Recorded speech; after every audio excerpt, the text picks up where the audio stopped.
Hey, May 40 here. I got my friend Nathan Cofnas coming up on the show in about 2 hours, but I thought I'd warm us up by going over his 3-hour live stream with Dave Green, the distributor. So I don't think I've heard of Dave Green before, but I got triggered watching this Nathan Cofnas interview with Dave Green. This is how he titled it, and I think it's absurd. Should we be more deferential to experts with Nathan Cofnas? The idea that Nathan's arguing that we should be more deferential to experts is absurd. It's such a dishonest framing of Nathan Cofnas' most recent Substack essay. It triggered me. I was quite annoyed. And the other thing that triggered me is how Dave Green just kept interrupting me. It was like this other guy, Fernandez, who was doing an interview with Nathan Cofnas the other day and just kept interrupting and just made it unbearable. So this is Nathan Cofnas at Stanford University 8 months ago, and again, it just drove me crazy how often he was interrupted.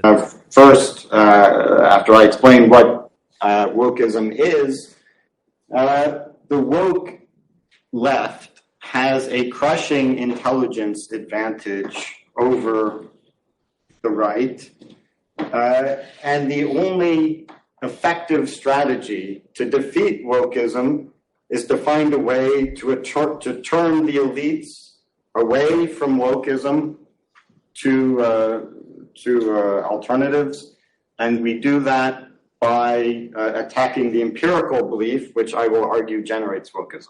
I hope mainstream is an important adjective for you, because in this room we like to think of classical liberalism as intellectually coherent and an alternative, but I guess we're not mainstream. Well, the classical liberal movement, referring to people who actually defend free speech, even for people who disagree with them, that's like 100 people. Like, who is that? That's like, I don't feel so bad. That's like FIRE in the U.S., a free speech union in the U.K., the editors of the Journal of Controversial Ideas, who actually people in this room, if you can't see on video, there are only 4 people in this room, and then there are some people on Zoom. And that's basically it, right? It's not a political movement. But I want to challenge this. There is a political movement that is intellectually coherent. Let's call it Reaganite classical conservatism. Right now, it's not ascended to the U.S. Republican Party, but it's not, the whole. All right, this is senior economist John Cochrane just continually, inappropriately, and rudely interrupting Nathan Cofnas. And Cofnas was about to deliver a speech with the rhetorical power of Martin Luther King's I Have a Dream speech, but it got interrupted by these rude old people who were using their white privilege to interrupt the speech of this young man. And people will treat you as badly as you allow them. We educate people on how to treat us, and if you're invited to give a speech, you cannot allow people senior to you, people junior to you, people at the same level as you to continually interrupt. This is not how an academic speech is supposed to go. So Nathan Cofnas does not get to deliver his rhetorical and moral equivalent and philosophical equivalent to I Have a Dream speech due to these constant rude interruptions. This is not the format for an academic speech, right? You get to give your speech, then people get to challenge and ask questions afterward. Don't allow people to do this to you. Right? I notice that I encourage disrespect because I frequently overshare, and I overshare coming out of neediness. So if I address the neediness, which has to do with an internal rearrangement, then I'm less likely to overshare. Then I'm less likely to encourage people to treat me with disrespect. But I was just so annoyed by these interruptions here that Nathan encountered at Stanford. National Review group of people. It's in the thousands, not the dozens. Oh, well, they are a movement. Now, the question is whether why do they fail to attract elites in serious numbers? Why are they losing the competition?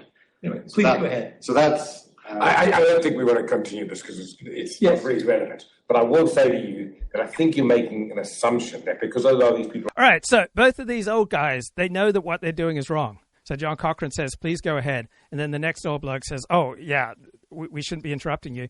But then he goes on and interrupts him. But don't allow people to do this to you. Quiet. They support wokeism. I mean, if you speak to the top business people and everything, almost uniformly, they think wokeism is nonsense. Right? But they're just quiet because it's not in their economic interests to oppose it. So why isn't it in their economic interests? Now, a big reason for that, as will come up later, is employee demand. The most valuable employees want this a corporate culture of wokeism. They want the HR department in their face, subjecting them to struggle sessions. And there have been a couple examples. Coinbase and Basecamp, for example, are the most famous examples where they tried to de-wokeify the office. And all they did was say you're not allowed to discuss politics in the office. And this was supposed to be some big pushback against wokeism. And what happened is a huge percentage of their employees quit. So if there were so many, great anti-woke employees, and then there would be some businesses that would try to compete for those people. But it just turns out that the most valuable employees tend to lean woke, tend to want this stuff, and that's a big part of what's driving it. Okay. So now, what is wokeism? We've been talking about wokeism. Well, what is it? And so I wanted to listen to this Nathan Cofnas interview on Rumble a couple of weeks ago, Martinez. And this bloke, Martinez, just keeps interrupting the guest. Right, drive me crazy. Thesis. But there maybe do you think there's a ring of truth to it? I guess the critique is that Jews are overrepresented in leftist movements. I think that's correct. They are. But what you pointed out in your thing is that they're overrepresented in a whole hell of a lot of things, including things that are not related to politics, including even right-wing movements like Italian fascism. Ostensibly, that's right-wing. It does have some left-wing socialist stuff to it. But, fascism, paleoconservatism, even some race realists, you point out there are Jews on all of these sides. I'm not just Jews on those sides, but wildly overrepresented on all of those sides, on movements that are violently opposed to each other. So, right. It isn't science to just go around saying, oh, here's a Jew doing something I don't like. Here's a Jew doing something I'd like. And just ignore all the Gentiles who are doing something you don't like. Or you say, well, he's being controlled by a Jew, even often with very dubious evidence for that. Cop out. And then just ignore all the Jews on the other side, and then say, look, there's something going on here, very strange, Well, they'll say they'll try to shoehorn it into a monolith, right? They'll say, yeah, they may be on all these different sides, but it's right. If you're the host, you don't have to add right, and finish Nathan's thoughts. Nathan is perfectly capable of developing and finishing his own thoughts. Your interruptions are not adding value. They're detracting value. There are just so many interruptions by the host here that I gave up. It's just part of the conspiracy. They're just like trying to trick you or something, which doesn't make any sense. Well,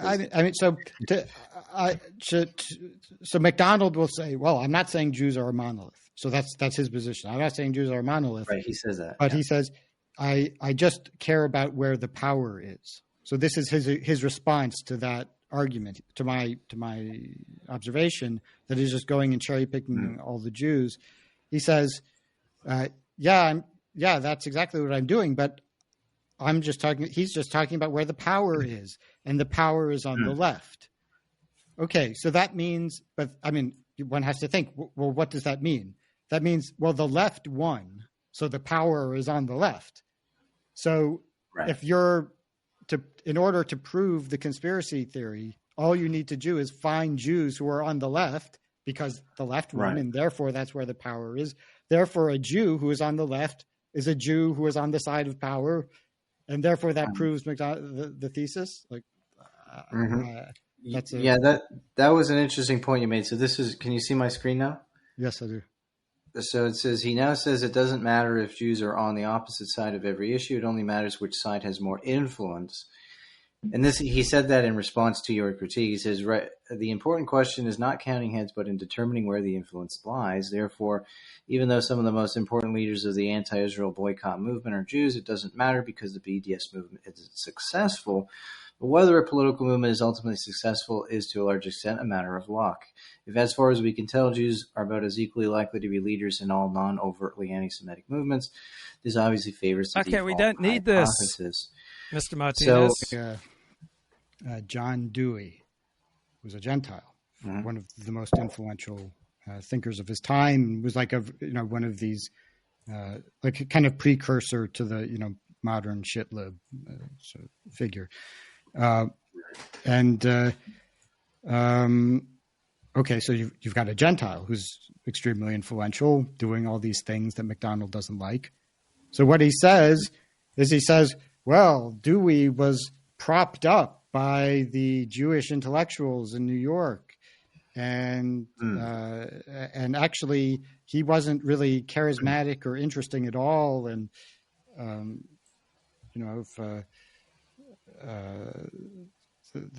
really his. So what he did was really what the Jews were doing, even though he wasn't Jewish. That's just one of many examples. But he points the finger at Franz Boas. Almost everything that he says, almost every factual statement he makes about Boas is flat out wrong. We can get into that. So this guy Will Rivera has also written extensively about Franz Boas. I've read that article, and so John. Okay, we don't need you, Mr. Host, interrupting Cofnas here. You're not adding anything. So someone like John Dewey, an influential Gentile leftist, the critique of MacDonald is that he either ignores completely that guy, like he won't really cover it in the book. So basically you say that in the book he just omits all of the left-wing Gentiles that were prominent in left-wing movements going back to the founding of classical liberalism all the way up. Or he'll spin their involvement as just like subordinates. They're just puppets, they're stooges, but this is totally dishonest. I think you brought the example of Boas.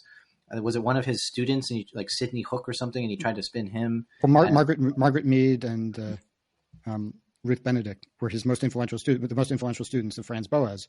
Actually, they were both of them were in some ways probably more influential than him in terms of their cultural impact.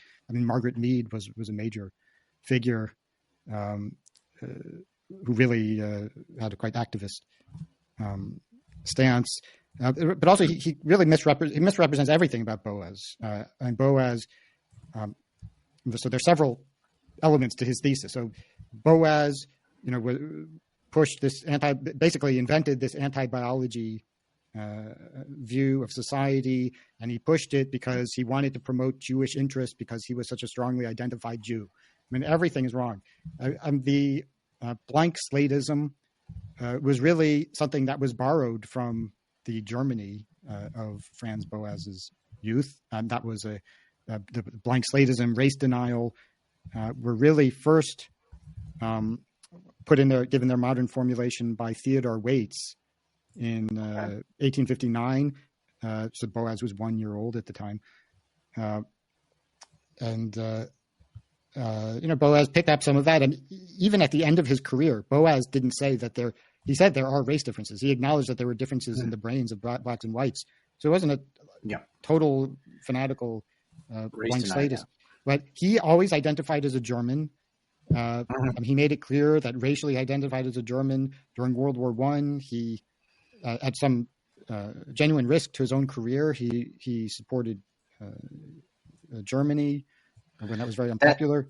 That's right here. So let me just bring this up. So in this article, he's founded with I guess that's his brother, Emil Boas, or his relative.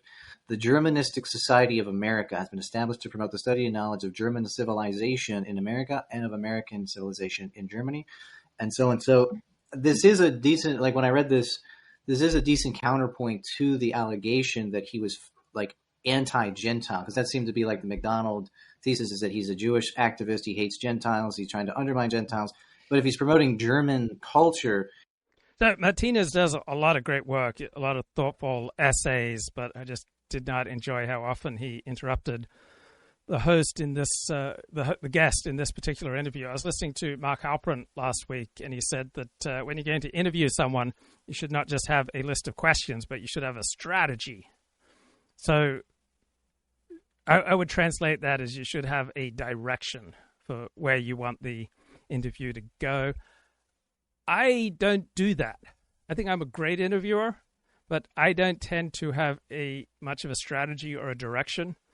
I usually take the time to formulate a lot of questions, but sometimes I may not ask almost any of the questions that I have written down because I actually listen to the people that I talk to and I allow their responses to guide me. So I found the distributist, Dave Green, just unbearable. He has a 3-hour, 11-minute live stream with Nathan Cofnas that dropped yesterday. First of all, Joe Rogan is not competing with John Hopkins in Harvard. And before Joe Rogan, the average person did not read John Hopkins and Harvard medical journals. And I agree. I agree with this rejoinder here by Dave Green. So the comparison between the accuracy of PhD scientists from the medical establishment and Joe Rogan is an improper comparison. Joe Rogan's most proximate replacement, So I found putting people in their proper genre just incredibly helpful, right? Joe Rogan is an everyman. He is like the perfect pro whisperer. He speaks to a 100 IQ audience, and he seems to come from a 100 IQ position. Now, he does have an IQ higher than 100, but you would not know it by the quality of his thought, right? He has no solid epistemics. For example, he has great doubt that we even landed on the moon in 1969. He has many absurd beliefs about COVID, but I understand he's entertaining and compelling to the midwit audience. But that's his genre, right? He speaks to a midwit audience. He is not speaking to an elite audience. And so one shouldn't be surprised that Joe Rogan has poor epistemics, right? He's the equivalent of Gwyneth Paltrow's Goop. He's the equivalent of Oprah Winfrey. It's just a whole bunch of midwit, compelling, entertaining to people with 100 IQs. Thing that he, the audience, the person he replaced in the public square most recently is Jon Stewart. Jon Stewart was the... Right, I think that's a highly dubious assertion, but there's something to it, right? Jon Stewart was an entertainer, tell jokes. Joe Rogan is an entertainer. He's a decent host in that he will just ask questions. He'll allow guests to talk, but he doesn't tend to have much clarity and clear thinking on his own. The most trusted name in news, from my generation. I'm an old guy. I'm in my 40s now. But when I was in my 20s, most young people got their news from Jon Stewart, who is literally a comedian, has zero expert. And before that, it was CNN, who frequently mixed entertainment. So there is almost no evolutionary value in consuming news. Plenty of people have gone cold turkey on following the news, and it has not diminished their life.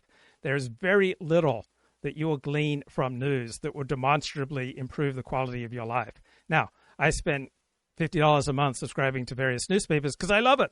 Right? I love reading the news. I spend $185 a year subscribing to the Financial Times because I love reading the Financial Times. I subscribe to the New York Times, the Wall Street Journal, the LA Times, the Washington Post, to Apple News Plus, to the London Review of Books, to the New York Review of Books, the Claremont Review of Books, to Compact Magazine, to the Free Press, to Aporia Magazine, to all these different Substacks, because I love reading news and commentary. Any place that Christopher Caldwell publishes, all right, I'm going to subscribe to that.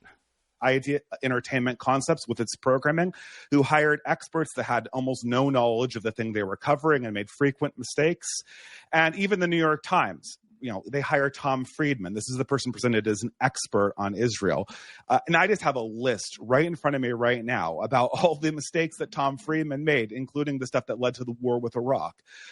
This is what Joe Rogan replaces, not Harvard and John Hopkins and all this other stuff, right? Joe Rogan is not replacing Tom Friedman, right? Tom Friedman, for all his flaws, he speaks to an audience with an average IQ of at least 115. So people are not substituting Joe Rogan for Tom Friedman, right?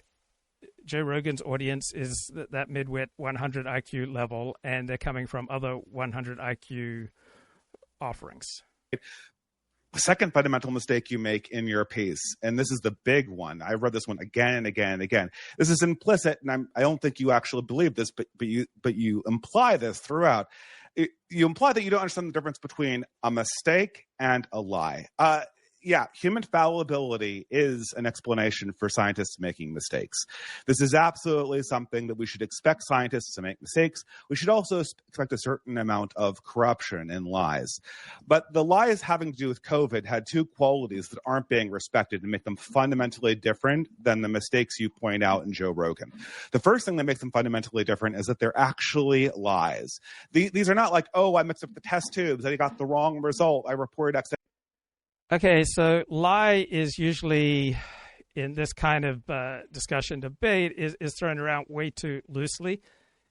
When people are speaking to the public health officers like Tony Fauci, they are trying to deliver messages that will be effective for people all over the IQ spectrum.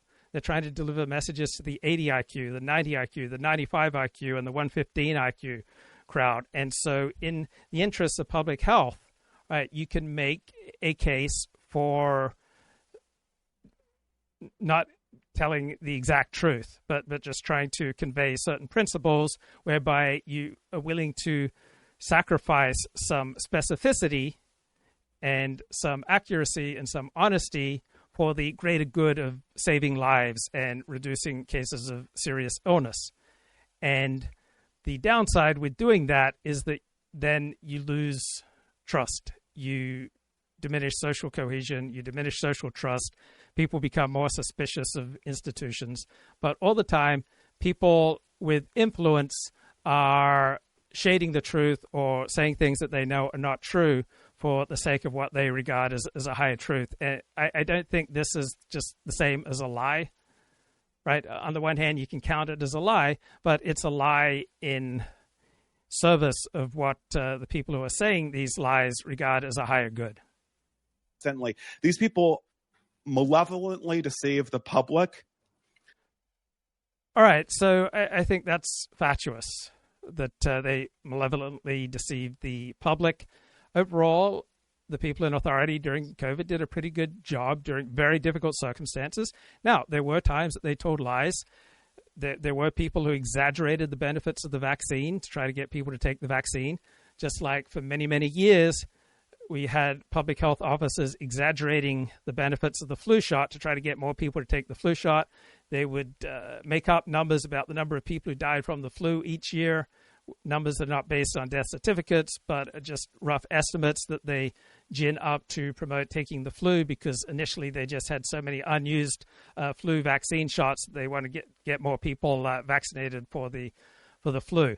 And when PPE, personal protective equipment, was running short, then Tony Fauci and many other people in authority said, oh, you don't need to mask up. That's pointless, as a way of trying to conserve PPE for doctors and nurses. Now, I don't agree with these lies, but they weren't done out of malevolence. They were done with the design of a higher good. Intentionally to cover their tracks because their previous deception. So he is now speaking about the lab leak theory. And the lab leak theory is fascinating in that people with the most expertise in viruses, virologists, right, almost universally dismiss the lab leak theory. And almost everyone who promotes the lab leak theory is not an expert in viruses. So it's a sharp contrast between expert opinion and popular opinion. But Dave Green is speaking as though the lab leak theory is established fact. It's not. There's no direct unassailable evidence for the lab leak. There's circumstantial evidence for it, and the people who you would expect to have the most expertise with regard to the transmission and the development of COVID are the ones who are resolutely the most skeptical of the lab leak theory. But Dave Green just speaks as though it's an unassailable truth, and it's not. And so he looks like a pompous fool. Perceptions of the public caused approximately 9 million people to die. Like more than the estimates, like these are like, we're talking like Hitler, Stalin levels of people. We're talking Mao's. Right. This is absurd. The number of COVID deaths, I think, is more in the neighborhood of 20 million. Certainly the extra deaths compared to the normal puts the COVID death toll in 20 million. Now, if it is indeed from the lab leak, and if people knew it was from the lab leak and then they lied and tried to hide it, then Dave Green's analysis here would ring true. But lacking that strong evidence, then I don't find his pomposity and grievance mongering particularly powerful. The dung levels of people that were killed explicitly by these professionals in a concerted attempt to lie. The second thing is, right, there's just no evidence of that. It may be true, but we don't have evidence. This isn't a scientist lying. These are all scientists lying at the same time and in the same direction. And that's simply not true that all scientists are lying at the same time in the same direction. There's just no evidence of that. Right. By and large, virologists are skeptical of lab leak theory, but we don't have enough evidence to say that they're lying. And this notion that all scientists were lying, right? Most scientists weren't saying anything about COVID because most scientists don't have expertise with regard to COVID. For a concerted political end. People in public health are not the best and the brightest of scientists, right? They are the least impressive of scientists. And the people doing the most impressive work in science are not generally speaking to the public. And they do so not just in a 1 month time frame, not just in one peer review, but over the course of 5 years. And the only way that this lie gets exposed is not through scientists. I mean, you point out Nicholas Wade, who's kind of a scientist in the same way that I am, right? Like he's a PhD, I have a PhD, right? You know, it's not... Okay, Nicholas Wade doesn't have a PhD. He has a BA. He's not a scientist. And it wasn't Nicholas Wade necessarily exposed this, though he wrote one of the first essays making a strong case for lab leak. But he had to rely on people with greater expertise, just like Woodward and Bernstein. Right? They relied on people in law enforcement who had access to information that they could not get because people in law enforcement have subpoena power and related power that the Washington Post journalists did not have. And so the greatest scoops in Watergate, by and large, were given to Woodward and Bernstein by people in law enforcement who were doing their job. It's not Nicholas Wade that causes the New York Times to backtrack. Nicholas Wade writes his article about this in the New York Times in 2021. The editorial staff of the... expert opinions change. So initially there was very strong expert denunciation of lab leak theory, but by the spring of 2021, right, you had more and more serious people saying that lab leak was a serious possibility. And so this notion that all scientists have just been lying to us about the lab leak for 5 years is absurd. You can't present any evidence for this. You've got a scientist here or a scientist there that you could say was dissembling or being deceptive or even lying. But all scientists, all right, when people talk that sloppily, you know that they are reckless with regard to truth, that they have poor epistemics. The New York Times is 100% on this lie, and they keep perpetuating it. No, by 2021, the New York Times was starting to post news articles saying that lab leak was a serious possibility, and they just published a major op-ed by Alina Chan, who is not a virologist, who does not have expertise with regard to the origins of COVID, but they published a long op-ed arguing for lab leak hypothesis, even though there wasn't any recent developments or news or information substantiating her case. again, again. For half a decade, or for 4 years after that Wade article is published, they only issue a retraction and a real mea culpa after Trump wins the election. The only thing that stops the lying is a political force from non-experts. The third problem... It's just nonsense. He can't substantiate the case. Notice how he doesn't cite chapter and verse. He just used terms like all scientists. The problem with your article is that you don't have a standard for who counts as an expert or not. I mean, you say that, like, you give the analogy of a French teacher who doesn't speak French, but there's no standard for determining who speaks French. Like, if we're talking about Israel, like, who speaks French on Israel politics? Well, obviously you think that Dave Smith doesn't speak French. He does not get to have opinion. Dave Smith and Joe Rogan don't get to have an opinion, but Jon Stewart and Douglas Murray do. Tom Freeman from the... All right, this is absurd. Nobody claims that Dave Smith doesn't get to have an opinion or Joe Rogan doesn't get to have an opinion. The only possibly related charge similar to what Dave Green is coming up with is the notion that these guys don't have any expertise, and so there is no expert reason why people should pay attention to them.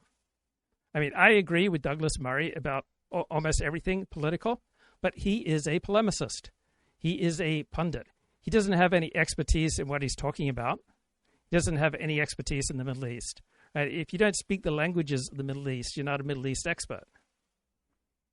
The New York Times does, after all the mistakes they've made, like, there's no consistent standard. And what the whole... Right, everyone makes mistakes. Every publication makes mistakes. Right. The New York Times makes some mistakes, but it's still far and away the most important newspaper in the world. Right? Name me another newspaper that comes close to the consistent quality of the New York Times. You cannot. Standard you propose is it will just revert back to the trust the experts, and the experts are my particular favored political class.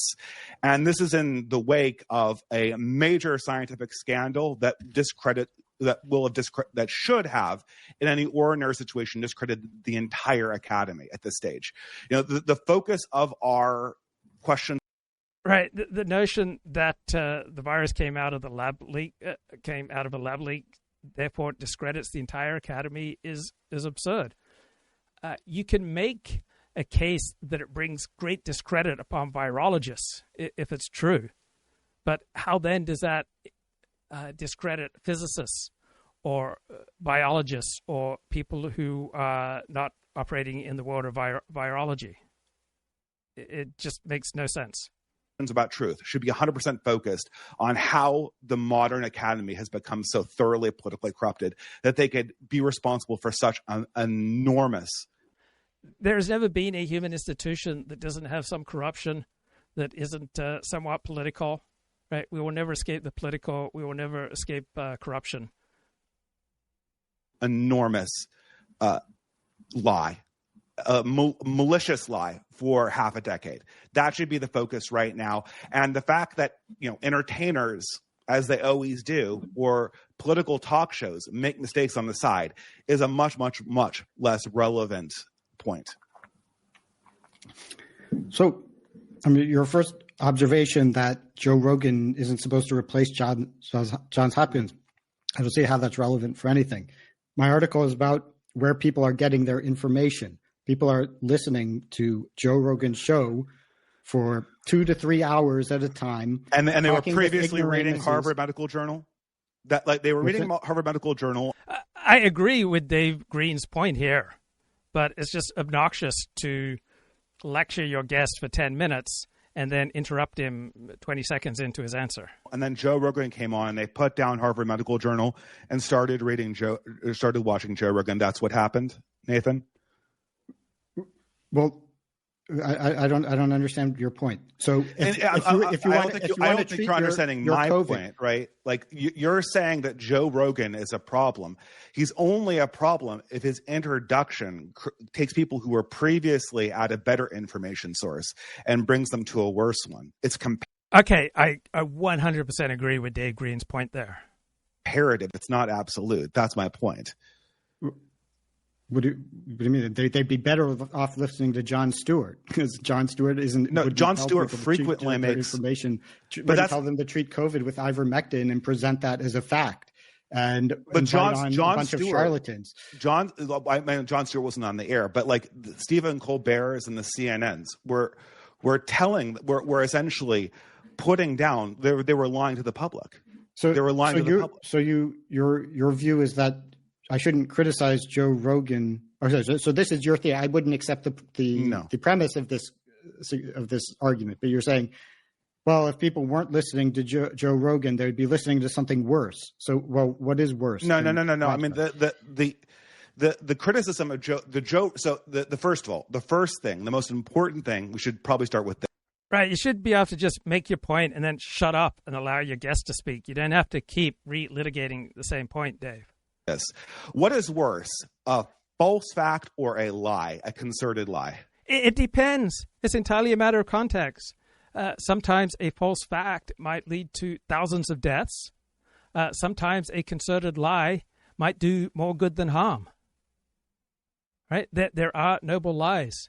Right? I'm probably telling myself a lie right now. The amount of time and effort and preparation and energy and importance that I put into doing this show is not in accordance with reality. But I tell myself that it's much more important than it really is to meet, my various needs. Right? There are lies that are efficacious and do more good than harm, and sometimes a wrong fact might cause the death of hundreds of innocent people. So there's no inherent rule that a lie is always worse than a mistake. Because I'll read the sentence again. The experts, this is what you wrote, the experts got it right. They just lied. This sentence implies that lie. Like, I like watching sports. Sports is lowbrow. There are probably other lowbrow things that I enjoy. So if people want to consume some lowbrow entertainment, then it's not the end of the world, right? It's not a big deal that people are not always seeking out the most cognitively challenging entertainment. Lying is not as bad as getting it wrong. Okay, the concept of this is not as bad. So this reminds me of so many husbands I know who complain that their wives are far more into their iPhones than them. I mean, that just must feel like a kick in the guts. Right. I remember once I went out with this woman. We met at a temple. We went out the first time, and she was just constantly on her phone. And I just dismissed her right there. It was just so rude. It was just so insulting. And I know women feel compelled to shit test men. And I didn't get up and walk away, but I just wrote her off from there. Now, afterwards, she pursued me for the next year. But because she'd been so rude in that initial date, I just couldn't take her that seriously afterward. All right, it's no fun being treated with that much contempt, right? And if someone's valuable to you, and they're trying to talk to you, and you're scrolling on your phone, it's self-destructive, it's stupid, it's rude. Don't do it. A is not as bad as B is a meaningless statement. No, that's a very meaningful statement. Your peer review. No. I completely agree with Dave Green here. Like, everything is a matter of degree, right? We rarely get to choose between great and bad. We're almost always choosing between worse and worse than worse, or okay and a little bit better than okay. We're almost always choosing between gradations. Let me finish. It's a meaningless statement unless you specify the standard of evaluation. Worse, better or worse vis-a-vis what? Well, if you submit a paper, listen. Yeah. Okay. So obnoxious, right? Right. Cofnas is trying to develop his point. And you can imagine a context where, given the situation, there's some obvious standard by which we're judging people, and therefore lying would be worse. In some cases, making a mistake would be worse. Now, with respect to the person's competence. Right. If a mistake kills hundreds of innocent people, right, that's pretty bad. if a lie is a noble lie that saves the lives of hundreds of innocent people, all right, that's a good thing. If they make a mistake, then it impugns their competence. If they lie, it impugns their honesty. So I'll take an example. Let's look at an example, right? You submit a paper to a peer review. It has a bad fact in it. The peer review it gets published. The journal comes back to you and confronts you with the bad fact. What destroys your credibility more? Sorry, it was a mistake, or I lied. So first, yes, right. In most relationships, right, lying is going to do far more damage to your standing with the other party than making an honest mistake. First, the analogy is completely irrelevant because this frequently happens, Nathan. This happens. This just in the example I gave you. That happens. How is that relevant to? All right, Nathan, don't allow him to do this, man. Don't allow any host to do this to you. Insist that you get to make your point, or you walk. Right? You can't allow people to treat you with this level of disrespect. Anything I said. There are two claims that are there. I want to distinguish two claims. There are two different claims that people have made about experts. One is that the experts are not actually experts. They don't know what they're talking about. That's one claim. So people who listen to Candace Owens or Joe Rogan still want experts designing skyscrapers that they work in or walk into. They still want experts designing the planes that they fly on. They still want experts designing the cars that they operate. People who listen to alternative media, right? They still want the very best when it comes to their own vital interests, but they enjoy alternative explanations for entertainment value or for comfort value or for a feeling of prestige that they know something that everyone else doesn't with regard to matters that are not vital to their own interests, right? You can lead a perfectly capable life without believing that we landed on the moon in 1969, right? You can believe that 3 different gunmen killed John F. Kennedy, and that's not going to affect your ability to pay your mortgage in a substantial way, right? You can believe that there are lizard men who control the weather, right? And you can still pay your mortgage and earn a 6-figure income. So there are things that are vital to our interests, and there are things that are virtually irrelevant to our interests. And with regard to things that are irrelevant to our interests, it doesn't really matter what we believe. But when it comes to things that are vital to our interests, we did not evolve to be gullible, or we would not be here. There's another claim, which is that the experts are liars. They're just in it for themselves. Those are 2 separate claims. I agree. Separate claims. So we want to judge the track record of the experts. Fair enough. Fair enough.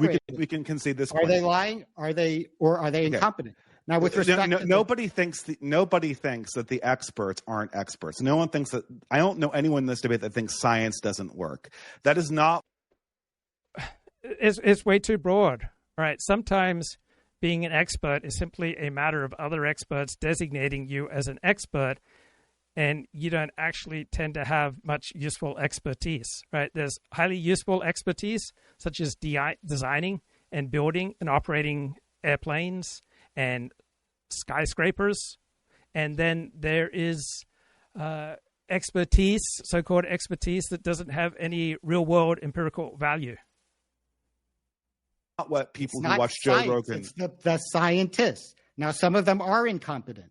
Many people who are masquerading as experts are not true. So the same CDC, Center for Disease Control, has been putting out for 25 years that approximately 50,000 Americans die each year of the flu. Now, this is a guess. It's a number designed to propagandize people to take the flu shot, as opposed to COVID death numbers, which come from death certificates, right? There aren't death certificates adding up to 50,000 people dying of the flu every year. So it's the same CDC releasing numbers of deaths, but one comes from a valid source of information, and another CDC number comes from an estimate designed to propagandize people. And so the 2 numbers need to be treated differently. So you can have the same agency releasing numbers, and you don't give the same amount of credibility to each number once you understand how the number is developed. Experts, obviously many people with PhDs, the so-called experts in gender theory, they're obviously fake experts. Okay, Experts in social psychology are fake experts. Okay, but most of them are. Now, some of them aren't. A small number of them aren't. So you have to distinguish who is a real expert and who is not. These are philosophically different. But let's keep this in the realm of physics because it's super clear here, right? Like, so the journal has an audience, right?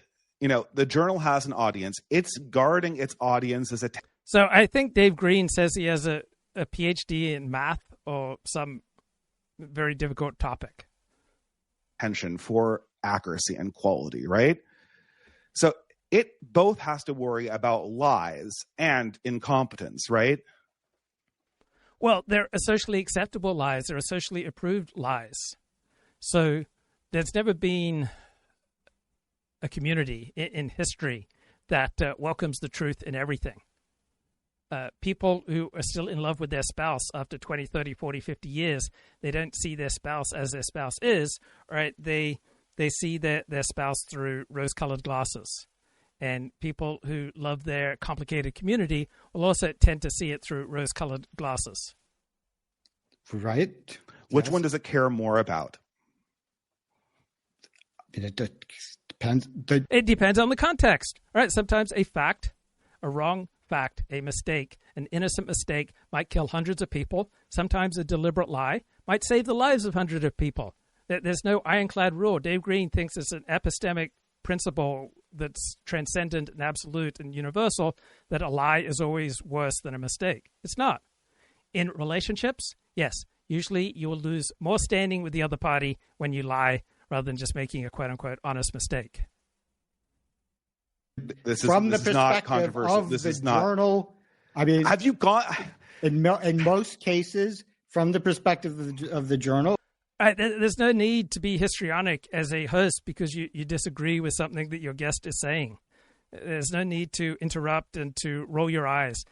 I remember I was asked to give a talk, and I was in this long multi-year training program, and one of the teachers asked me to videotape my talk.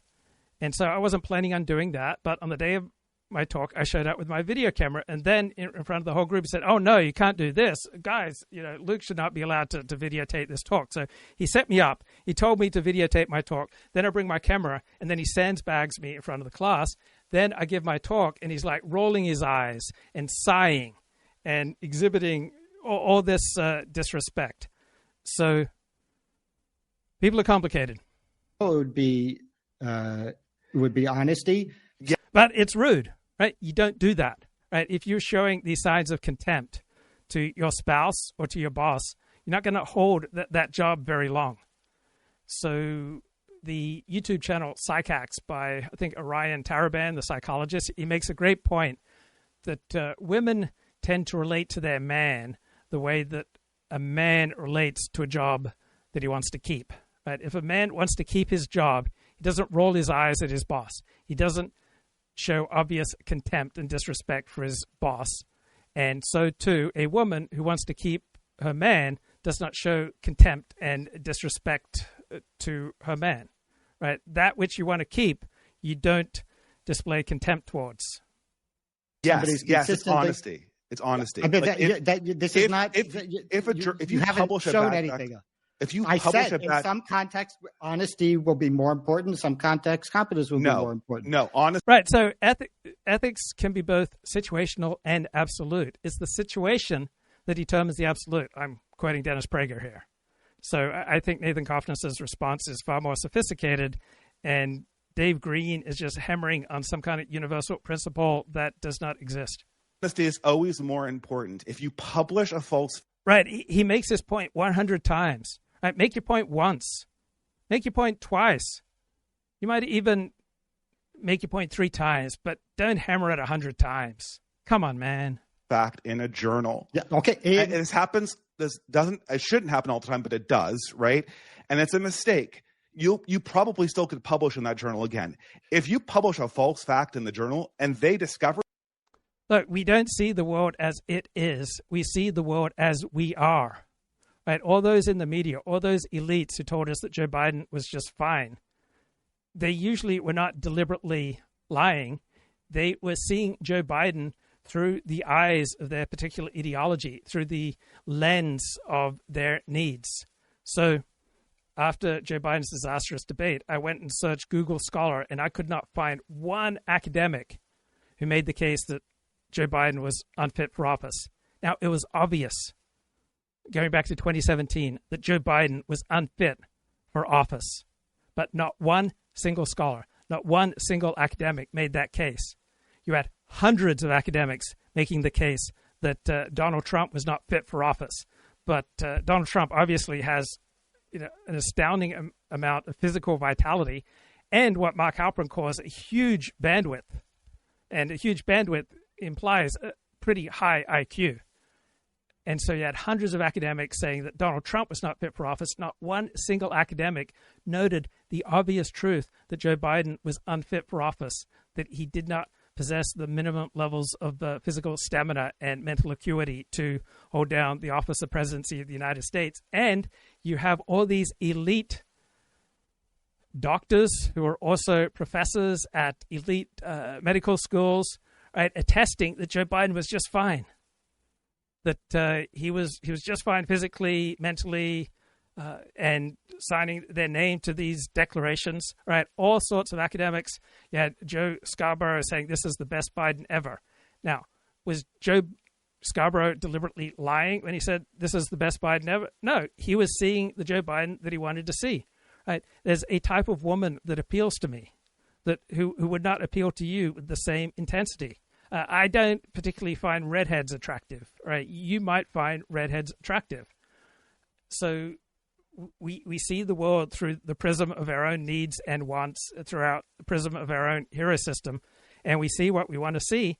And those people who were arguing up through the disastrous June 2024 debate with Donald Trump that Joe Biden was A-OK, right? They were looking at things through their own lens, and they were seeing what they wanted to see. Now, it's fascinating in the discussion of expertise that the experts, the cognitive elite, were the ones telling us up to that disastrous debate that Joe Biden was just fine. And it was the average person, the plumber, the gardener, who was noting that Joe Biden was senile. But to be an elite, to graduate from an elite university, means that you are strongly discouraged from using words like senile. But you cannot describe reality without using that sort of politically incorrect terminology. That you like you intentionally lied to them, you will never publish in that journal again. So what if let's say I prove a politician lied, but he was actually right about everything, and then although he lied, yeah, you shouldn't trust the politician. That's nonsense. Every politician lies. Everybody lies. Everybody hurts. We're all flawed. We're all sinners. Well, let's say he lied, then you shouldn't trust any politician in history. Let's say he lied, and then he went and he did what he knew was right, but it was expedient for him to lie for some reason. Sure. So he lied, which is worse. Well, no. Go back to the physics journal. Go back to the physics journal. No, let's not go back to the physics journal. Maybe they're incompetent. I'm saying they're different ways of failing. So I'm saying it's relevant to say that did they fail because of dishonesty? Did they fail because of competence? I say we should get rid of them either way. In this case, we shouldn't tolerate either of those failures. Maybe the federal government should cut way back on student loans, right? Let's eliminate student loans. So when I turned 18, it did not occur to me that my parents would pay for my way in life or to pay my way through college, right? I was prepared to pay my own way, and I don't think we should have the government subsidizing and funding most of what universities do, with the narrow exception of certain scientific studies. Right, I can see an advantage to the federal government perhaps subsidizing some areas of research, just like the Defense Department subsidized the development of the internet. Right, that was a good thing. But what's the solution? So if we want information about, let's say, where did COVID come from, Should we ask Fauci? Well, we know Fauci's just... All right. Anyone else who rose to the top of the particular bureaucracy that Tony Fauci ran would have all the same traits as Tony Fauci, if not worse. Right? You can't be a canny political player rising to the top of that type of bureaucracy without telling some lies, without massaging things, without doing the things that intellectuals often object to.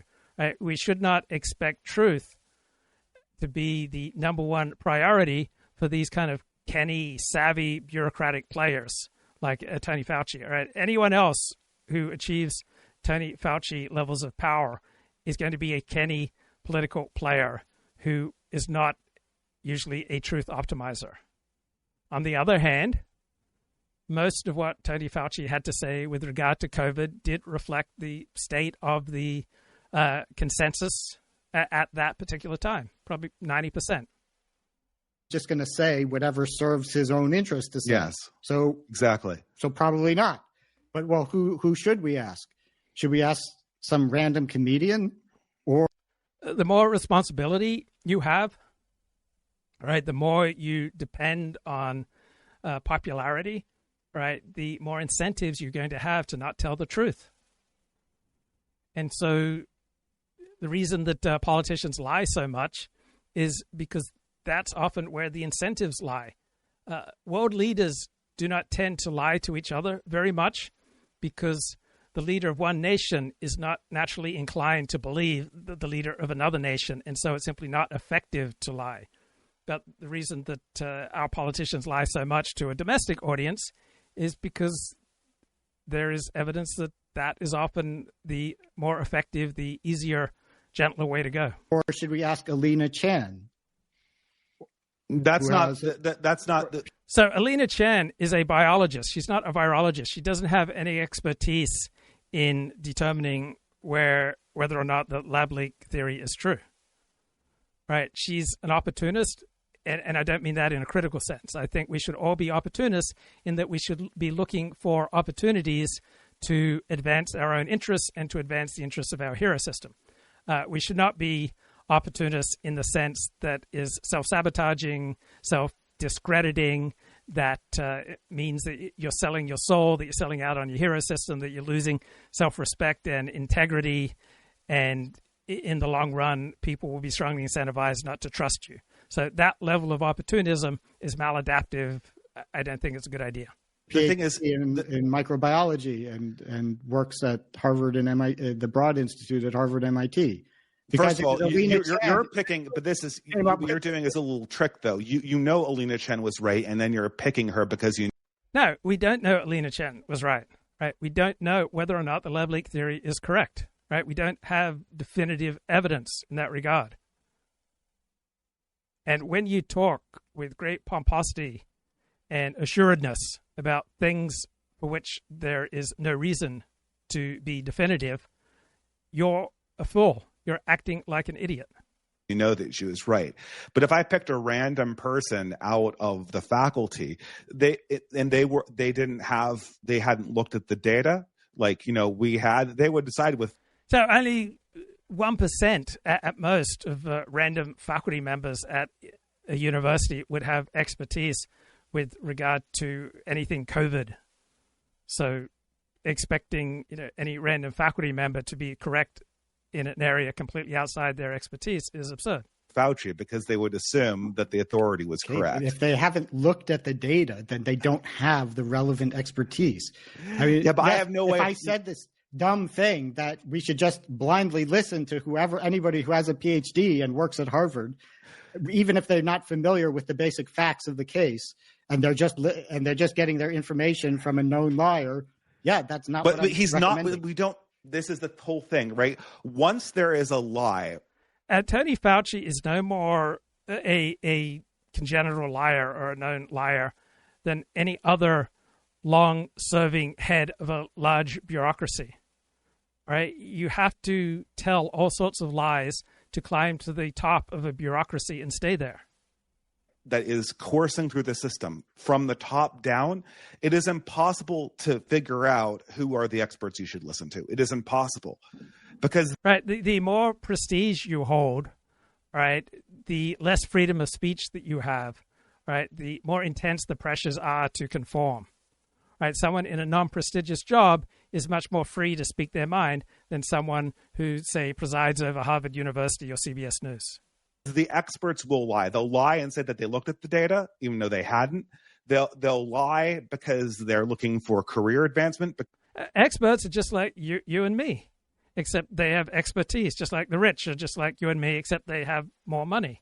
All right, we're all trying to advance our own interests, advance the interests of our hero system. We're compromising on truth. We want to maintain our standing with a particular community, a particular group of people, and so we stay quiet in some things. It's not as though experts and the rich are just completely different characters, right? Think about all the compromises that you have to make every day to succeed. Let's say you're in business, and it may very well be that the only way you stay in business is by cutting some ethical corners, because everyone else in your field is cutting those same ethical corners. And if you don't cut those ethical corners, you'll be out of business and all your employees will be out of work. Because the people above them lied. Once the system has a lie at that large of a scale, it becomes an incredibly untrustworthy system. And it's impossible to figure out which. Every large institution contains lies, right? Everything human is corrupted. Everything human is fallible. There's no community that just embraces truth in everything. We're simply not cut out that way, right? Often believing a lie is comforting. It brings people together. It may even be adaptive. It may provide people comfort. It may provide people with strength, right? You don't want to go against your tribe. Right? Living in the middle of the herd is usually the happiest, most adaptive, most effective way to live. And living outside the herd on your own, pursuing an individualist strategy through life, that's usually about the worst strategy, right? You are so much more vulnerable to the vicissitudes of life when you're on your own, as opposed to living in the middle of the herd. But if you want to live in the middle of the herd, you have to acquiesce to a lot of BS and to a lot of lies, right? You can't be calling people out for lying if you want to safely reside in the middle of the herd. Scientists are the ones who you can actually trust anymore. This is why lies are so much worse than mistakes. Our trusting of people should usually be domain specific, right? If you have a great accountant, you should trust your accountant with regard to their demonstrated expertise, but should not necessarily trust the accountant with anything else. If you've got a great rabbi who has provided you with excellent guidance, then you should have some trust based on his demonstrated expertise, but you should not trust him outside of his areas of demonstrated expertise. So this notion that they're just wonderful individuals who we can always trust is comforting, it's inspiring, it feels good, but it does not meet reality. Right? There are some areas of life, I think, where I see fairly clearly. And then there are other areas of life where I have enormous blind spots, where I'm self-deluded. There are some things in life where I'm good. There are other things in life where I'm terrible. If it was just mistakes, then you could you could use the law of absence. The mistakes are random in character, and there's no sort of systematic bias. You could pull lots of experts, and they would all make mistakes in different directions and get an understanding. But I can't tell before this thing becomes public, before I know Anthony Fauci is. So he's just been going on and on here, repeating this same point. Come on, man. In random directions. The lying is concerted, intentional, collective, and in one consistent direction, making it impossible to detect by appeal to a community. I would expect people to shade things in their own favor. And so one way that I think I can detect the truth, whether it's in an ancient text or whether it's in a fresh conversation, is when people are admitting things that go against their hero system, that go against their own advantage. Right? That's when I think, aha, I feel like I might be more likely than not getting some truth there. That is why a lie is so much worse than in error. So you think there's no lying? Joe Rogan and the comedians that he brings on his show, you think they never lie? There might be. And if you could show Joe Rogan lying, that would seriously detract from his credibility. But the audience of Joe Rogan doesn't have any credibility with people who optimize for truth. So he's got nothing to lose, which probably makes him so good at his job for his type of audience. Joe Rogan follows Joe Rogan, not because they think he's an expert. They know he makes mistakes. They follow Joe Rogan because they think Joe Rogan is honest. And it was very, very obvious that Fauci was lying and had a history of lying. And, if you could show Joe Rogan intentionally deceived his audience, that would seriously hurt his credibility. Absolutely. But mistakes, faux pas, that does not, because we haven't understood the problem. The problem is not that Harvard made a mistake and that they're fallible. I just remember when Jon Stewart came on, I was quite young at the time. And I thought it was funny, but I also kind of realized that if you actually wanted to understand things, that this wasn't the best format for communicating. So the reason why Jon Stewart, and I don't watch Joe Rogan. I don't even really like Joe Rogan. But the reason why, first of all, Jon Stewart makes tons of mistakes. He's not an expert. You could come up with a similar set of things he said that are totally wrong. So I don't choose the music that I listen to on the basis of its logic. All right, I choose music that appeals to my emotions. I love the song Imagine by John Lennon, and I don't agree with almost any of its lyrics, but it just makes me feel something that I enjoy feeling. So there's a time for feeling, right? There's a time for selecting things based on how it makes you feel if it entertains you. And then there's a time for optimizing for truth, right? There's a time for truth and there's a time for lies. Right? There's a time for laughter and there's a time for crying. Right? There's a time for war and a time for peace. For everything, there is a time and a season under heaven. And there's worse than that. I can show instances where Jon Stewart's a bad example on the lab leak thing because he came out on the right side of that thing early because he wasn't on the air. But the reason why, let's say Stephen Colbert or something like that, or I don't know. Right. If you're wanking to pornography, do you really care if your favorite porn star is on the right side of lab leak theory, right? It doesn't really matter. It doesn't really matter where Jon Stewart is with regard to lab leak, right? He's a comic, right? He should be judged primarily on comedic criteria, not on optimizing for truth, optimizing for wisdom, optimizing for profundity. Now, one of the great things about making the case for wisdom is that there's no objective definition of wisdom, so you can't be disproved. You could even take Douglas Murray if you wanted to. The reason why Joe Rogan is better from these establishment people is that the fundamental problem is that the Academy is lying to us. And there is no the Academy. There's a bunch of there is. Right. Yeah, there is the Academy in the terms of American universities. But the notion that 50,000 American university professors who belong to the Academy are just lying to us is absurd. Some of them are lying to us about this, others are lying to us about that, but your plumber is lying to you about things, and your drug dealer is lying to you about things, and your friends, and your family, and your spouse, and your kids, right? Children start lying by age 2, right? I became really good at lying about age 2, 3, 4, because I grew up for a few years between 1 and 4 in foster care. So I grew up as a tennis ball that adults would bounce off walls. And so to try to minimize the amount of time that I was bounced off walls, I learned to dissemble and to lie. I'm in the Academy, so does that? But I claim I'm not lying. So there's.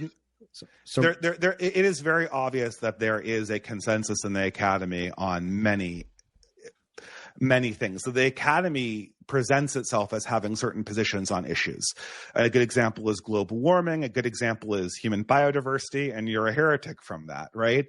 You can say, like, oh, lots of scientists have different positions in the Academy, but when the academic point of view is presented at a high level by the New York Times, it always cuts in one direction on controversial political issues, with some notable exceptions. Right. I mean, this is all stated very explicitly in the essay.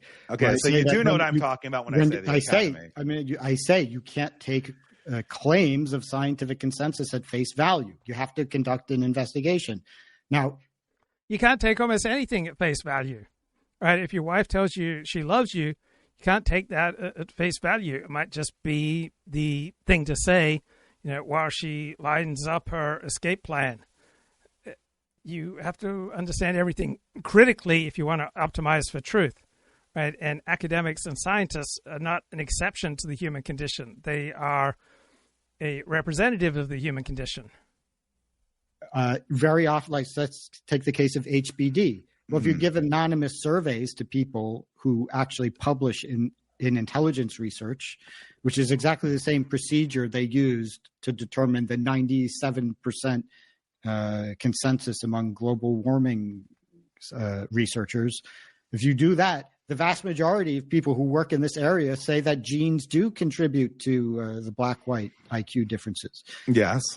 So that's completely just empirically false that there's a. So academics who specialize in intelligence know that intelligence, like pretty much every human quality or trait, has a genetic component. Consensus, and you have many examples of. And so, right, good-looking parents tend to have good-looking kids. Smart parents tend to conceive smart kids. Socially adept parents tend to have socially adept children. I remember I went to this Shabbat dinner, and the parents were the most socially awkward people you could imagine, and their kids were all varying degrees of retarded. And on the other hand, right, you got good-looking, socially adept, socially skilled, successful, intelligent parents. Their children tend to be the same way because our genetics has a tremendous effect on us. Athletic parents tend to have athletic children. Parents with the gift of running fast tend to have children who can run fast. Parents who tend to run slowly and awkwardly tend to have children who run slowly and awkwardly. Parents who were among those first picked for teams when they were in grade school and people were choosing up teams, their kids tend to be picked first for teams. So environmentalists who say that I support environmentalist explanations for race differences for moral reasons. I've written two papers. But when it comes to but when the New York Times comes and it comes time for the biology department or the anthropology department of Harvard to make a public statement, they say the exact opposite. So you're right in their little. Yeah, guess what? A lot of the things that we proclaim publicly are not true. Right? There are a lot of things that are more expedient to say publicly than the truth. Various things that are associated with the Middle Ages. So, people are stupid. Yeah, okay. I'll grant you the average person is stupid. Right. Yeah, but they're not with regard to their own vital interests. Right? When it comes to your vital interests, you have been equipped by evolution to be quite skeptical of other people trying to manipulate you. With regard to things that have nothing to do with your vital interests, such as what should be America's policy vis-a-vis Ukraine or Israel or Taiwan, or did we land on the moon in 1969, right? That has nothing to do with your vital interests, and so you are then free to believe anything because it doesn't really matter for your ability to navigate life and reproduce. Okay, well, that's something that not everyone would accept. So Dave Smith, for example, he mocks the idea that the common man can't figure shit out. So it's a trope, particularly among people on the right, that people should do their own research. But usually you would be far better served following someone with expertise. Right? Most people are not equipped to do their own research. They're not skilled enough with statistics or with understanding scientific papers. So it sounds great, it sounds profound, it sounds individualist, it sounds American. Go do your own research. Most people are not equipped to do their own research. Most people are not incentivized to the amount of work necessary to do your own research. Right? It's one of those fatuous things that people say. Dave Smith is a comic who sometimes has interesting things to say. He operates largely out where the buses don't run no more. Right? When I was blogging about the porn industry, I was largely operating out where the buses don't run no more. And when you operate out where the buses don't run no more, you don't have the same institutional restrictions and safeguards. And so on the one hand, you may contribute something valuable, and I believe Dave Smith sometimes says valuable things. On the other hand, you will say destructive and terrible and idiotic things. And sounds like Dave Smith has done some of that too. Dave Smith is a comic who often operates out where the buses don't run no more. Don't expect too much from him, but he has a decent batting average of saying some interesting, provocative, useful things. And it sounds like he also says a lot of nonsense. And welcome to the human condition. Criticizes. It depends what the Cam common Harris. man means. He means just the average Joe Rogan. He was referring to the Joe Rogan listeners. So the average Joe Rogan listener, who Dave Smith calls the common. So conservatives love common sense, and people in the center left, and the elite and the most educated tend to put a much higher value on expertise than common sense. And neither side is consistently superior to the other. Right? There are situations where common sense is superior to the reigning expertise. And there are other occasions where expertise is superior to the common sense of the common man. Right? You can't just accord either expertise or common sense like universal value. Right? Sometimes one is better than the other. I think of the common people or something like that.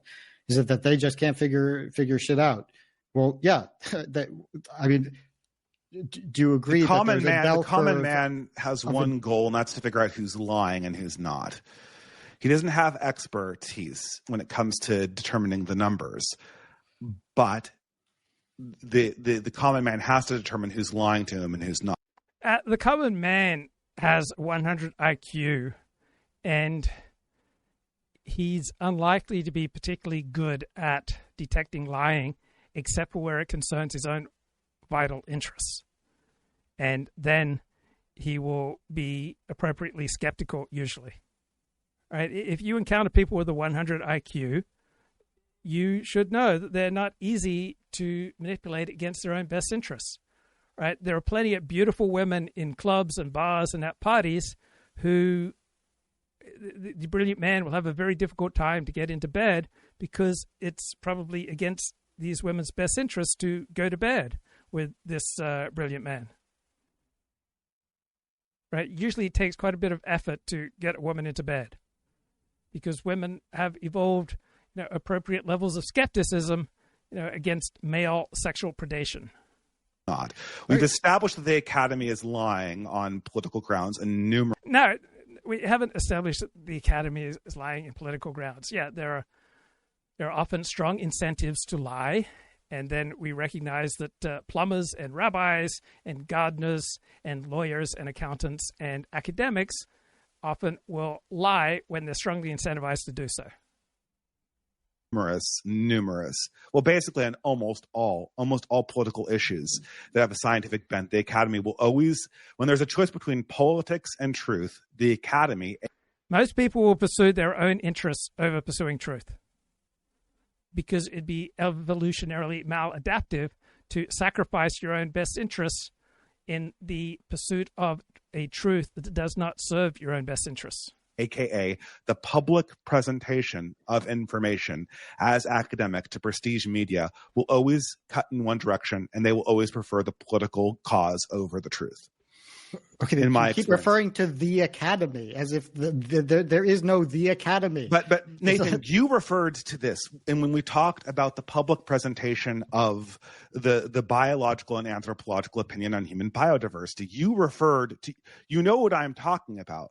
You know what I'm talking about. I'm talking about when something like James Watson's defrocking for speaking about HBD happens.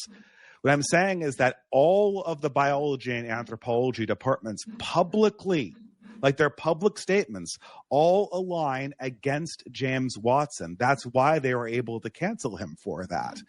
And It doesn't matter. Did anthropology departments all around the United States condemn James Watson? I don't believe that's correct.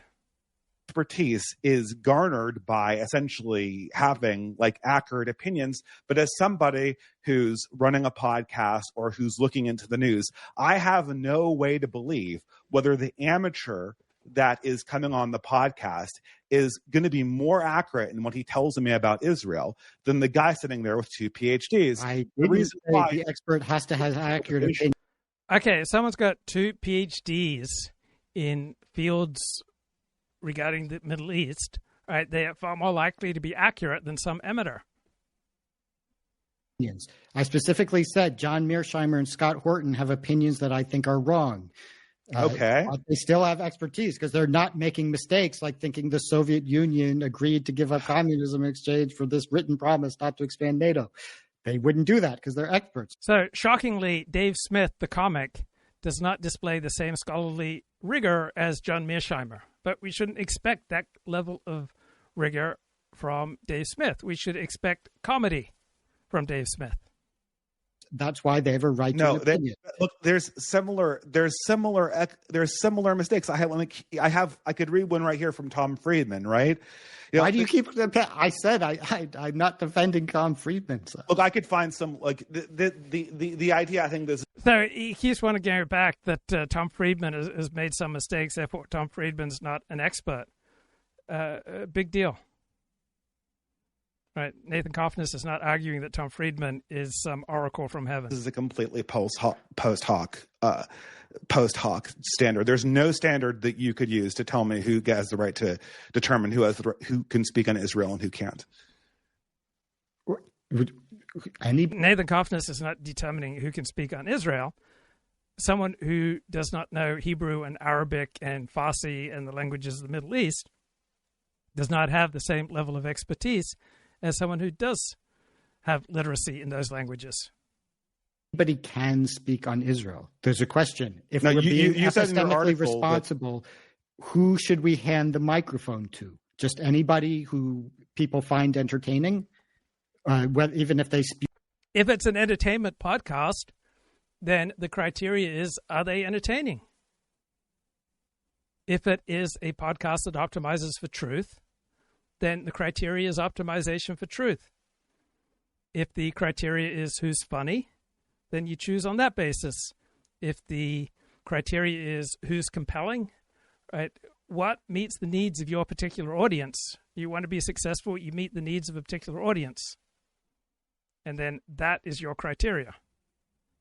Right? I choose to optimize for truth, and I don't care about the needs of my audience or go, I am not successful. Because I am not serving my audience.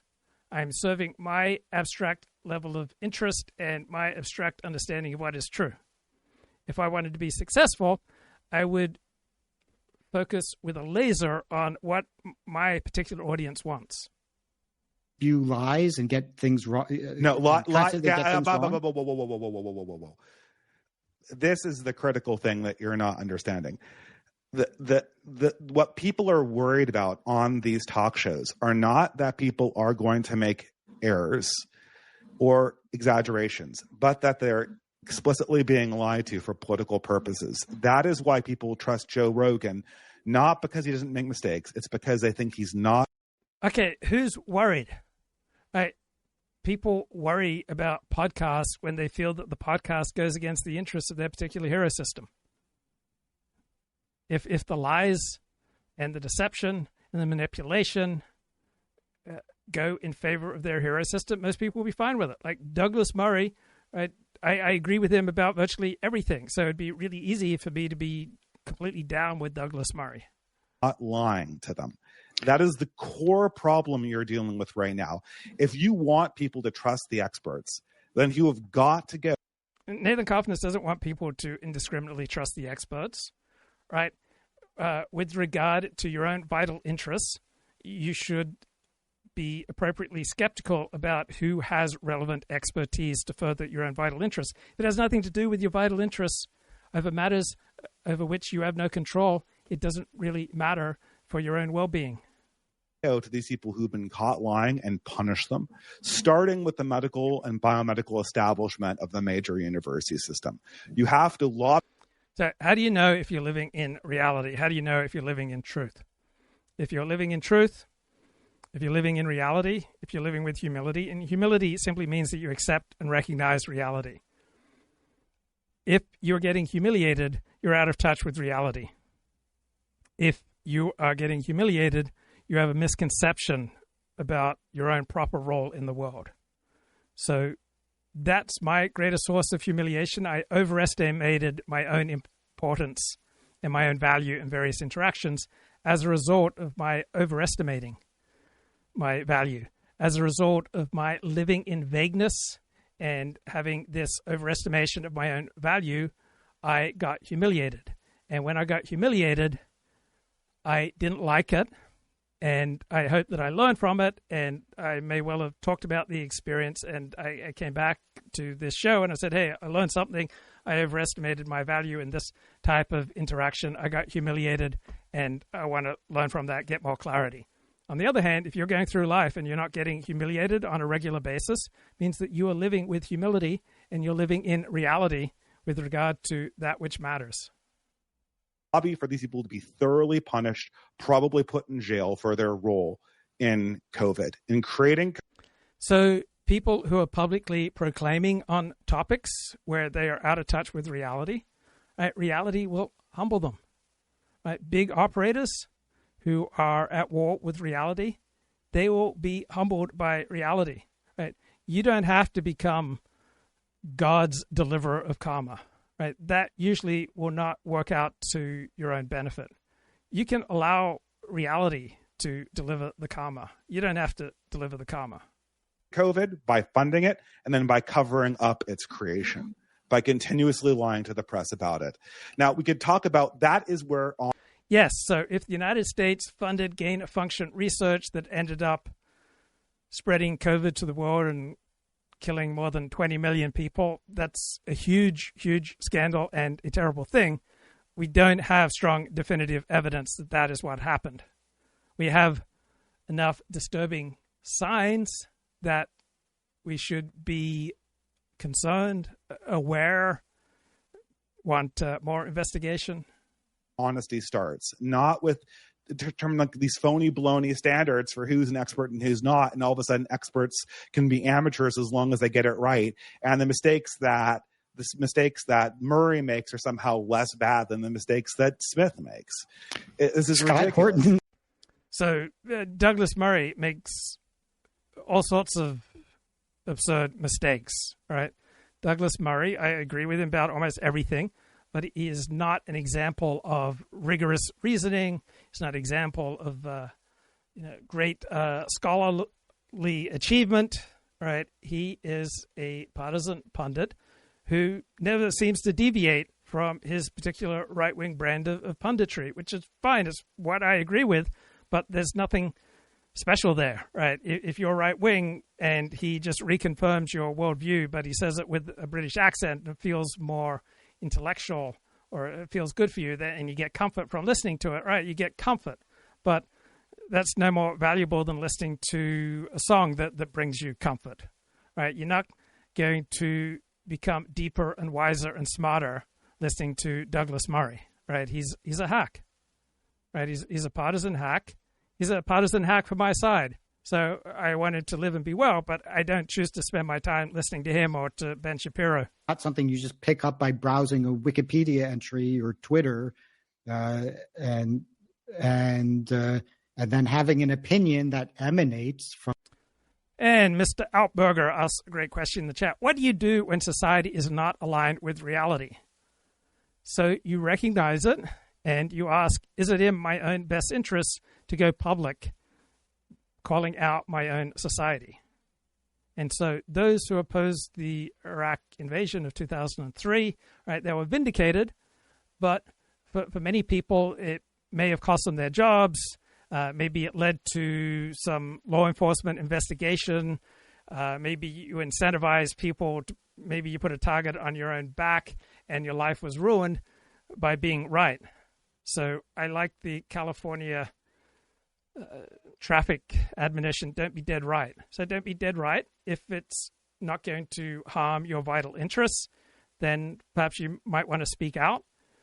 If you have the opportunity to change the direction of your society, if you have the potential for developing a healthier, more realistic society, then even though it may go against your interests, you may choose to be a martyr, you may choose to sacrifice your own interests in the name of a greater good.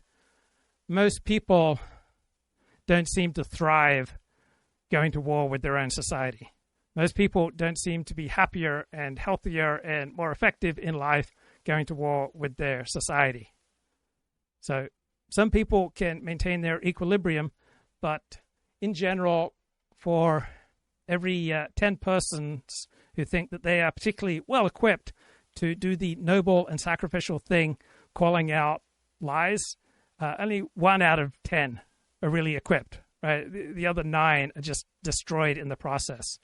And not usually doing your society, your loved ones, any favors by destroying yourself in a fruitless battle. If you face consequences for not participating in that delusion, then participate in that delusion, right? If you have any in-group identity, right, you'll recognize delusions in your in-group, and you should participate in them anyway, because that's the price that you pay for belonging to your in-group, right? You likely will have to or be incentivized to encourage your boss or your superior in some delusion, or your spouse in some delusion, or your friend in some delusion. Right? It's usually not worth going to war with your friend, your spouse, or your boss over their particular delusions. There's a great admonition in the book of Proverbs, never reprove a fool, for he will hate you, but when you reprove the wise man, he will love you. So if someone is going to love you for your reproof, then you're incentivized to reprove them. But if someone's just going to hate you for reproving them and it's not going to change them, then don't engage in that act of self-destruction. From your deep knowledge and being able to defend it by citing lots of facts and an understanding of the methodology that people who work in that field employ, and that we should be hear from all sides of a controversial issue about at least controversies about which experts recognize that there's legitimate disagreement. So if you have, let's say, some crackpot who wants to defend Trump's tariffs, something that no serious economist does in the world. Well, you tell me that, right? But we just had no one's going to believe that. No one is going to believe that in the world. So is it true that no serious economist will defend Trump's tariffs? I think that's a little bit of an overstatement, really more accurate than not. But let's put it into grok. Is it true that no serious economist will defend Trump's tariffs?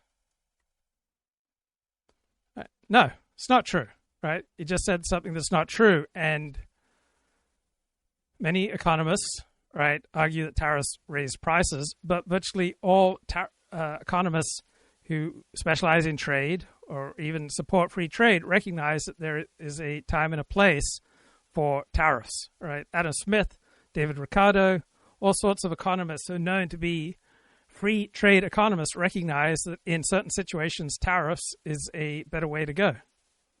So the debate hinges on trade tariffs, right? Free trade economists prioritize efficiency in consumer prices.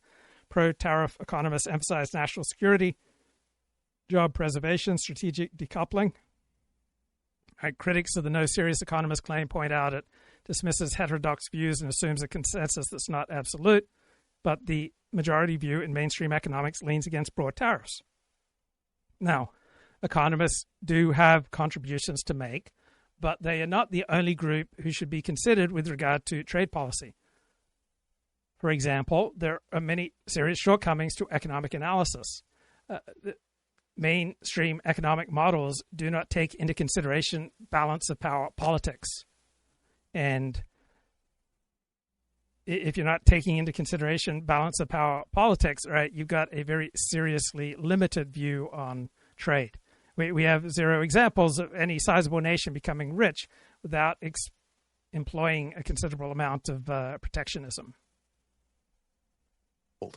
Where all the medical establishments lie about a verifiable fact that in the dismal So I'm thinking about all those experts in the medical establishment promoting gender-affirming care, right? Just something that's absolutely horrible. It's very financially lucrative for doctors and for hospitals, but it's terrible for people. It's just mutilation. So sometimes the experts are wrong. Sometimes the expert consensus is a terrible, heinous thing. economics is way less certain than medical science. Well, not on this. Way It's less definitely certain. not on Trump's tariffs.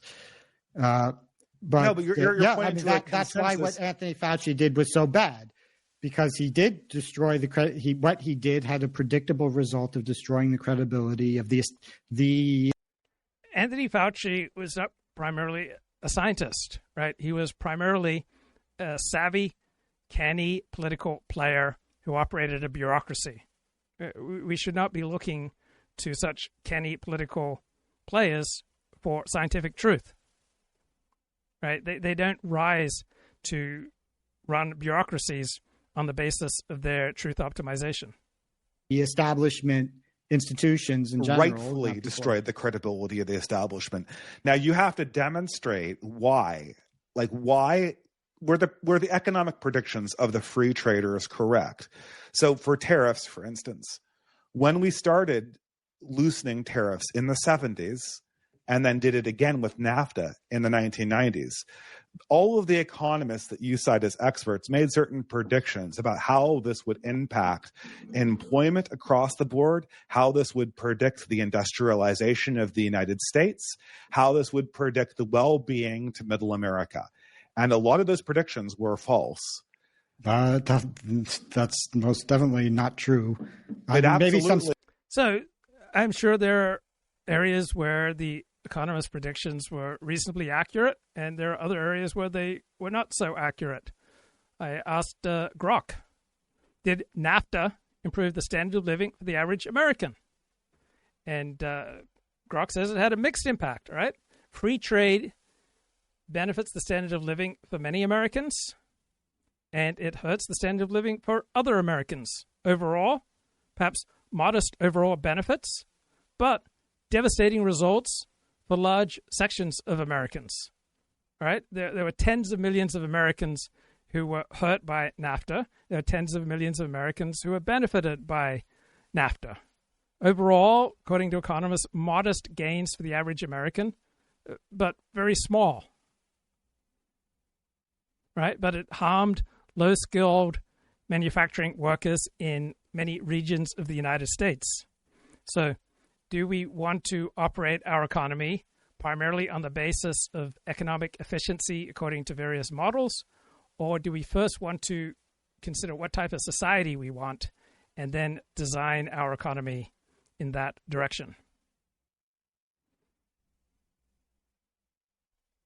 Specific predictions, people make specific predictions. Specific predictions are false. But the fact is, there was an explosion of wealth in the last few decades.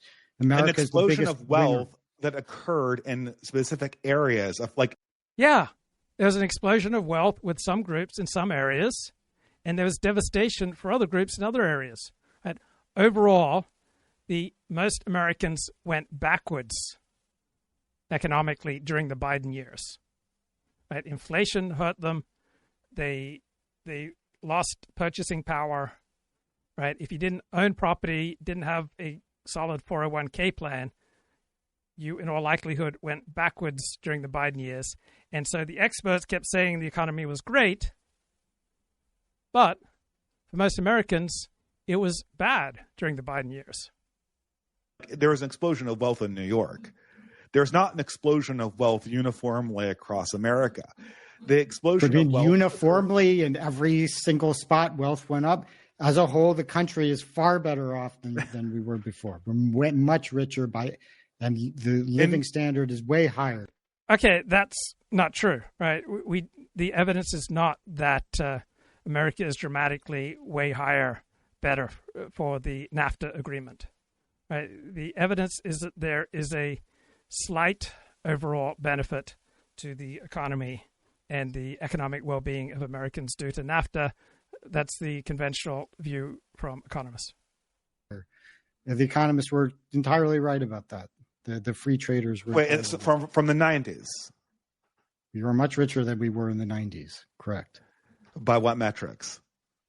I mean, how many minutes you have to work to buy a basket of goods? I mean, A basket of goods. No, stop that there. Excellent standard.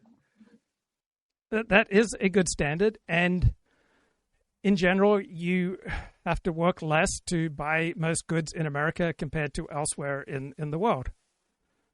Now, there was a great Politico article a few months ago. Voters were right about the economy. The data was wrong. Right? Unemployment is much higher than official data suggest. Wages are lower, and growth is much less robust than government statistics suggest. Right? This is by Eugene Ludwig. Right? He's the former U.S. controller of the American currency. Right? He's someone who knows something. So elites and experts were puzzled by the disconnect between economic reality shown in government statistics and the public's perceptions of the economy on the ground. And so people's perceptions of the economy is part of objective reality. Right? That counts too. Now, perceptions are not necessarily accurate, but their perceptions are part of reality. And so government statistics approximate reality, more closely or more distantly.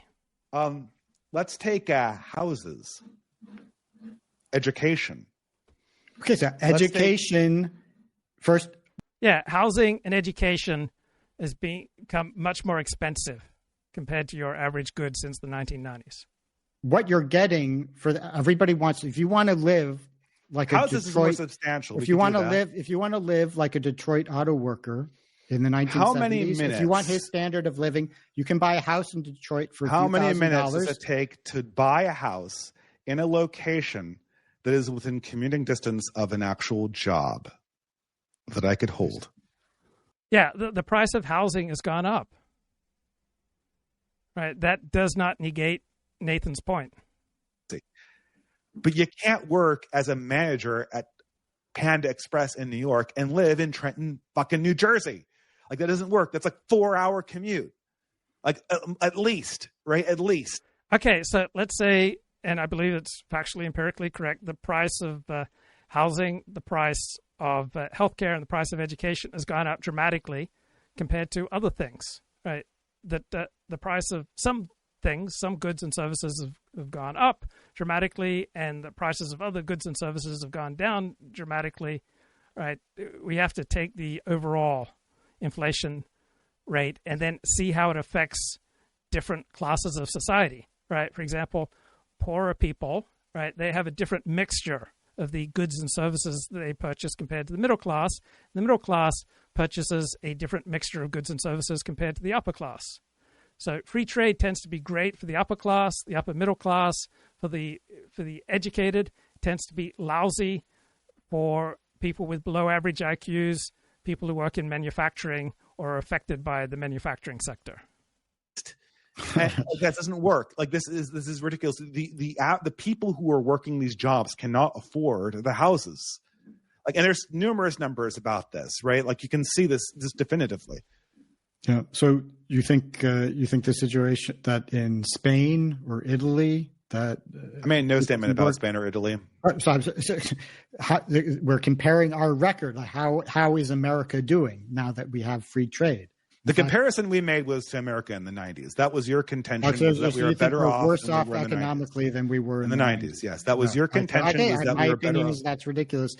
And if you have an example of if you have evidence that there was a consensus among economists that if we implemented NAFTA or some free trade agreement, then a certain thing would happen, and it didn't happen. I mean, you haven't shown this. So you're saying that most economists were against NAFTA in the 90s? So they're in favor of NAFTA, and then after NAFTA, we became richer. We became poor. Better off. Yeah, okay. I think that's ridiculous. But Nathan, do you not see how this trick works? Do you not see how? So support for free trade tends to go hand in hand for freer movement of peoples. Now, you can be like Nathan Cofnas and be for high immigration restriction and free trade, but it doesn't usually operate that way, right? Free trade, free movement of peoples tends to run together. How this trick works? Do you not see this as evidence of like the median person in this? Do you not see is just so obnoxious, right? It's not a good way to talk to anyone. It's just obnoxious. It's just so condescending and pompous. Don't do it. In the 1990s, he sees a consensus of economists, and they say NAFTA is going to make you and your children's life better. And they sign on and go, oh. Economics has more status than any other social science of which I'm aware. Tends to have a higher proportion of men. Tends to be more mathematical, more rigorous than any other social science. Right? Economics has proven its value. It doesn't mean that it's always right whenever the perspective of economists and those of other experts clashes. It doesn't mean the economists are always right. But economics has made significant contributions. Oh, yes, I believe the experts. NAFTA. I'm not saying the economists are right or wrong about tariffs. I have no position on tariffs. I want to make that 100% clear. Okay? I think that to the extent that we do tariffs, we should do them very, very slowly. So I have no position on that, right? The person in the 1990s signs on to that, and then we go into 25 years in the future or 35 years in the future, and we end up in 2025 where groceries are unaffordable, education is unaffordable, fuel is unaffordable, and most importantly, one of the biggest expenditures on your paycheck. How is Nathan Cofnas, in what he's stating about the average standard of living for the median American, has improved from the 1990s. Now, that doesn't mean that as a society, our social trust or our social cohesion has improved. Doesn't mean that the dignity of your 100 IQ average median American has improved. But as far as the purchasing power of the American dollar, right, it buys more stuff now, right? We have more access to cheap goods due to our free trade agreements. Housing is unaffordable. By unaffordable, I mean the median income inside a reasonable distance of the job cannot afford anything approaching a starter home in that area. So like your median income in New York cannot afford, New York City is, let's just take that off the boat.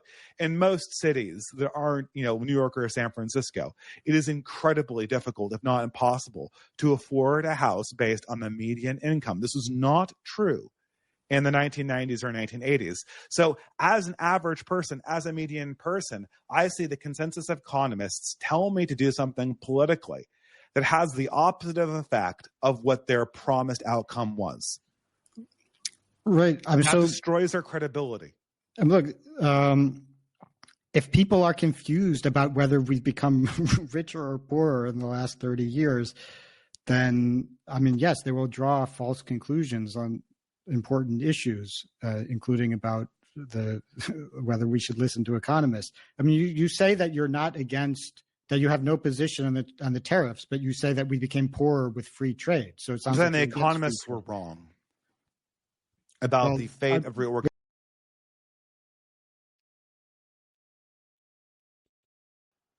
And let's bring Nathan Cofnas in live, and just been discussing your video with Dave Green. Nathan, how's it going, mate? Good. Thanks for having me on. Go ahead. Sorry. By the way, I can't see you. Is that how it's supposed to be? I will. Yes, because that's my secret power. Because my charisma is so blinding that you would lose freedom of will. And so I am like the Almighty. I am withdrawing the force of my charisma so that you will have complete freedom of will. That's what I'm doing for you, Nathan. But why this? Why did you not have this beneficence before? You've only... Because I'm using a different platform. So I'm now using StreamYard. And so I will send you a link because I recognize that the quality of my eyes is just so electric that even the most staunchly heterosexual man will sometimes feel an overwhelming need to just, be warmed by the power of my charisma, even though I'm trying to turn it down to 0 to enable you to have complete freedom of will. I recognize the warming power that I possess, and I'm just a vessel, right? This is no credit to me. I am just a vessel of the one true God. And I'm sending you a link. Just make sure you turn down the volume so you'll get to see me, on 5-10 second delay. I sent you a link in DM. But I shall do as you instruct. Are we live, by the way? Yes, we are live. I've been yakking for 2 hours. I've been sharing insights that will forever change your life. If you watch this back, it will just transform your understanding of philosophy and biology and economics. It's just an amazing intellectual tour de force. And okay, Nathan Cofnas, what are you working on these days? My lawsuit against Emmanuel College, although I can't get into too many details, but as people may know, Emmanuel College terminated my position of college research associate because they said that a guide for the hereditarian revolution could be interpreted as a challenge to the values of diversity, equity, and inclusion, and those are the values of the college. So how could I be a member of the college if I have challenge? They used the word challenge. If I challenge DEI, how could I be a scholar at Cambridge? But aside from your lawsuit, you have an astounding body of academic papers. Are there areas that you can share that you're working on in your academic writing? I've been. I won't get it. I want it to be a surprise, so I'm not going to get into too many details. But I am working on a book on ethics and the rise of leftism and the future of morality. Okay, and I am operating at a severe disadvantage because I could not sleep last night. I'm so excited about talking to you. I just couldn't sleep. So I am caffeinated. I am modafiniled. I am, every which way trying to, fire up the old cognitive engines. But I am like maladaptively excited about this conversation. Well, I've got my chamomile tea. So I'm sure it was the same for you. I'm sure the prospect of talking to me just made sleep impossible last night. Yes, of course. We're on the same. I was so mad when I watched this Dave Green interview. You were such a gentleman, but the bloody bloke kept hectoring and lecturing and talking down to you and saying, "Don't you understand?" and making the same point for an hour. How did you stand it? How did you have such grace? Was it your faith in the Lord? It's only because I could look forward to coming on your show the following day and being cleansed. But like the fifth time that he challenged me on Thomas Friedman and how can you support Thomas Friedman after every time he mentioned Thomas Friedman, I said I don't support Thomas Friedman. I'm sure you remember that. Yes, it was awful. He made the same point for an hour on something else. Oh, don't you understand that the median American is worse off due to NAFTA, and the evidence is against that? But he kept hammering for an hour on the price of housing, which has gone up, but it was insufferable. I can't say that I'm surprised by this guy. I've had enough experience being in the online right, but people, there's clearly a large audience on the right for somebody to flatter the common man and say that, well, the common man is just as good, just as, great, knows just as much about medicine as they do at Harvard Medical School, that you can figure out the truth about complex historical events. Some trained historian has no advantage over you. And look at when Dave Green couldn't understand what I was saying, his first impulse, well, wow, you're not good at philosophy. I, Dave Green, I know more about philosophy than you. So because I didn't understand what you just said. So, but that was, this is a pretty extreme expression of that impulse. Now, Dave, after I published my essay on expertise, podcast bros and brain rot, Dave Green tweeted some screed about how Cofnas thinks that we should blindly trust the experts. Now, whether you agree with my essay or not, like there were many statements in the essay that said, don't blindly trust the experts lie, that you have to hold them accountable, there has to be an investigation, you have to consider, do they have ulterior motives for what they're saying? Are there disagreements among the experts? But Dave Green's interpretation of that is just because for the kind of person, the typical person on the online right, there's this position associated with the left, which is that you should just believe whatever somebody with a PhD says, as long as they're certified, by the New York Times. And then there's this other position, which is anybody can know anything. Nobody is smarter than anybody else. Joe Rogan is has just as much of a medical bona fides as a professor of medicine at Harvard. And if a position doesn't fit into one of those two boxes, then it's impossible for them to understand. So I was not impressed at all by what Dave Green said on Twitter. But then he challenged me to debate. And my first thought was that would be a waste of time. But I talked to a few people about him. I think maybe we talked about it on Twitter DMs.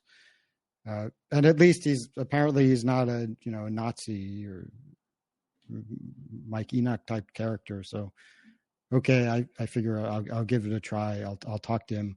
But yeah, I mean, he was. I did think that there was some possibility that he would try to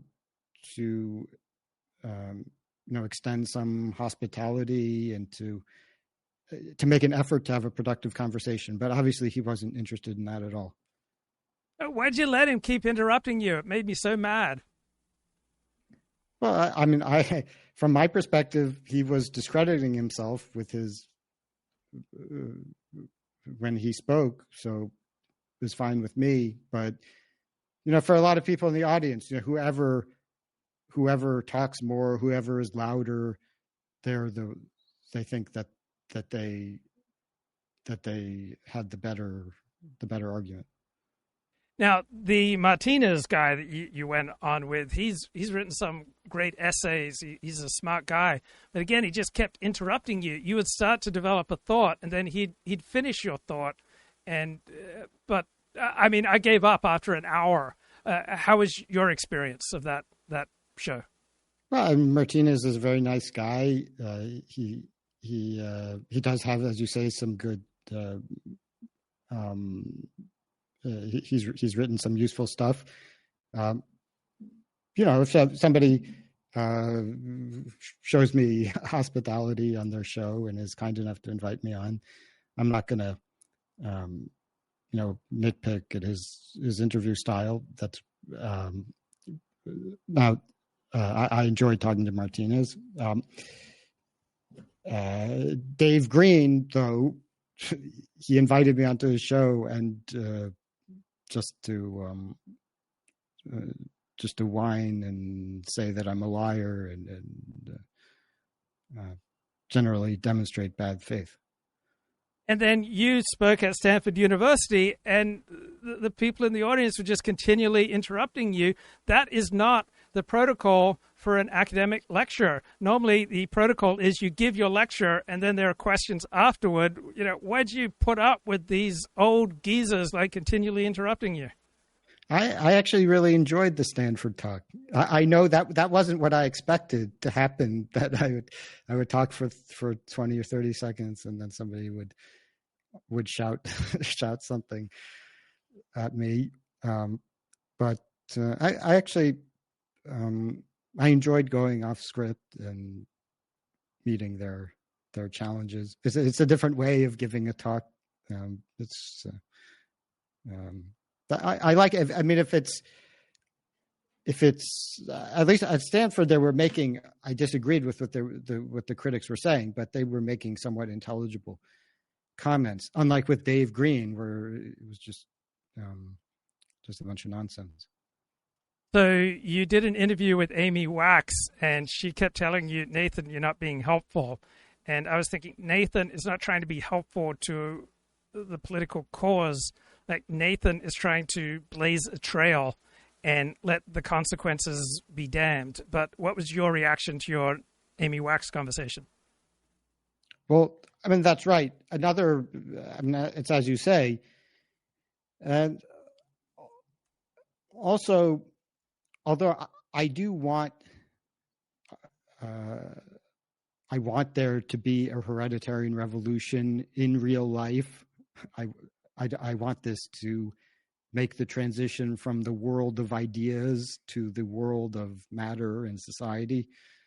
But I'm not an activist. I'm not a Christopher Rufo type figure. I'm a philosopher, and I'm interested in understanding the moral principles underlying our socio-political system and how they're inconsistent with certain internally inconsistent or inconsistent with certain empirical facts about the world.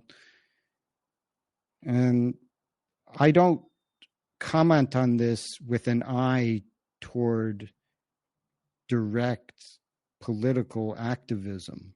Like, well, if I say this, then although it's true, then, that will theoretically, discourage people from voting the way I want in the next midterm election. Like, that isn't part of the calculation that I'm making. I think that we need people like Chris Rufo, but we also need somebody to take a longer view and to think about the philosophical foundations of the anti-woke position. Now, I think Amy is, of course, a dear friend of mine,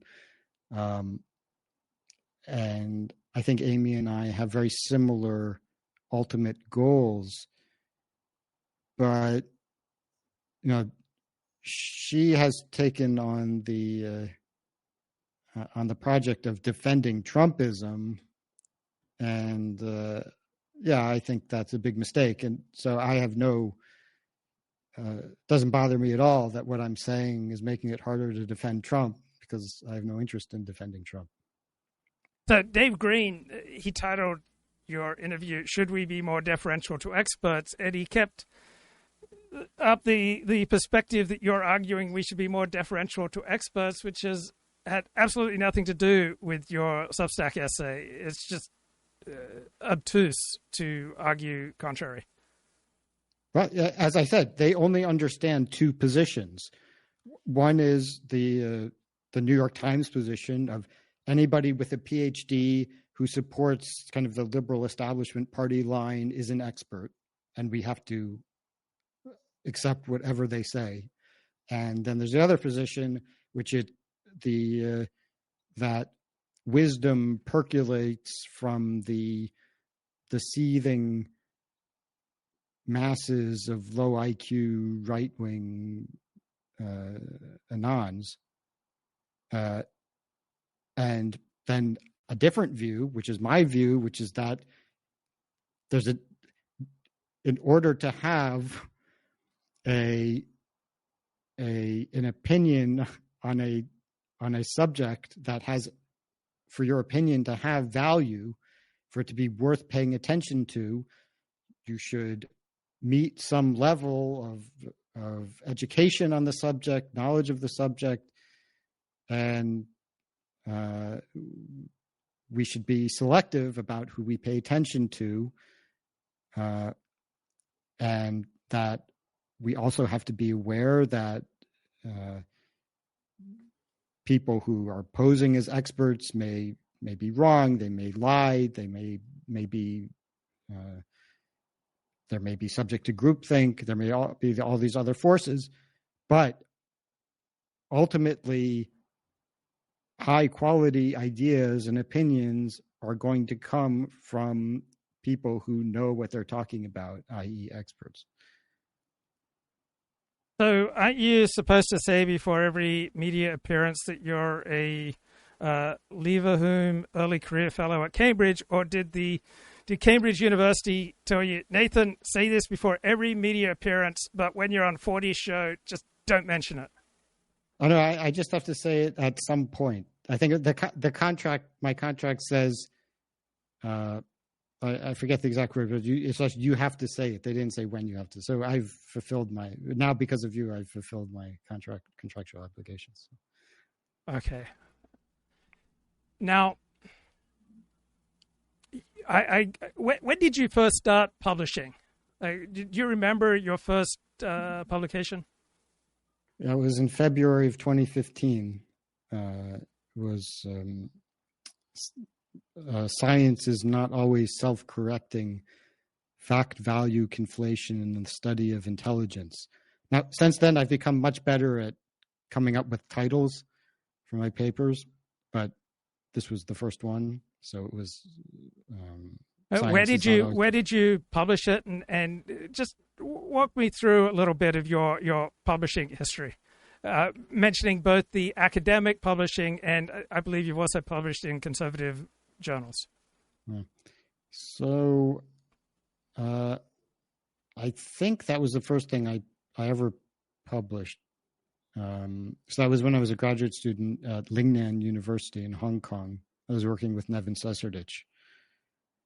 And I collected a bunch of quotes of prominent scholars, intelligence researchers, philosophers, saying that we should lie about group differences in intelligence for moral reasons, or saying that we should avoid investigating the truth, the possibility of hereditarianism for moral reasons. And no, I think and then I argued that, well, we shouldn't lie about it. We should try to discover what the truth is, and that this will have all sorts of benefits. And I thought, my first paper, if I were writing it again, I would definitely do it a bit differently. But I had some bombshells there, I think. Or a lot of really extraordinary admissions by very prominent people from Noam Chomsky, Robert Sternberg, Howard Gardner. I should think of maybe one Gentile. Well, anyway. That Sessa guy is a Gentile, right? Your advisor? Seserdich. Yeah, he is. So I'm saying. I get it. But the people who were saying we should lie about it. Yeah, it's not only Jews who say that we should lie. I want to make that clear. Yeah, that's right. Although there's an interesting factoid that out of, I think it was, I counted 6 or 7 open race realists among professional philosophers, and only Nevin Seserdich is a Gentile. So according to MacDonald's theory, he would be the Gentile front to a Jewish intellectual movement. Right? But there's obviously me, Steve Kirshner, Johnny Anomaly, Michael Levin, Peter Urbach. So that's, I guess, 6. There might be a 7th. That slipped my mind, but so Nevin wrote a book called "Making Sense of Heritability," incidentally published by Cambridge University Press, I think in 2005, and he critiqued all of the methodological arguments that have been made against hereditarianism about intelligence and race differences. It was because of after reading that book that I decided I wanted to study with him. So while I was at Lingnan, I published this paper, Foundations of Science. Then I published a couple articles in the Weekly Standard. I never thought that I would be able to break in to like conservative publishing, because I would, when I was in college and in early graduate school, I would sometimes send articles to these places, and they just send back a form letter. I was really disappointed that I was never able to publish in Commentary magazine, because there was a period of time when I was in college where I was quite impressed by them. Before John Podhoretz took over, it was actually like pretty had reasonably high intellectual standards, or at least it did. It seemed that way to me when I was in college. But they always rejected my stuff. Then I sent an article on global warming alarmism I sent it to National Review, and then I didn't hear anything back. Then I sent it to the Weekly Standard, and like half an hour later, the editor replied and said, like, "We'd love to publish this if it's still available. Like, let me know if you haven't already placed it somewhere else." So that was nope, I haven't.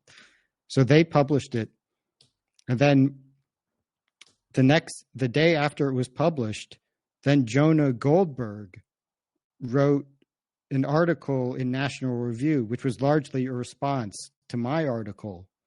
And then a week after that, the editor of National Review emailed me and said, "Oh, sorry for the late reply. We're rejecting your article."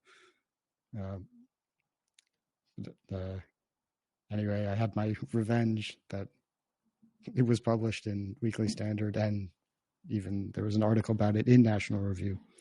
And you were able to buy your first home on the proceeds of that article. $50,000. I bought a mansion in Detroit. Living the dream of a Detroit auto worker in the 1970s. So then Nevin had to retire at age 65, which was a year before I was supposed to get my PhD at Lingnan.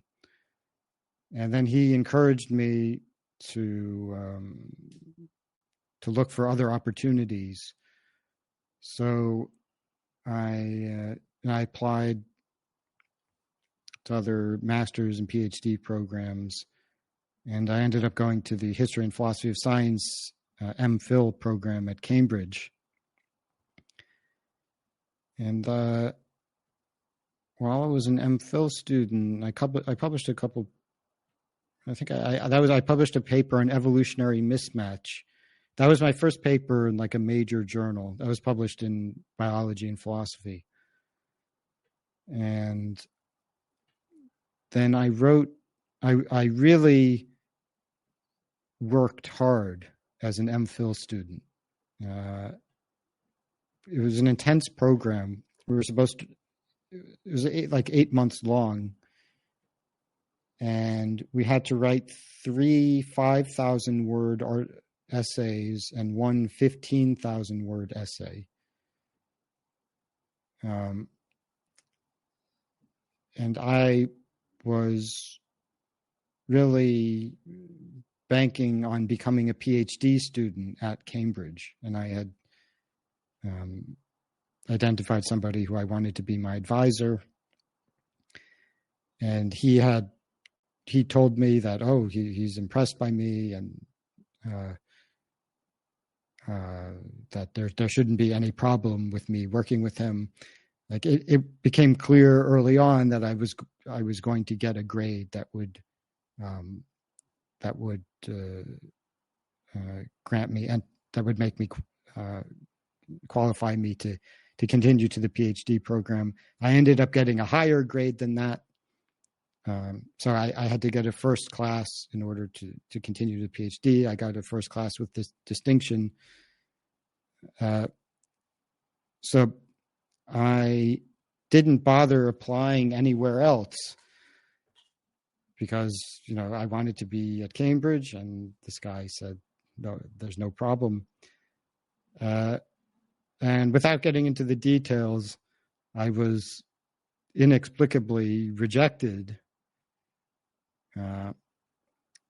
And then it was too late to apply anywhere else. I hadn't even taken the GREs, so there was no time to do that. So I couldn't apply to American universities. I did get admitted at another top UK PhD program, but then the person the two people that I was interested in working with weren't going to be around, so it wasn't really attractive. So I ended up taking the year off. So my then girlfriend, now wife, said I could live in her apartment for a year while I figured things out. And during that year, I wrote 5 papers. All of them, first I published 2 of the papers that I'd written as an MPhil student. Then I wrote 5 new ones. All of them ended up being published in good or top journals. And they included the first papers that generated attention, including the one on Kevin MacDonald, which was published in March 2018 in Human Nature, and research on group differences in intelligence, which was a more sophisticated version of my first paper that I'd written on defending free inquiry into HBD. That was published at the end of 2019 in Philosophical Psychology and generated a lot of controversy. There was a petition to retract it, and the editorial board ended up being replaced as a result of that. And some other papers that I was also quite proud of that didn't generate as much attention. For example, on the role of power in cultural evolution, which was published in Quarterly Review of Biology. Paper Corrosive Paternalism and the Intelligence Continuum, published in Behavioral Public Policy. Out of everything you published, could you give me approximately a top 5? So it doesn't matter if it's a top 7 or a top 3, but what are some of your papers, aside from the 2 that you mentioned, that you're most proud of? Well, the most recent ones, the most recent one I published just last year natural selection requires no teleology in addition to heritable variation and fitness. So for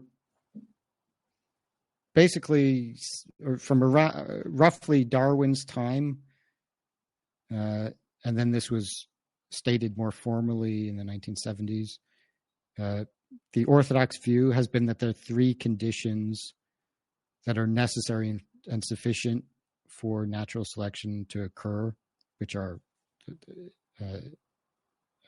heritability, variation, and differential fitness. So if and only if you have these three conditions, you will have natural selection. Okay, I'm obviously leaving aside certain complexities, but this has been a subject of a lot of discussion. But somehow nobody noticed that, according to this formulation, intelligent design and breeding and certain forms of teleological evolution would count as natural selection. And yet, people often comment that a distinguishing feature of natural selection is that it's natural and that there is no God overseeing it and directing it, that it's undirected. And so the most prominent commentators on evolutionary theory have stated that the hallmark of evolution, of natural selection and Darwinism, is that it's not directed. And so therefore, because if you breed animals, there is heritable variation in fitness. It's just that the breeder determines what counts as fit. So if the cow produces more milk, then I breed that cow. That means milk, the ability to produce more milk contributes to fitness. But I'm an agent. So it's the result of agency that I've determined that greater milk production is associated with greater fitness. So I said we have to add a fourth condition, which is that there's no teleology. And in the paper, I spell out exactly what this means. There's some interesting, somewhat complicated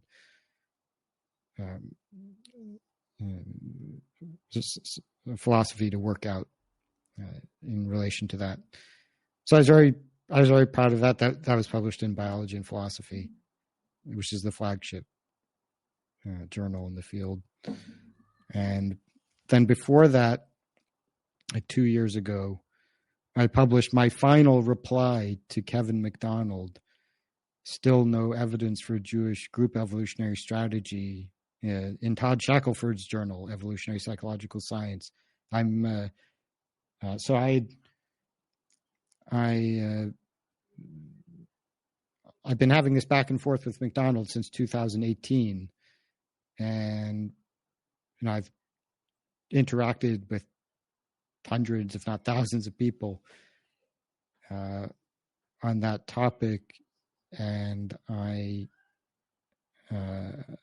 and that was my final major statement on the Jewish question, where I addressed what I thought are the most important points, and so I clarify what I think MacDonald-style JQism gets wrong, and then provide my own theory of anti-Semitism, and so that was the end product of a lot of work and thought. So I'm quite okay. I'll jump in, and I sent you a video from a former head of the writing department at the University of Chicago. He gave a talk on how to get ahead in publishing in academia, and he had many interesting points. One of them was knowledge is a conversation moving through time, and there is a small group of people who get to say what knowledge is in a particular area. And if you want to move ahead in your academic career, you have to engage with the people who say what knowledge is in your area, and then disagree or supplement, or this is the formula. What do you think about that? Yeah, that's true. I mean, this is true in all fields of science and the humanities, but obviously it's doubly true in the humanities, where you don't really have empirical results to guide the discussion in the same way as you have in sciences.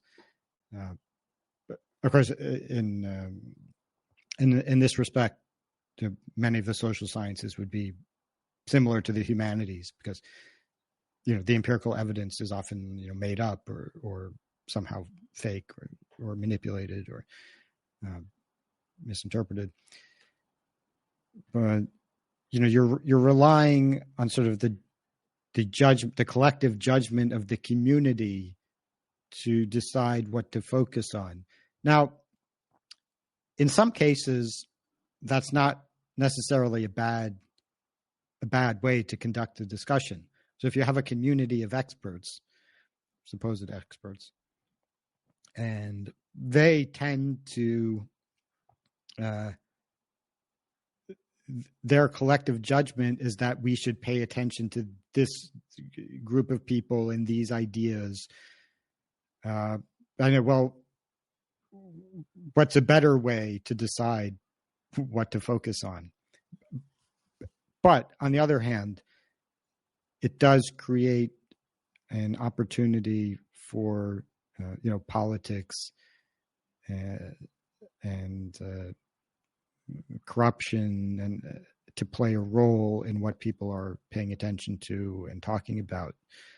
Now, and it becomes a problem if the community becomes invested in one particular kind of discussion that may be on the wrong track. And if somebody has a better idea, it can be very difficult to break in and get a hearing for your idea. So it's a system that has positives and negatives. So a friend of mine got a perfect GRE score in verbal about 8 years ago. What would that indicate about his IQ level?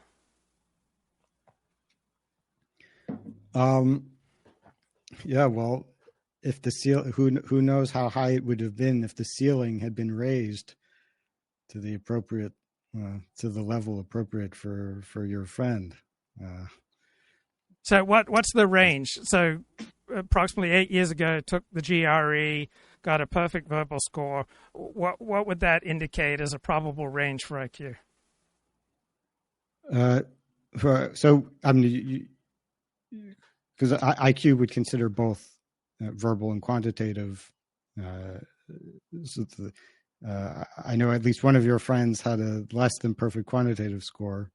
So let's take him. Okay, good bloke, flawed, wrong in some things about trade, but what does his GRE scores indicate about his IQ, approximately? So what do you think is the average IQ of somebody who takes the GRE? So the GRE is taken for by graduate school. So 125? 125? No way. It's much lower than that. No, isn't it taken for graduate students, prospective graduate students, like for only? Yeah, but students? I mean the that's anybody taking it for.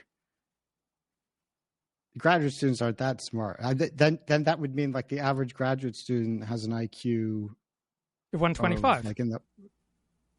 Well, no, because most people who take the GRE are not going to be admitted to graduate school. See, I don't have that high an IQ, so I forgot about that. So I guess it's probably 115, because that's the approximate IQ of average college graduate. So I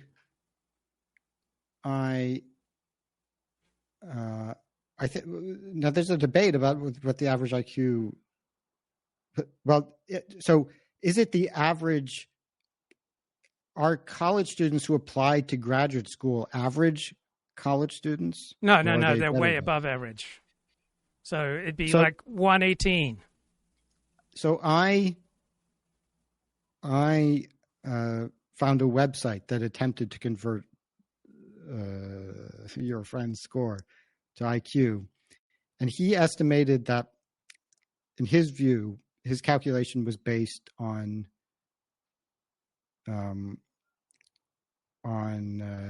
the assumption that the average test GRE taker has an IQ of 105. You're kidding? That's absurd. He had an argument. I could find the website. He had evidence. He didn't. He seemed reasonable, like reasonable. I'm not. It does seem low. I'm not. That would be really strange if the average person taking the GRE had an IQ of 105. But okay, so he said if that was the case, I think he said the score would have been 140. Okay, so 145 is commonly popularly described as genius level, 145 and above. So someone with a perfect GRE for verbal is probably genius level and above. Well, but that's no. Well, I think that's misleading because really what matters for there are definitely people who are very good at taking tests who are not geniuses. Leftists like to say, or blank slatists like to say that IQ is just your ability to take an IQ test. Now, in a technical sense, that's true. Like that is what it is. It's your ability to take the test. But it happens to that's correlated with various outcomes. But there are definitely people who are very good at scoring on who can just real professional test takers who don't have much to show for it outside of the test. And then on the other hand, you have people who display some unusual ability far beyond what somebody who has better at taking the test than they are. It's not perfect. It's an approximation. Far from perfect. But I would say, as someone who also got a perfect verbal GRE score and a less than perfect quantitative score, I don't think that so in response to the person who says IQ is just your ability to take the test. Well, it's a funny coincidence that outside of the classroom, it just so happens that I'm good with words, but more modestly with numbers. Why? And so you're not such a great dancer either. That wasn't on the test. But, okay. So I don't know what my potential for that would be, but so according to the theory that it's just random. There's a random relationship between your real life abilities and your score on the test, but that wasn't my experience. Like I scored well on the thing that I'm actually good at, which is the word stuff, and I got my score on the quantitative. It was like average for somebody who majors in engineering and then applies to graduate school. So, not like. Okay, so we won't canonize him, but kind of average-ish math person, not. So do you know if our mutual friend has experimented with performing enhancing drugs to boost his cognitive abilities? Just same as me, chamomile tea. That's it. But you haven't snorted Adderall? Well, if you count, no, I've never done anything like that. I just meat. Sometimes I'll eat liver. If the butcher here, though, for some reason they don't have liver, which is You got to get the liver from ancestral supplements. The liver capsules are to die for. But why Changed not my just life. eat it? Well, right. I guess that would be best. Oh. So what did you have to develop to become adept at publishing academic papers? Like, was there a particular skill set that you needed to develop? You know, you already had the verbal skills, but you succeeded in publishing in elite journals. What did you have to do to succeed? So my publishing career began with a lot of disappointment. The first paper that I ever wrote and seriously tried to publish in academic journals was I had purported to find a mistake in the way that an influential paper in cognitive psychology had been interpreted, and it just kept getting rejected. Then it occurred to me that maybe the problem was it was too clear, and that you would be more successful in academia. People would take you more seriously if you wrote badly and you said something nonsensical. So as an experiment, in the introduction, I wrote a nonsensical statement, but in a kind of pompous way, so that it would sound impressive, like a kind of Slavoj Žižek kind of sentence. And I sent it to the journal, and it got rejected again. But one of the reviewers praised that sentence and said that he also had been thinking along similar lines as what I said in that sentence. Now, that just made it more frustrating. And, I had no desire to become, a charlatan and write everything like that. So I just kept submitting. I sent it to dozens of journals. And then somebody suggested, for some journals, you can nominate somebody who you want to be your reviewer. And the editor may or may not take your suggestion. But I nominated somebody who I thought might have a favorable view of it. And then it got rejected, and one of the reviewers wrote some reasons why they didn't like the paper. Several months later, that person who I had nominated to be a reviewer published a paper and then described my idea and then said exactly what she had said in the review. Okay, I can't prove that she was the reviewer, but, nobody had ever expressed that idea before. And suddenly she randomly just describes my idea and then what she thinks is wrong with it. So I sent it to one more journal, and then it got rejected, and the reviewer said, "Oh yeah, this idea is that reviewer that was published paper. You need to cite that published paper as the source of your idea." So that was, and this happened over like a 2-year period. So finally, I just gave up on that, and it was never published. Why not put it on your Substack and tell this story? I'm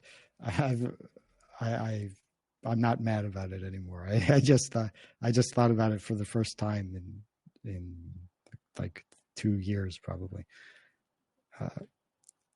and nobody cares about this kind of thing.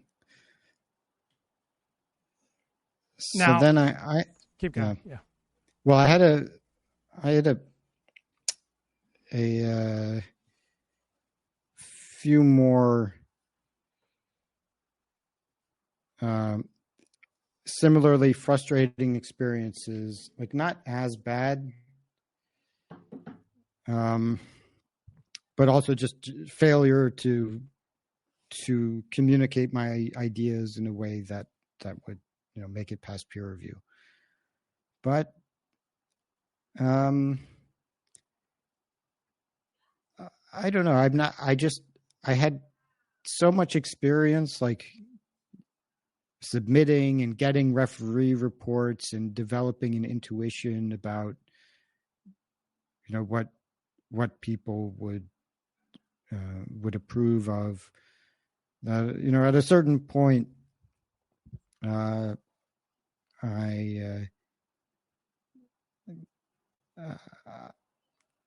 don't know. It's hard to express it as some rules of thumb, but making the paper a little more focused, not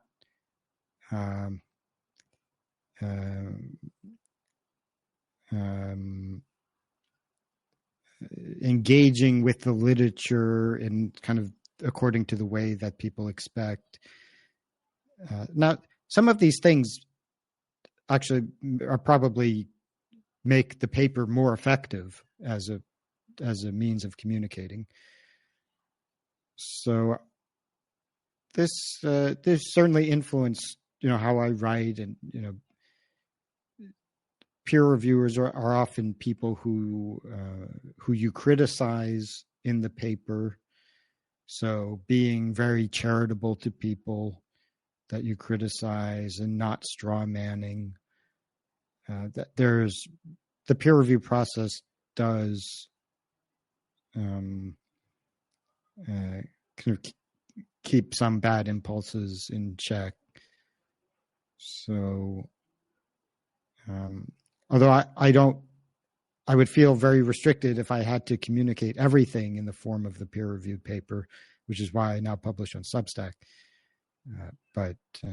The process did have some positive influence on me, I think. What role does AI play in your writing?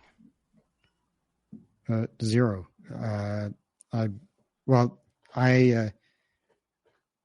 In terms of writing, I did use ChatGPT to look for typos. I specifically, for my last Substack essay, I specifically said, "Don't give me writing advice. Just tell me if you find a typo." I think chatbots are useful for searches, and they can sometimes be helpful for finding typos, for finding information, like their improvement on the old search engines in some cases. But I don't like anything a chatbot has written. I don't trust anything a chatbot says. The chatbot operates on the same principles as autocomplete. There's no thought. It generates text, which is grammatical and follows a certain formula of, some people say A, some people say B, and then takes a position based on, something it looked up on the internet. But I think a world where people outsource their thinking to chatbots is one in which we've taken a big step backwards. So one thing that we have in common is that we both lie awake at night thinking about World War I, and there are many narratives that came out of World War I, but for some reason the narrative of the warrior poets was the triumphant narrative. It became the lens through which World War I is understood in the Anglo world. Now, there are so many different narratives by which World War I could be understood. This is not how World War I was experienced in the Anglo world at the time of World War I. Do you have any thoughts on what decides the winning narrative? Because at any significant event, there can be an infinite number of narratives. What determines the dominant narrative? Well, besides the obvious point, the dominant narrative is determined by the winner. Okay, but World War I could have been understood, by the winner in many different ways, but the winner decided to understand it through the lens of the poets and their disillusionment. So, why? Well, I don't know, because I don't think that society really has a narrative about World War I. The average person, look, if you these talk shows or comedy shows stop people in the street, like Jay Leno, and ask people questions about history, and like, when did Columbus discover America? The modal answer is 1892. So people don't really have a narrative. But for the people who history, for the people who do have a narrative about World War I, or people who received an education about World War I, the dominant lens is through that of the poets, which seems completely arbitrary and false to me. But, why did this dominant narrative among those for whom narrative matters or they're being educated? Why do you think? I'm not much interested in World War I, but what makes what shapes a dominant narrative? Because you'll notice events will happen.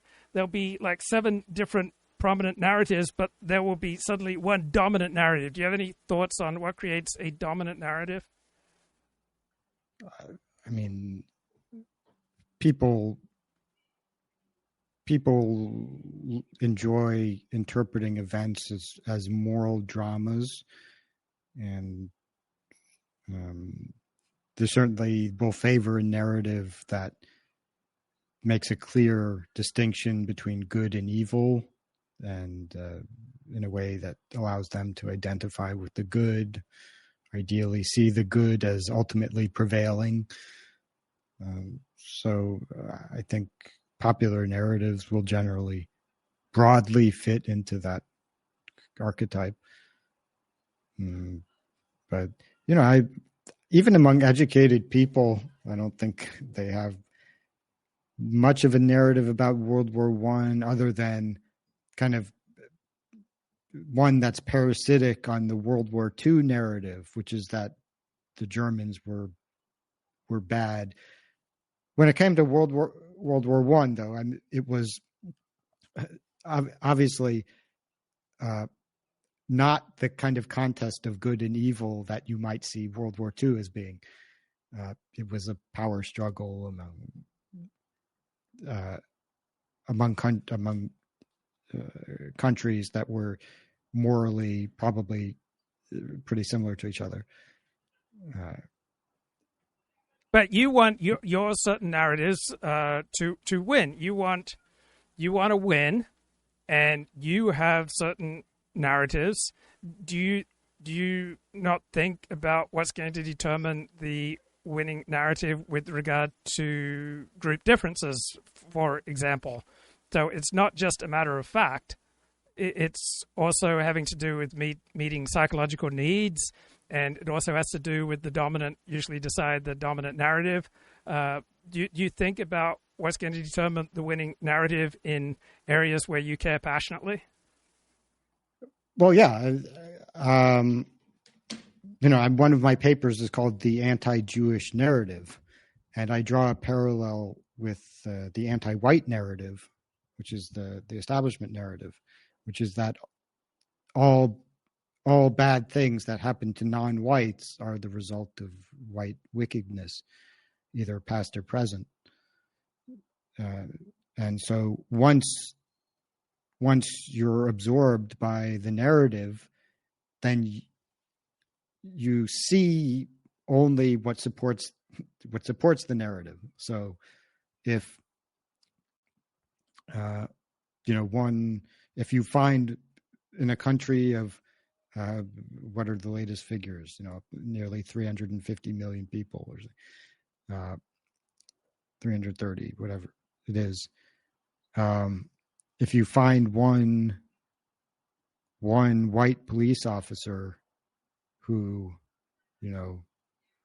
unjustifiably, pushed a black person, that supports the narrative that there's this very powerful forces of white supremacy keeping blacks down.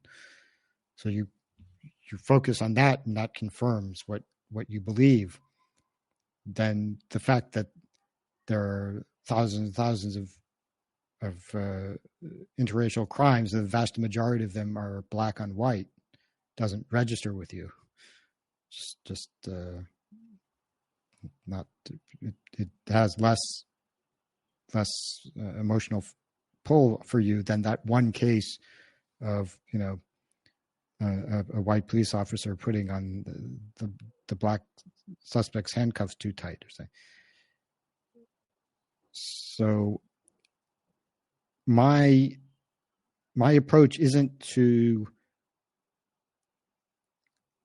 try to argue that to argue directly that we need against the narrative or present another narrative, but just to present people with empirical information, or just the fact that evolution doesn't stop at works above the neck as well as below, and that the narrative is that disparities do not necessarily indicate that there's been an injustice. And then once people accept that, then the new narrative will follow.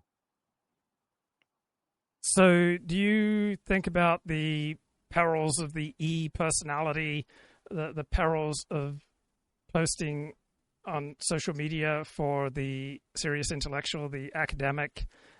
Do you have concerns about that? Do you have standards for yourself to protect yourself, or it's not something you worry about? I think a lot about this. I think the right-wing ecosystem creates incentives that make serious thought almost impossible, certainly make it virtually impossible to make a living as a serious intellectual on the right. And there are a couple examples of people who are doing it, but they're really the serious people are competing for crumbs. The vast majority of resources and attention are being funneled to people who absolutely should not be receiving so much attention. And even people who are capable of making a contribution, a real intellectual contribution, the incentives ultimately push them away from that. Because look at my, last year I wrote why we need to talk about the right stupidity problem on Substack. I presented a theory of wokeism that has become well known. It was very widely read. I wrote a refutation of Thomas Sowell's very popular theory of race differences that people have been arguing about for decades. And I actually went through what he said, and I showed all the mistakes that he made. But basically everything he said that could be checked was just factually wrong. And then I made it available for the world for free. I wrote like 5-6 articles like that. Almost all of them went viral. In total, hundreds of thousands of views. Now, what happened at the end of it? Okay, so I'm making about $5,500 in donations every year. That doesn't come close to covering even like 5% of my legal fees that I have as a direct result of writing the Substack. So, I'm not even with the record that I think is pretty good, like that, not close to making a living doing that. I mean, that's just a few months rent, and I need to eat and pay the electrical bills and so on if I'm going to. But who is making money on the right? James Lindsay. I mean, people like Jordan Peterson are making probably tens of millions of dollars a year. And they do it by just constantly churning out content and doing whatever it takes to get attention. And people really, like they, even though quite a few people have said that, your article is the best thing I read this year, or this had such an effect on me. But people aren't going to pay. Most people are not going to pay that much money for 4 or 5 articles a year. That's just the way it is. But if I would make a lot more money if I just sat on Twitter all day and then wrote 3 Substack posts a week, commenting on the news, or pushing some some line that I have, like the woke right, so something like the woke right, or like Jordan Peterson, dragons are real, or and then I would get an audience for that, and I would give them a continuous stream of entertainment. But I'm sorry, but then, go ahead. Yeah. Then now I think there has to be. Well, then I would have a lot less credibility among the people that I care about if I did exactly. That. But I would have more money. And now, as a matter of fact, I'm getting a paycheck from the university, so at least at this moment there would be. But if I needed money to pay the bills, and there was no way for me to get it, like I couldn't get it by being an intellectual on the right who spends months. There's a tremendous amount of labor that often goes into my articles, even my Substack essays. And the easier it is to read, the faster you can read it, often the longer it took to write it. I almost never. There's just like one Substack article where I thought it was important to publish it quickly, which was MAGA Communism and the End of America, which I published like 2 days after Trump announced the tariffs.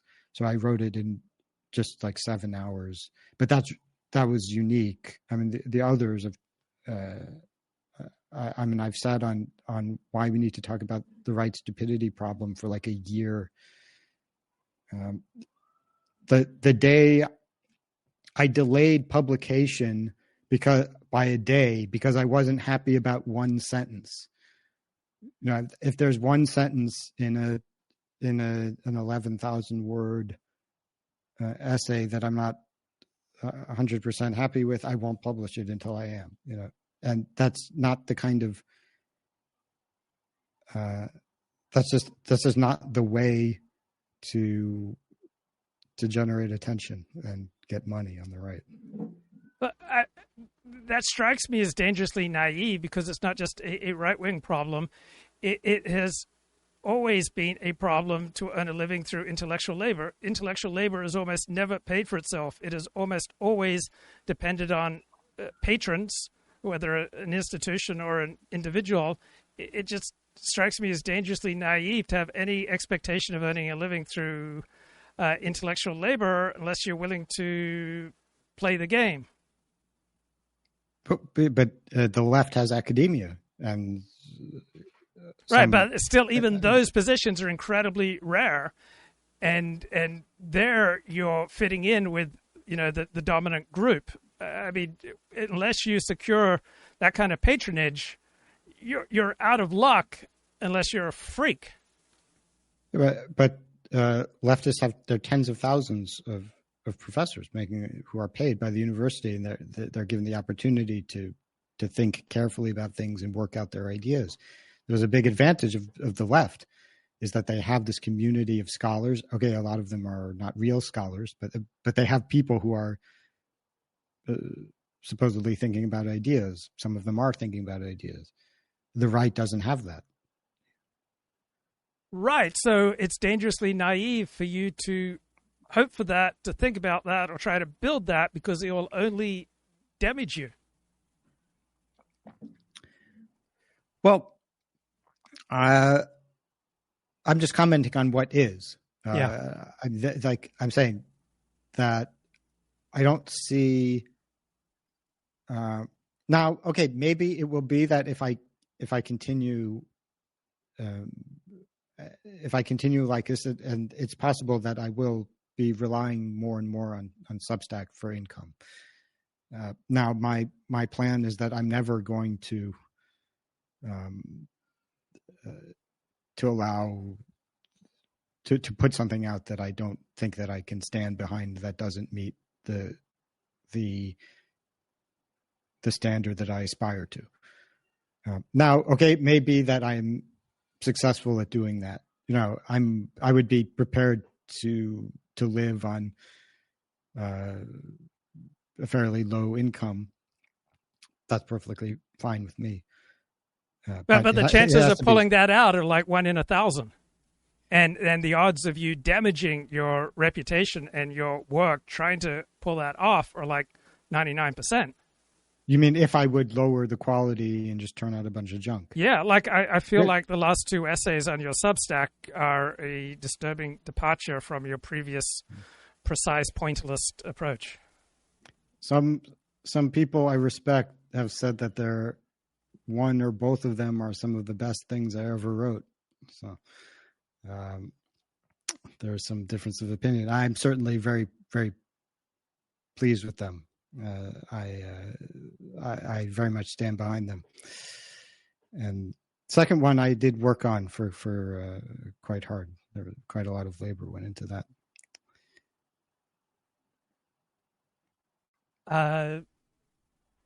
Do you see I see a giant difference in your last 2 essays compared to everything else I've read by you. Do you see a big difference? Well, you disagree with the conclusions of these in terms of the has anybody identified a mistake or error of reasoning? Not that I'm aware of. I ran your work through AI, both the popular and the academic work, and it said that the through line is provocative. You're a provocative intellectual. Do you think that's fair? I mean, I'm sure that if we would look up the definition of provocative, there would be something to apply to me. But if there's a connotation, of course, the chatbot doesn't know anything about this. It just maybe it's looking up keywords that it associates with the word provocative or something. But my goal isn't to provoke, if that is something that could be implied by that. So you don't think there is a significant through line of what's a more neutral way instead of saying provoke? I had it on my mind. If only I'd. What's a neutral way instead of saying you have a through line of provocation? You have a through line of stimulating. Yeah, there's a neutral. Do you have? You seem to be obvious. You have a through line of stimulating work. I guess so. Sure. That's important to you. It's not something that's removed from you, you want to stimulate. I mean, that's a neutral word. It's not a bad word. Right. Sure, I guess so. Okay. I mean, I this is just a personal quirk, but it was always important to me to, whether I'm fooling myself or not, I don't know, but at least I told myself that it was important to do things to try to have a pure motivation, and not to do something just to get attention or some benefit, but to do it because it was important or right. So prior to your last two Substack essays, whenever I finished reading an essay of yours, academic or popular, I felt I've got nothing to add. I mean, I've got nothing. I can contribute nothing here, and you know how that made me feel, Nathan? Like I just felt like superfluous to the universe. But Baruch Hashem, praise the Lord, these last two Substack essays came along, and I thought, wow, what a wonderful opportunity to contribute.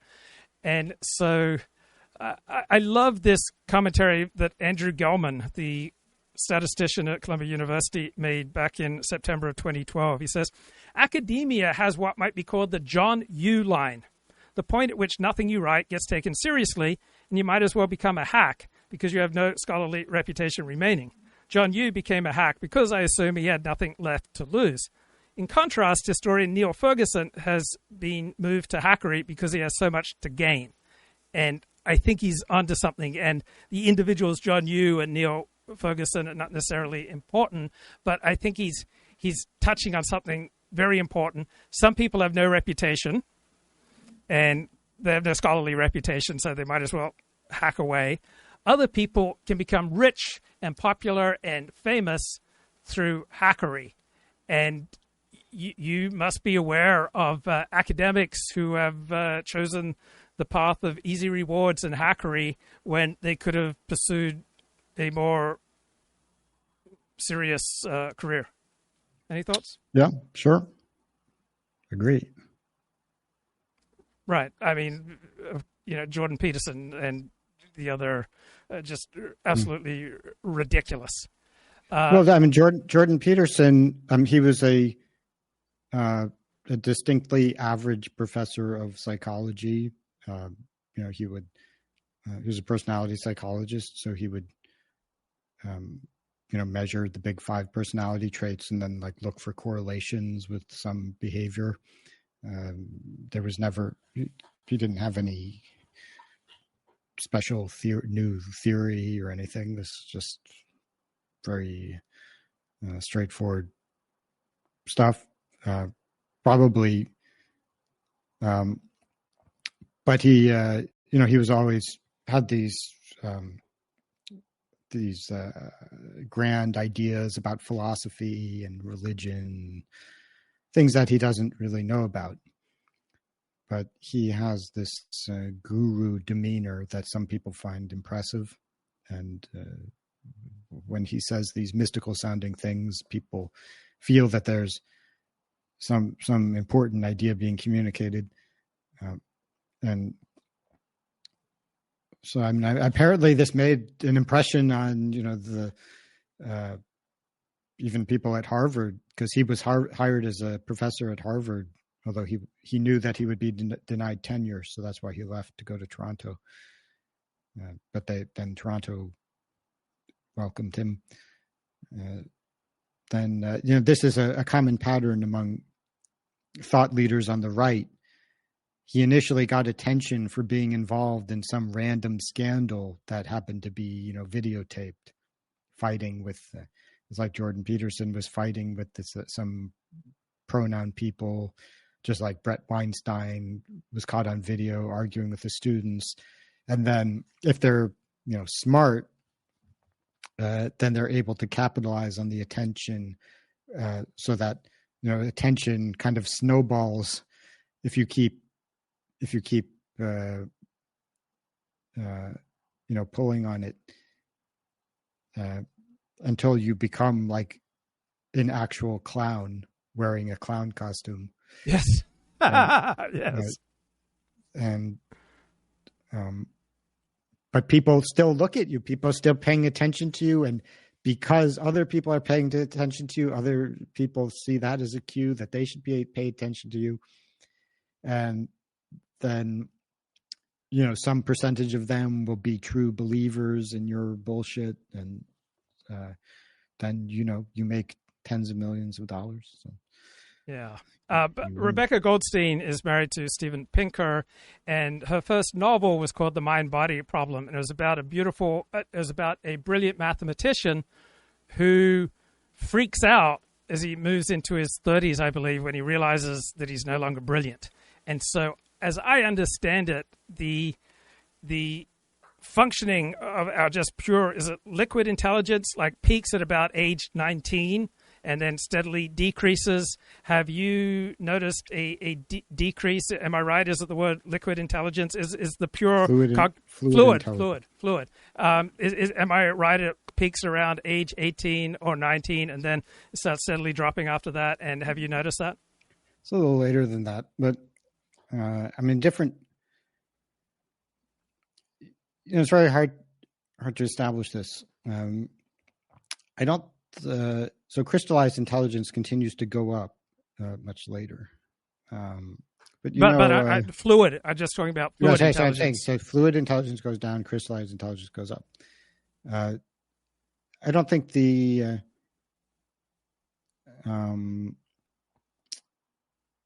an idea that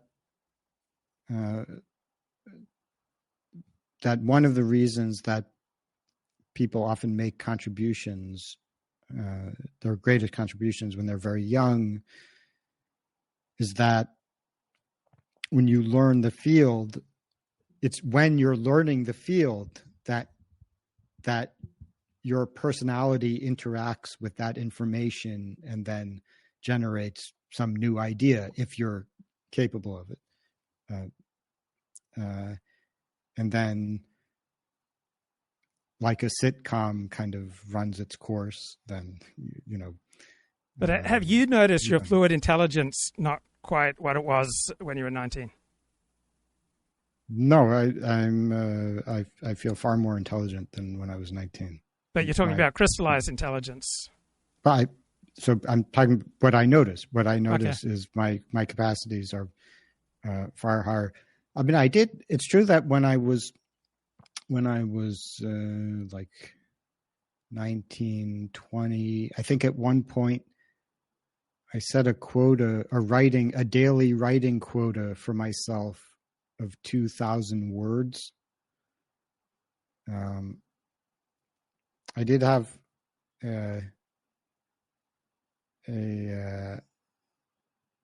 so in that, maybe I had I felt that I had a lot of energy, but what I was writing wasn't actually that good. So I don't know.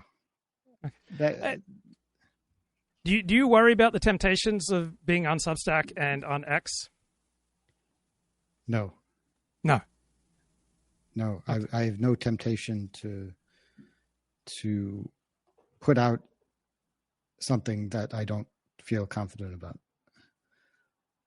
Okay, so you've got a Substack essay that came out April 4, MAGA Communism and the End of America. What do you mean by MAGA Communism? Well, the American right was traditionally better on economics than the left. It's generally in favor of free markets. And it was the left that was in favor of intervention, regulation, and it had been skeptical of wealth. And now the MAGA right has taken the worst of the left and dialed it up to 11 with policies that are utterly stupid, that are not supported by any serious person with training in the relevant fields of economics. It's driven by many people on the right are simply hostile to the notion of wealth.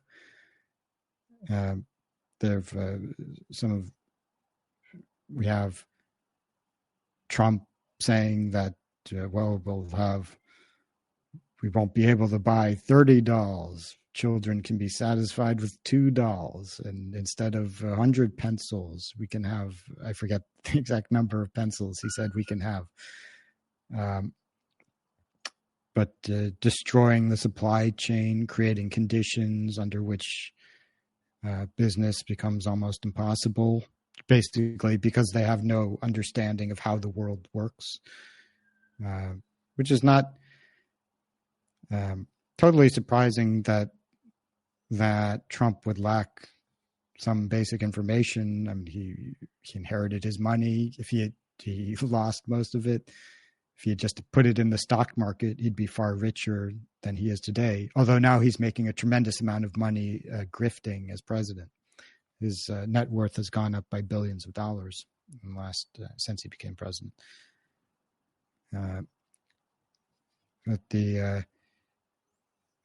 So communism refers to the idea that we should have a controlled command economy with the president telling Walmart what their prices should be, deciding who should import what and what kind of jobs people should have, and all while enriching himself and his friends and his family, as is inevitably happens under communist systems. And now the second half of the title, "And the End of America," refers to the inevitable consequences for the country. Not only is Trump destroying our economy, but he's doing it in a way that will permanently diminish our stature and influence vis-a-vis the rest of the world. They're already the American exceptionalism has come to an end. It will never be the same as it was 6 months ago. 6 months ago, this was a decidedly unipolar world. America was at the top. Everyone else was sitting on the sidelines, seething and wondering how they can replace the dollar as the world's reserve currency, and how they can challenge American hegemony. And then Trump came along and just handed victory to them. Just been the positive view of America has collapsed. We're now, when Biden was president, we were at a plus 22. I think now it's -5 of favorability of Americans. We've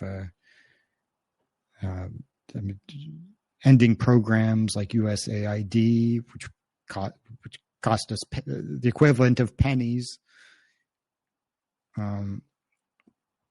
but created a tremendous amount of goodwill and had positive effects on the whole world, and that would redound to America.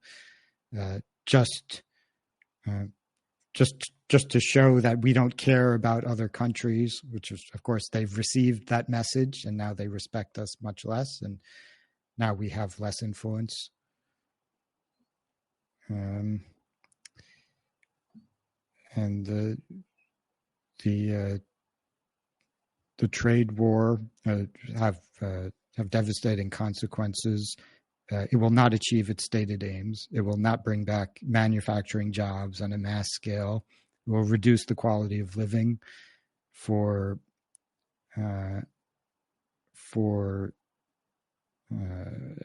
basically everybody except those who are in the Trump orbit or are somehow connected to his grift. And it will will simply be impossible for us to ever recover the same position that we had before these completely pointless actions were taken. So I was triggered by these last two essays. Did you notice many people getting triggered by these essays? And did you notice any through lines in why certain people were triggered by these two essays? Yeah, some people, obviously, people who are very invested in MAGA and Trump.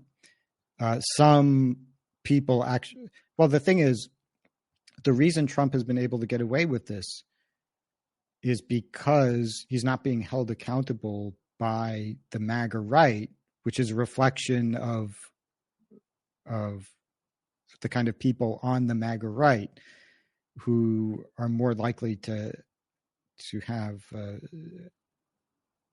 The intuitions of the average person favor state intervention, command economy. Basically, they're against the free markets, and the free markets are counterintuitive. And in fact, people who support free markets have higher IQs on average. It is a well-established association. So the people on the right ought to be rebelling against this. If they clearly rebelled against this, then Trump would have to back down. So there are people who are true believers in the tariff project, and then there's another group of people who are just had tremendously high hopes for Trump, and admitting that it ended in such not only ended in disaster, but in the most embarrassing way imaginable. It's difficult to face. So I'm self-deceived much of the time, but this is what I experienced. Not that I'm invested so much in Trump. I feel very invested in you and your career, and I felt like you were self-destructing with these two essays. So am I the only one to express that to you?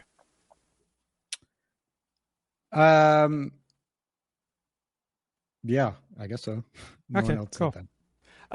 So when you use the term MAGA communism, how precise do you think that term is?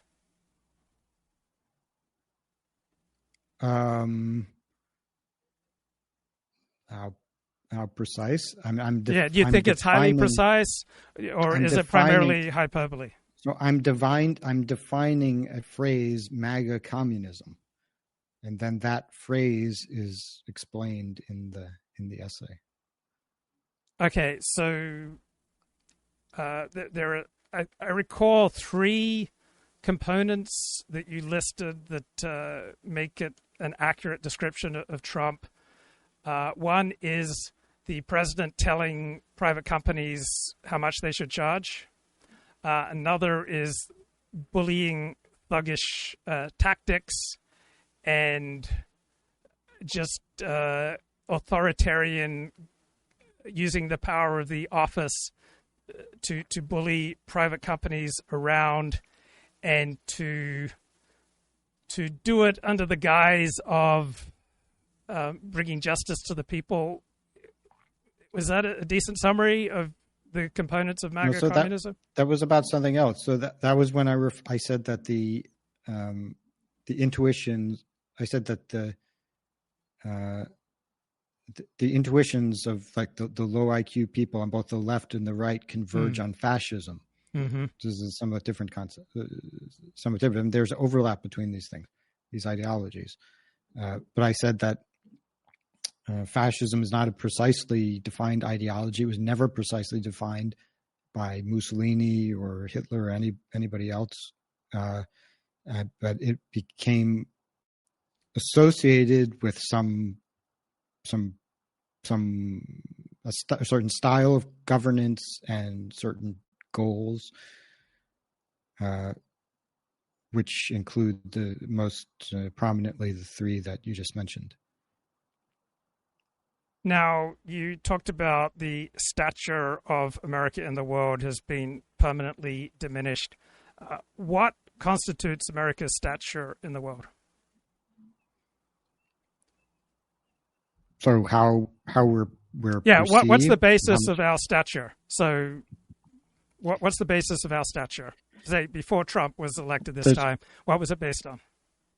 So it's our economic power, our military power, our formal alliances, and our soft power.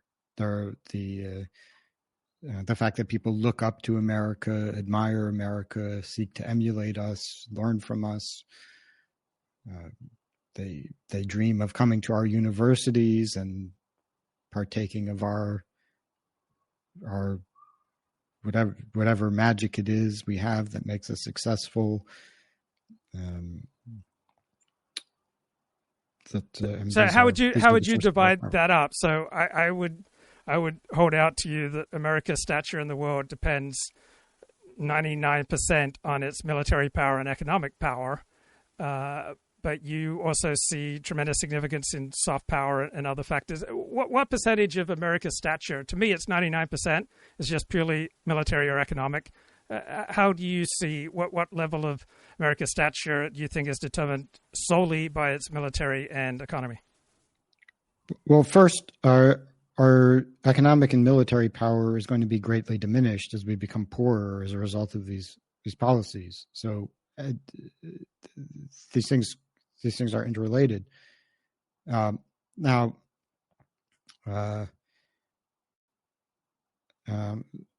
look, there are different dimensions of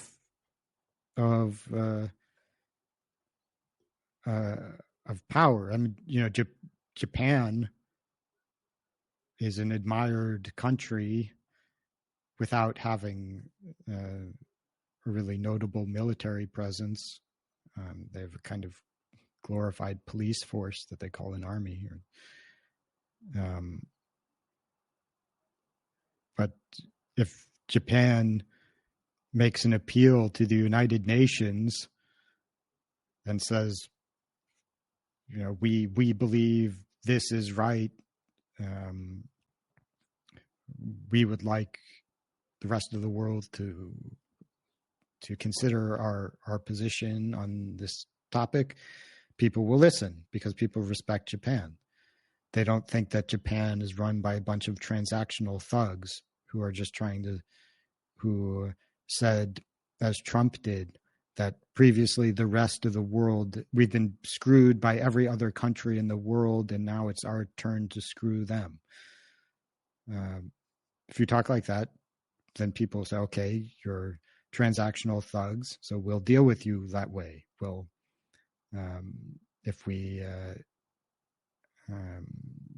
we'll work with you when we have to and when we can, but when it's time, when we have an opportunity to screw you, that's what we'll do. So someone such as myself, who contends that life is transactional and it's a polite fantasy to pretend otherwise, I would contend that life and the world operate on transactional basis 99%, and it's just polite figments to pretend otherwise. You disagree? Well, why is it that high IQ countries are so much richer than countries with lower IQs? Now, a big part of that is the greater cooperation of intelligent countries. In those countries, people are more likely to understand the benefit of cooperation, and therefore they're less likely to just grab what they can to do what seems like the rational thing, which is just pocket as much money as you can and grift whenever you can. People in some corrupt African dictatorship, everybody's just acting for his own interests, but the result isn't a successful country. Successful countries are those with high trust, high cooperation, where people aren't just looking out for themselves. Now, I think your first argument here for MAGA communism is Batya Ungar Sargon. So she did a PhD at Berkeley in English. She is, I think, pretty much identified as a Marxist since college, and she identifies as a Marxist left-wing supporter of MAGA and Donald Trump. And I read both of her books. How much of her work have you read, or how familiar are you with her work? I'm not interested in her work. I've heard her give interviews. That's enough. That's enough of her for me. Okay, so when someone says they're a Marxist, that tells you, I would contend, almost nothing. It tells you that they look at things through a particular material, dialectical, materialist, class-based lens, but it's like someone telling you that they're a Christian, right? If someone tells you they're a Christian, it effectively tells you nothing. You don't know if they're going to be honest in business. You don't know if they're going to be right-wing or left-wing. And so you seem to equate being a Marxist with being a communist. Is that fair? So if I told you that I've become a Marxist, that wouldn't give you any information about me? It wouldn't give me much. It wouldn't tell me. I don't think that conveys much. I mean, I also asked that of AI, which you have so much respect for. And it mentions that being a Marxist is an incredibly vague identity. It just covers such a broad swath of approaches to life, like being a Christian, that it's effectively verging on it doesn't have much value as far as defining where someone's the original coming from. thing you said, no information. I mean, no information means like. Okay, it's so vague that it doesn't tell you really where someone's coming from in political terms. Just like someone tells you they're a Christian, it doesn't tell you almost anything about what you can expect from them practically, or their worldview. Someone tells me they're a Christian, that significantly narrows the range of possibilities that I expect. I expect them to say they believe in God. So there's a certain probability that they could be some extremist on the left or the right, but I'll assume that they're in the middle of the bell curve for what self-identified Christians believe, which is different from what the general population believes. Somebody says he's a Marxist. I assume he's probably on the left. I don't know a lot of right-wing Marxists. I assume he believes in he emphasizes equality as a political goal and has a special focus on the distribution of material wealth. I assume that person thinks that there's some sort of right to work, that there should be that they support big government, at least in the so according to Orthodox Marxism, there's this complicated story about the role of the government as a means to bringing about this future condition. But I assume that if somebody self-identifies as a Marxist, they'll have certain views on the role of government in the economy, and I'll assume that if the person is educated at all, that he'll have some notion about alienation and labor and several other issues. So I think it's No, I'd agree with everything you just said about being Christian or Marxist. I just don't think it gets you very far. But yeah, it does indicate someone's on the left. They can have a class-based analysis.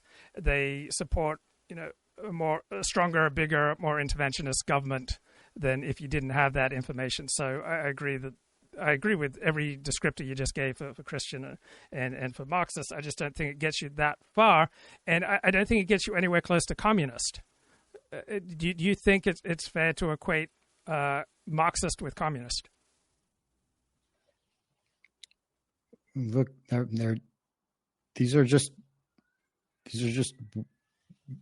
these words have had somewhat different interpretations by different commentators. There have been different kinds of Marxists. There have been different kinds of communists. They've had sometimes incompatible goals, but I'm not sure what do you think it's possible that I've read two of her books, so I'm quite familiar with her thought, and I would recommend her two books. They are center-left, they're center-left. So do you think it's entirely possible that someone could be a self-identifying Marxist and be absolutely repelled by communism? If the person was extremely unsophisticated, but you're saying if you recommend that people read two of this person's books, I assume you don't think she's that unsophisticated.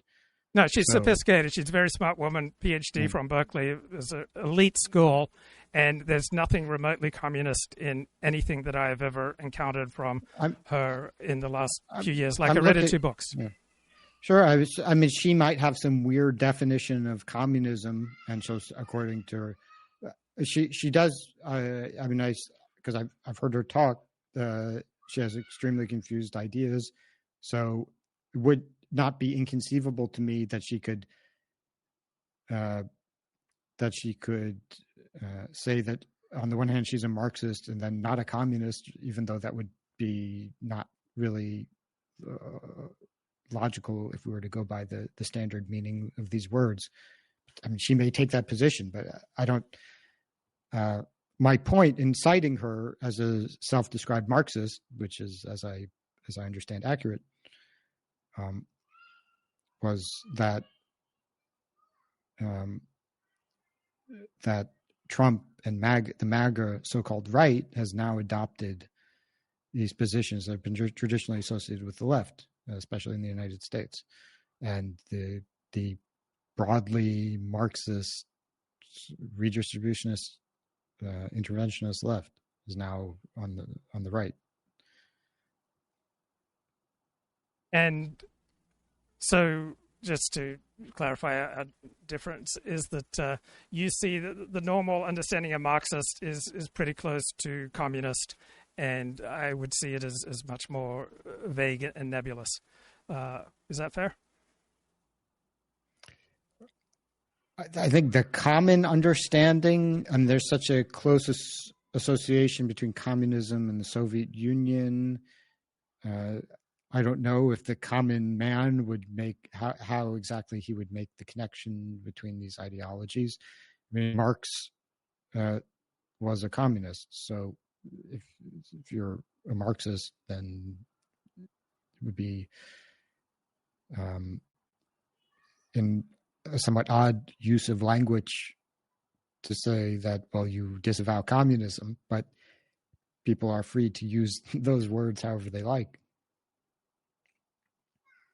Okay, so there was a great book came out, second edition last year. It's called Predisposed Liberals, Conservatives, and the Biology of Political Differences.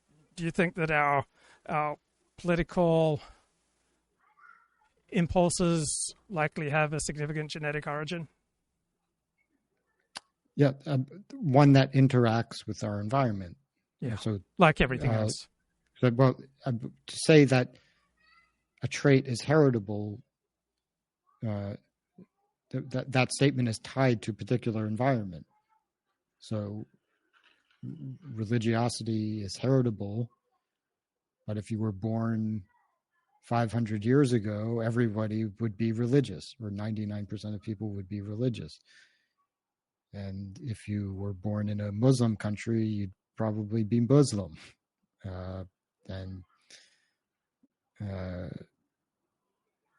IQ is heritable, but if you were born 100 years ago and given the same IQ test, you would get a different score. So yes, there's a biological component interacting with the particular environment. Yeah, 100% agree. So there's a great little passage in this book that I think is apropos. It notes, ethnocentrics do not give a fig for individual rights.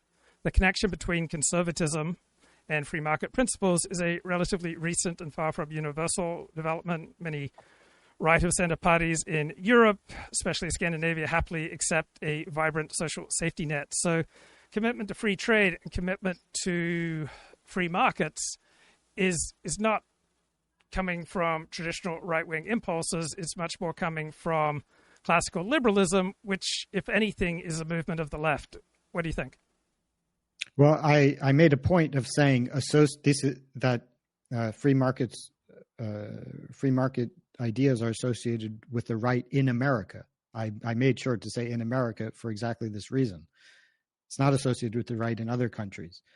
But this was a strength of the right in America, was that they had good ideas about economics. Now the right has bad ideas on both social issues and bad ideas about economics, making it more difficult to see see what's good about the right in America. So I think a significant part of your argument for the accurate description of MAGA communism is that Donald Trump is interfering in the actions of private companies, private individuals, bullying them, acting like a thug, and telling them how much money they can charge. Is that fair? That's a significant component. And imposing the tariffs. Part of this is just, it's not really an ideology. It's just sheer stupidity. Like saying that if we have a trade deficit with a country, that means that we're being screwed and we're losing. That's no economist. Now, there are economists who vote Democrat, there are economists who vote Republican, Libertarian, who vote for some other party, who refuse to vote at all. There are economists who disagree about the minimum wage. They're extremely conservative, extremely liberal. So if economists have biases, intuitions all across the political spectrum, nobody out of tens of thousands of people in the United States and even the world with serious economics bona fides, who isn't an obvious crackpot or insane person, thinks that Trump's tariffs are stupid.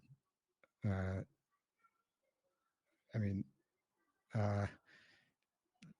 don't know what if somebody wants to say that they're all wrong and that this person is right and that Trump is right, or even possibly right. There's a chance that Trump is right. I think he would need a pretty strong argument. So I'm unaware of any leader of any advanced economy that has not told private enterprise in some respects what to do. So I don't find that at all convincing that this is MAGA communism. Do you think that there have been governments of advanced economies, democratically elected governments, that have not told some aspect of private enterprise what to do? Okay, but there's a continuum. Like,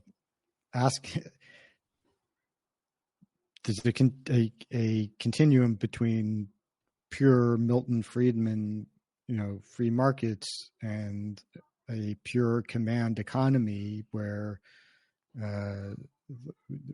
Washington or Moscow just sends out messages about what every last individual should do. Now, there will always be a temptation for for people in power to manipulate things, manipulate the markets in ways that they believe will serve their personal interests, or either their private interests or their political interests.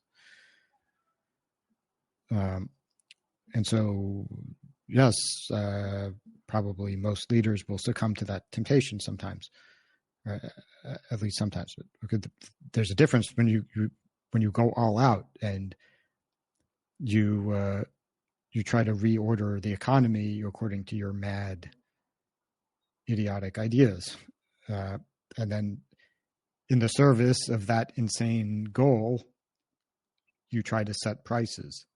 So, yet that's not.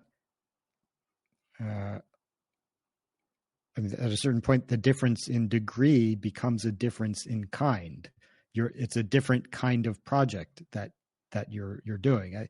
You might be able to find an example of Biden waving his finger at the drug company or something and saying they better lower their prices.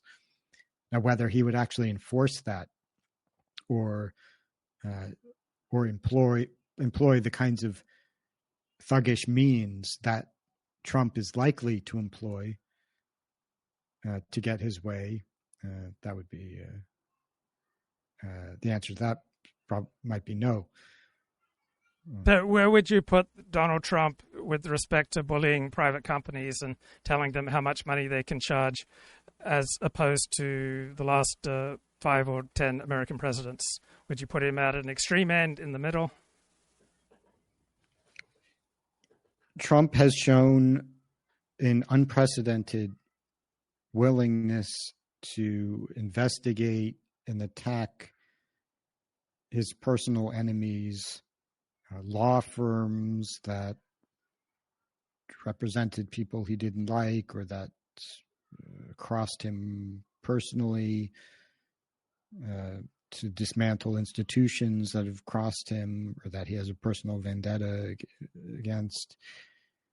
Now, I don't know the history of the Nixon administration in great detail. I know Nixon did some of that, but I don't think that was that what Nixon did was comparable to what we've seen from Trump. Compared to every other American presidential administration of which you're aware, let's just say the last 5 or since Reagan, you would put Donald Trump at the most extreme end of bullying private enterprise?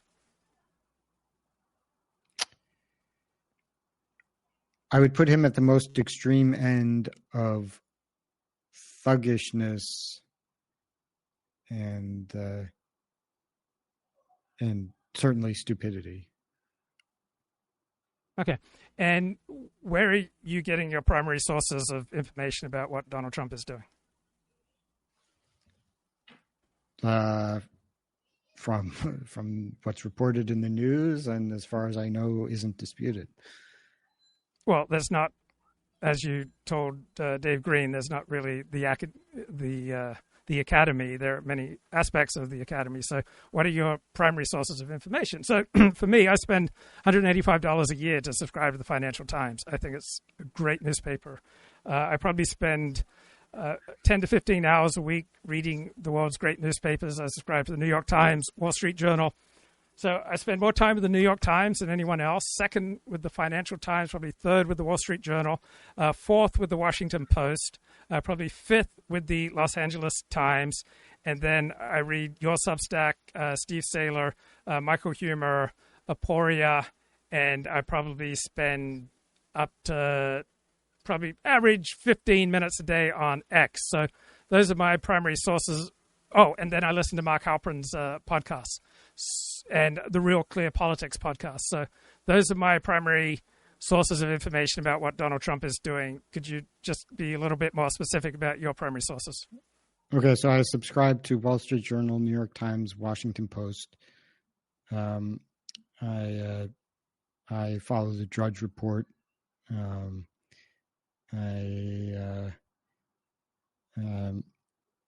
Most of the Substacks I read are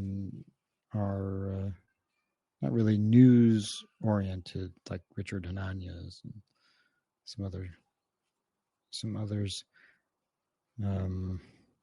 Then when it comes to academia, then I know people in academia, so I get some information about what's happening at places like Columbia and Harvard firsthand.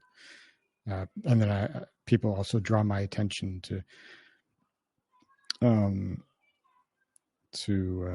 letters that are issued by the president of some of these institutions. Somebody will forward them to me, so I get information like in that way too. So most of what I consume is hostile to Trump. Is there anyone who is neutral to positive about Donald Trump who you read regularly? No, that would be. I think the people who have not. Most of the people I would follow I would expect them to sooner or later catch on to what's happening. So I think you said to Dave Green that smart people who voted for Donald Trump are regretting that now. Is that fair? I think that, well, I said there is a phenomenon like that. Yeah. Right. So you criticized Donald Trump and after the tariffs and talked about trillions of dollars of lost wealth. You said that America's poorer now because of tariffs. So where can you point to America being poorer? Because the stock market, for example, is higher than it was on Liberation Day. Okay. For now, the dollar is down. Bond market. Stocks are hanging on. People are optimistic that that something will reverse course. The dollar is much weaker than it was before. America is a much less attractive place to invest than it used to be. So, my meager wealth is considerably less than before. So if the dollar were to go up and the bond market were to reverse course, and so there was no empirical evidence supporting America being poorer, would you have any reaction to that? I mean, that would be a legitimate piece of evidence that the market had voted in favor of Trump's policies. I don't expect that to happen unless Trump signals that he is going to reverse course. But the fact that tariffs will make America poorer is not something that can be seriously disputed. Okay. You say the American economy is the strongest it's ever been. No economist has said that. So do you have any concern, given your level of respect for economists, that you're going out on a limb that no economist will support? Well, I didn't collect quotes, but why do you say that no economist says that? I ran it through AI, and they can't find any economist who says this is the strongest economy that America's ever had. Right? There's no economist who supports what you said. I wouldn't consider that a source. The chatbot generates text that is grammatical and doesn't conflict according to the principles of text generation, doesn't conflict with some result that came up on Google. But you're unaware that I'm presenting to you the result of my research is that there's no evidence that any economist supports what you're saying, and you can't cite any economists supporting what you're saying. So you are out on a limb, which is fine. Like I'm out on a limb in many ways too, but you're out on a limb where there's no economist who supports what you're saying. of which Okay, you're but aware you're, or you're, unaware. you're reporting what the autocomplete says as if it's true. But No, I'm reporting. You can't name one, right? There's no economist. Okay, that's who's true. saying If I needed to, I could investigate. I know economists. This is consistent with what the view they've expressed to me. So but you know economists who tell you this is the greatest American economy ever. in those exact words, Approximate. I'd have. If you're appealing to the authority of economists. No, you do. Right. And so I'm just holding you accountable to your own Okay, standards. okay, so if you're saying my standard, Cofnas, Cofnas' standard is that we should respect economists, then I'm not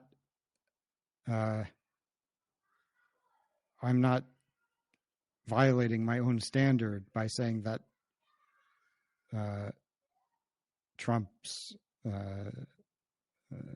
what Trump is doing is idiotic and will make us poor, because all economists who aren't obviously insane believe that. But no economist will say that. I mean, what you just said, no economist in good standing would put it like that. Would put it like what? What you just said, that this is idiotic and just completely mad, and that there's absolutely no case to be made for anything positive in what Trump's doing with tariffs. Lots of economists have said that. Basically, everybody who's commented publicly has said that. Can you name one? Well, do you know about Jang Ha-jun? The South Korean economist? Yeah. Yeah. He's often in favor of tariffs, but go ahead. I don't remember what he said about Trump's tariffs. Well, what do you think? Because I remember you said that he was your guy on tariffs. So what do you think? No, I said he's an economist who supports the application of tariffs in certain circumstances. Virtually all economists support the application in tariffs in certain circumstances. He may well criticize Trump's. They support them as retaliation for somebody else instituting tariffs, not for just instituting them because a trade deficit means you're being screwed. So that's the only reason they support them, not to protect certain industries that are vital for example, national security. Like virtually all trade economists would recognize that you need to support certain industries for national security. Maybe in some limited case, but not as a means to stimulate the economy, not to get your nation back and to working in sweatshops. Okay, so anyway, Jang Ha-jun, who is the guy who I believe you like. Yeah, I cited as someone who says situationally tariffs are at times a very important strategy. Okay, so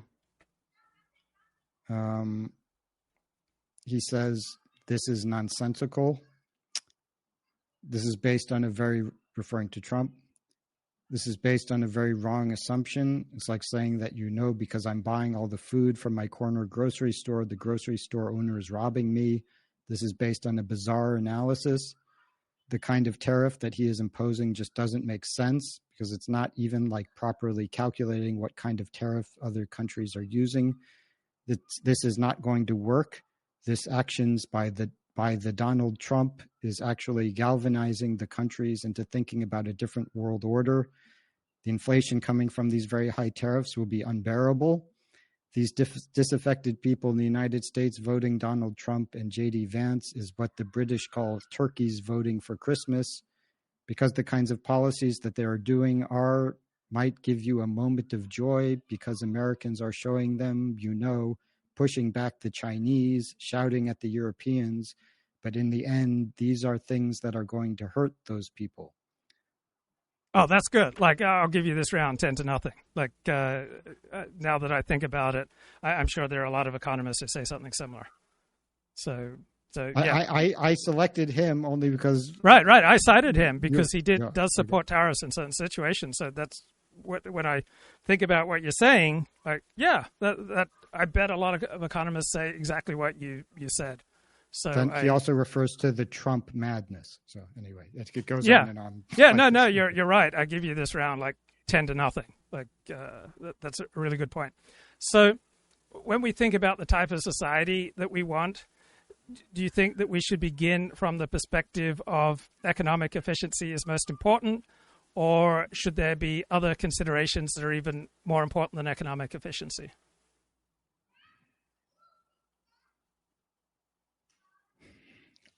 I mean, what exactly is economic efficiency is kind of a value judgment. Economists might not really be conscious of that, but what does it mean for the economy to be working properly and to be efficient? I mean, is it Well, defined? it means that that there is the least friction between someone who wants to sell something and someone wants to buy something, so that the supply and demand curves meet with the least amount of friction. Then there should be other values that are considered in constructing policy. Is it possible that there are other values that are more important than economic efficiency? What do you mean by so they would be balanced? So you would have values of economic efficiency and values A, B, C, D, E, and each of you would try to maximize all of them according to some formula. You would trade a certain amount of economic efficiency, let's say, for a certain amount of equality of outcome. Like let's say in the pure free market, there will be no advanced serious philosophy. So we tax people, we give money to philosophers in order to preserve the philosophical tradition. So that would be weighing the value of philosophy against economic efficiency, something I would agree with under certain conditions. I would submit that national survival is 100 times more important than economic efficiency, and no mainstream economic models take into account balance of power. And so when you trade, there are changes in the balance of power. So while economics has some useful insights, it's far and away from the last word, but you seem to regard economics as the definitive word on trade, while I would submit that national survival is more important, and economists don't have anything useful to say in their conventional models with regard to balance of power. Any thoughts? Is John Mearsheimer somebody you would respect as a commentator on the value of national survival? Yes. What do you think John Mearsheimer thinks of Trump's tariffs? I think he thinks they're stupid. Do you want to know what he thinks? I'm sure he thinks they're ridiculous, but yeah, go ahead if you've got something. He used the same word. Yeah. He used the same word as Jang Ah-jun, nonsensical, referring to Trump. He said Trump on the economy. I think I give him a D. I think that the tariff issue has been handled terribly. It's quite clear that he didn't have a coherent strategy or coherent logic underpinning the tariffs. They bounced all over the place with regard to instituting tariffs and then taking them off.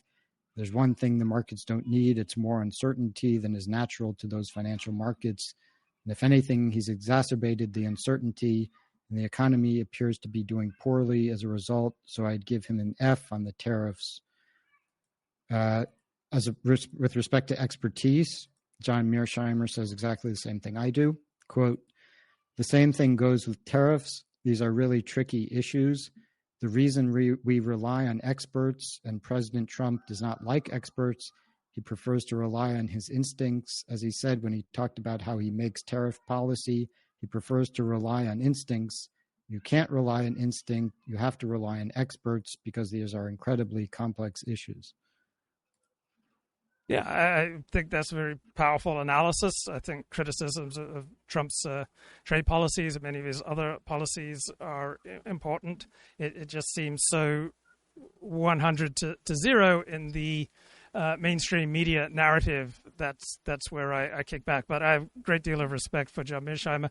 But what do you think about the topic of trade?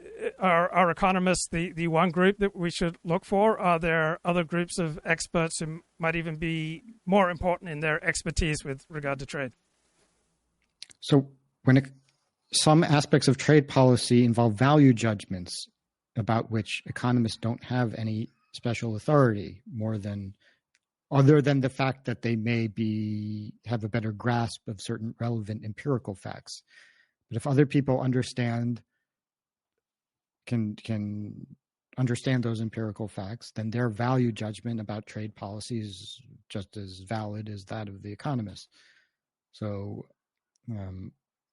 but if the non-economists say that they think that the economy will become stronger, that we'll have more stuff, that we're going to create a nation of factory workers like Donald Trump wants. And all economists say that that's wrong, and I see no. I'm trusting the economists. Now, it's fair to say that Donald Trump has taken the Republican Party down market, that he's probably accurately described as the parole whisperer, and that he won, surprisingly in 2016, and surprisingly to some people in 2024, with a message that speaks to proles, a populist message which frequently wins elections but is almost never effective in governance. Would you sign on with that? Yeah, I mean, the American system, or any effective political system, will have a way of protecting people from the intuitions of the common man. So the U.S.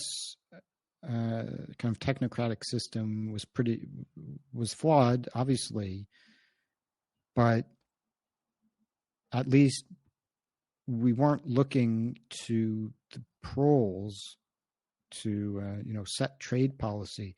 I mean, this is a big difference between successful and unsuccessful people.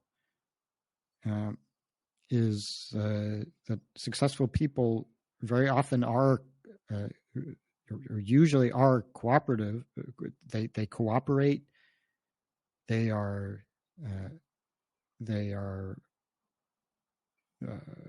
act in a way that other people want to root for them, want to help them, want to ally with them, want to hire them, and so on. And people who are chronically poor, I can say this as somebody who doesn't make very much money. So, but in general, people who are chronically poor, it's often because they're trying to grab, they're screwing people, they're trying to grab some short-term benefit without, sacrificing the long-term future and their reputation. So the way that Trump is acting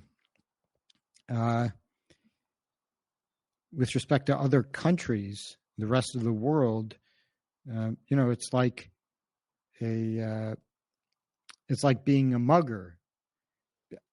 Nobody ever became rich from being a mugger, even though, I'm just acting in my own self-interest. It's a, dog-eat-dog world. So I'm going to go around, punching people and taking their wallets. Yeah, but to be successful, you have have to get along with people, and smart people are more likely to recognize that fact. And Trump is being cheered on in this, in his actions, by people who really don't understand how the world works and how to be successful.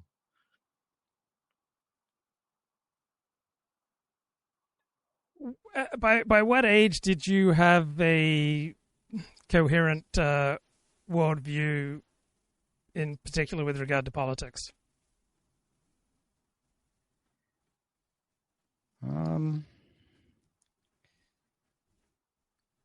Well, coherent. Yeah, it was consistent. It was it made sense. Cohere. It fit together. So Right, for me, it was about 16. Coherent, because coherence can be achieved quite easily, and it's a greater challenge to be consistent and then also correct, to also to have a political view that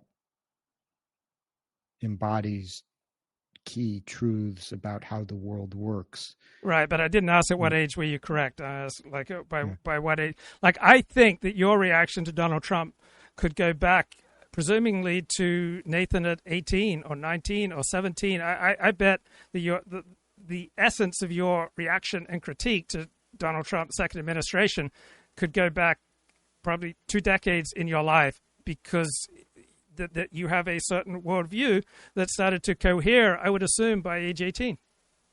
Okay, so by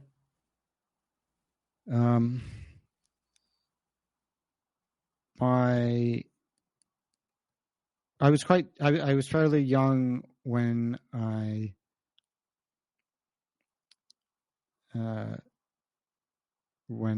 came to the view that free markets were generally the best means of wealth generation.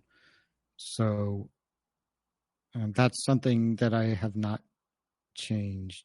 So by what age do you think you came to that? 14?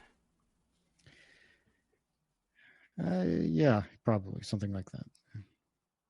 Now, one thing that knocked me from my free market pedal, because that was my education, that was my bias, was reading that no sizable country had become rich except by using a substantial amount of protectionism. And I was like, wow, that really challenges my free market biases, my free trade biases. I think your reaction to that was no sizable countries become rich without murder. That doesn't mean that murder is important to becoming rich. So that doesn't rock you at all. It doesn't challenge you at all. It doesn't prompt any kind of rethinking that we don't have any historic example of a sizable country becoming rich except through using a substantial amount of protectionism. Well, so first of all, this argument is due to Jang Ha-jun, and so we know what Jang thinks about Trump's tariffs. So Trump thinks that he thinks they're ridiculous, nonsensical, he said. Well, this argument was around long before June pronounced. I mean, this is an argument that's gone back for many decades. Zhang's version of the argument is that there were the Gang of Four, Singapore, Hong Kong, Taiwan, and South Korea, that they had some protectionism while they were rising. Although Singapore, like not much. So just to step back a bit, what is motivating Zhang? He's a professor at the School of Oriental and African Studies, I believe, in London, which is known as a communist school, although we won't talk again about what communism means. But Zhang's big mystery is how come Hong Kong Singapore, Taiwan, and South Korea became rich, but African countries didn't become rich. So that's the mystery that motivates John, that you consider an authority. So, okay, anyway. So he says, okay, so let's see, there are these 4 countries.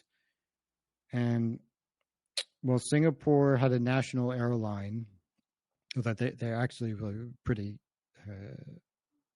they did have basically free trade, but the government did support the airline, Singapore National Airline, even at a time when it wasn't profitable. So they saw the airline through the unprofitable time, and eventually it became successful. I've never flown on it, but apparently it's very nice. And then he claims that, and then he also points out that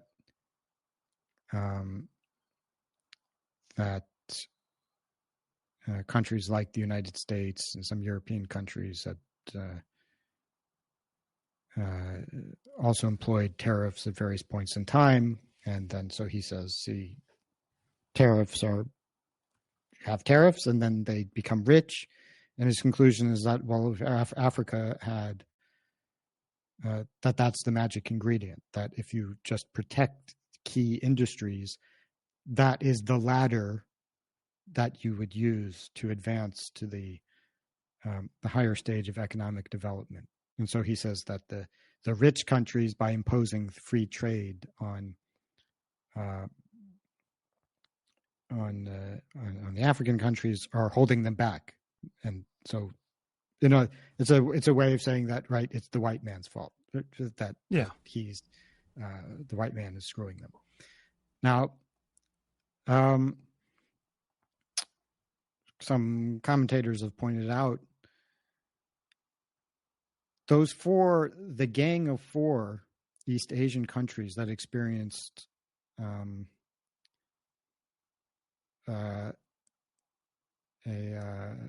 unprecedented levels of growth in that the mid 20th century. They had some protectionist policies. They employed some protectionism.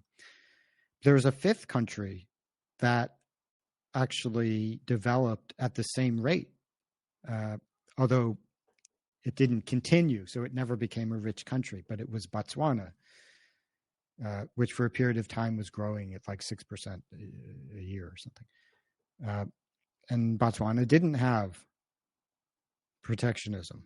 That they were all in on the free trade Kool-Aid. So Zhang ignores that. Zhang ignores the fact that one commentator listed nearly a dozen African countries that had subsidized their own airlines. Exactly what Zhang said that Singapore did for Singapore National Airlines is what government should do in these developing countries. And there, in fact, have been nearly a dozen African countries that subsidized their national airlines. And it was so unsuccessful that they've been banned from the EU's airspace.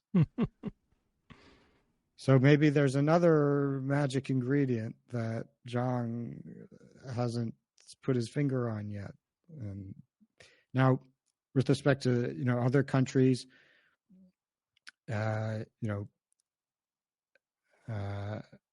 Europe became rich before Asia.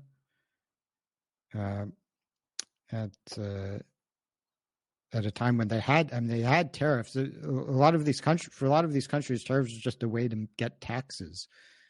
Because when you have a population of farmers, it's hard to spread out over the country. Hard to tax those. Tariffs were often a way of just getting taxes. But Europe and the United States, they had way more free trade than East Asia, but they ended up developing before Asia. the African countries, which John doesn't understand why they haven't developed. Maybe he thinks it's because they don't have enough protectionism. Just because of geography, they have de facto tariffs because for much of their history, because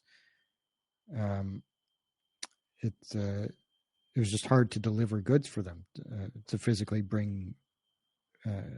make deliveries. Now, theoretically, okay, so you think South Korea wouldn't have become rich unless they had some protectionism for.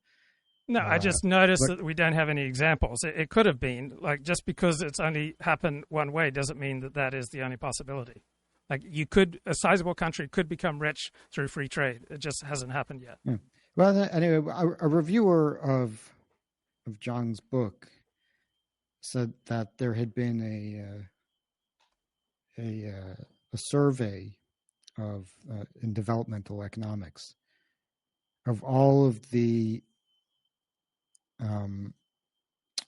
factors that had been identified as the magic ingredient for becoming rich.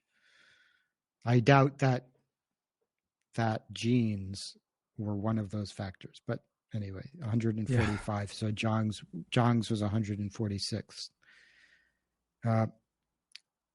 So people, there are a bunch of people do random stuff, and so you don't find it the least bit challenging to your free market views that we don't have an example of a country becoming rich without a significant amount of protectionism? Well, you're making you're simplifying the evidence. I mean, America sometimes they had tariffs, sometimes they didn't have tariffs. The tariffs were often on to protect the farming industry, just because the farmers have a lot of political power in the U.S. Rather than to protect manufacturing. So there's no. I mean, somebody has evidence like this for all 145, factors, and in the end, what actually predicts economic development is IQ and how free your markets are. Like, those are the only factors that actually consistently predict prosperity. So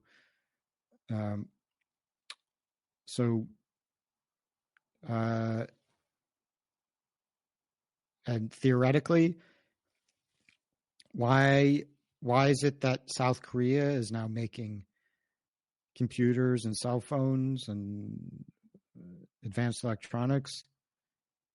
But it's because they have the human capital, and initially they had some government investment. All these East Asian governments were doing different. They had different policies. I mean, in the Korea, the government supported certain industries. It's not. If the government hadn't done that, there would have been investment in Korea because Koreans have the human capital to make computers. And the idea that Korea would, if the government hadn't made that investment, then Korea would still be poor.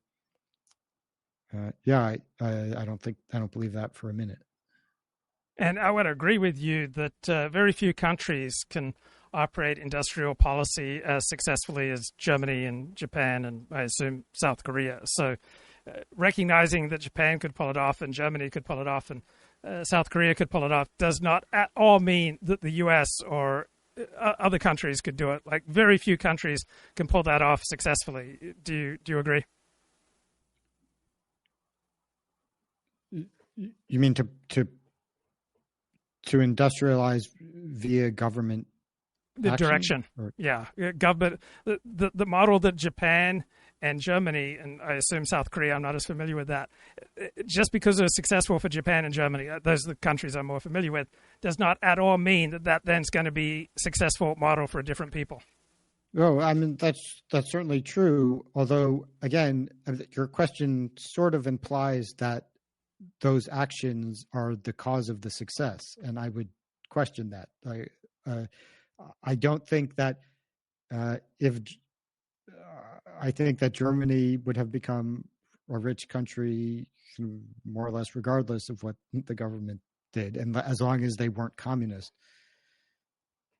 Right. As long and the freer the market and the association between free markets and wealth is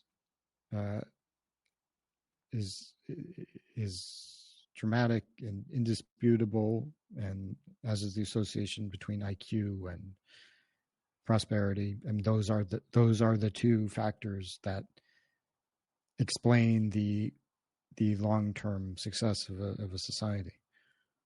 So you don't think that there are significant differences in people's require significant different forms of an economy?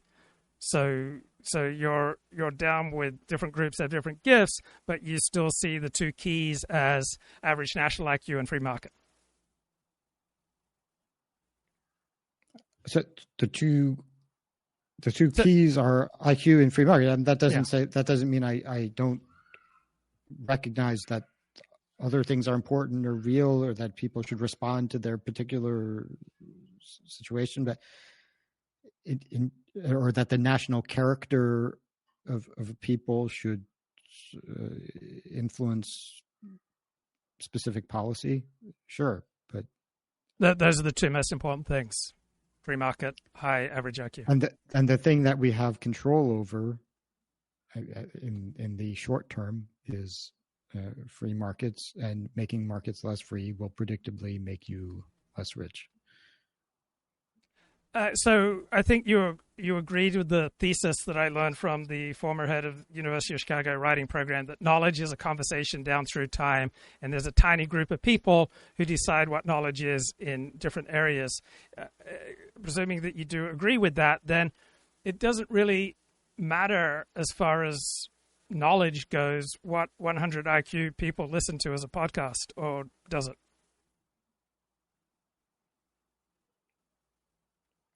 So I thought he was commenting specifically on what is considered knowledge in the context of academic publishing.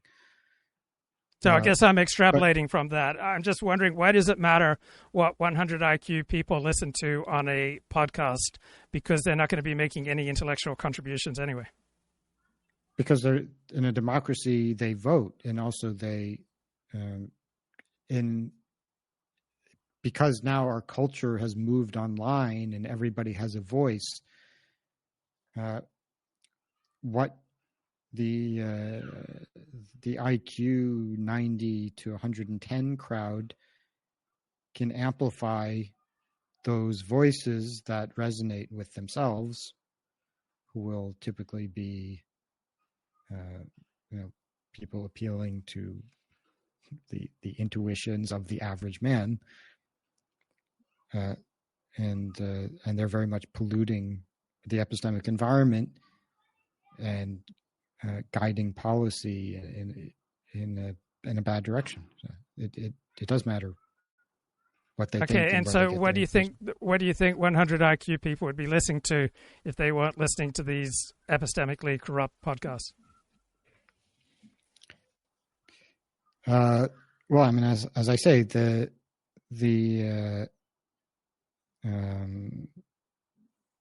smart people should exert some paternalistic control over the epistemic environment. So I am in favor of forcing people to go to school for a certain number of years and being inculcated with a correct information and a narrative that is about history and politics and so on, that is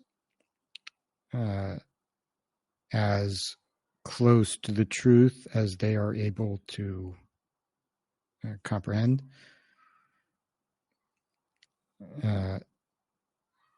and that smart people should create institutions that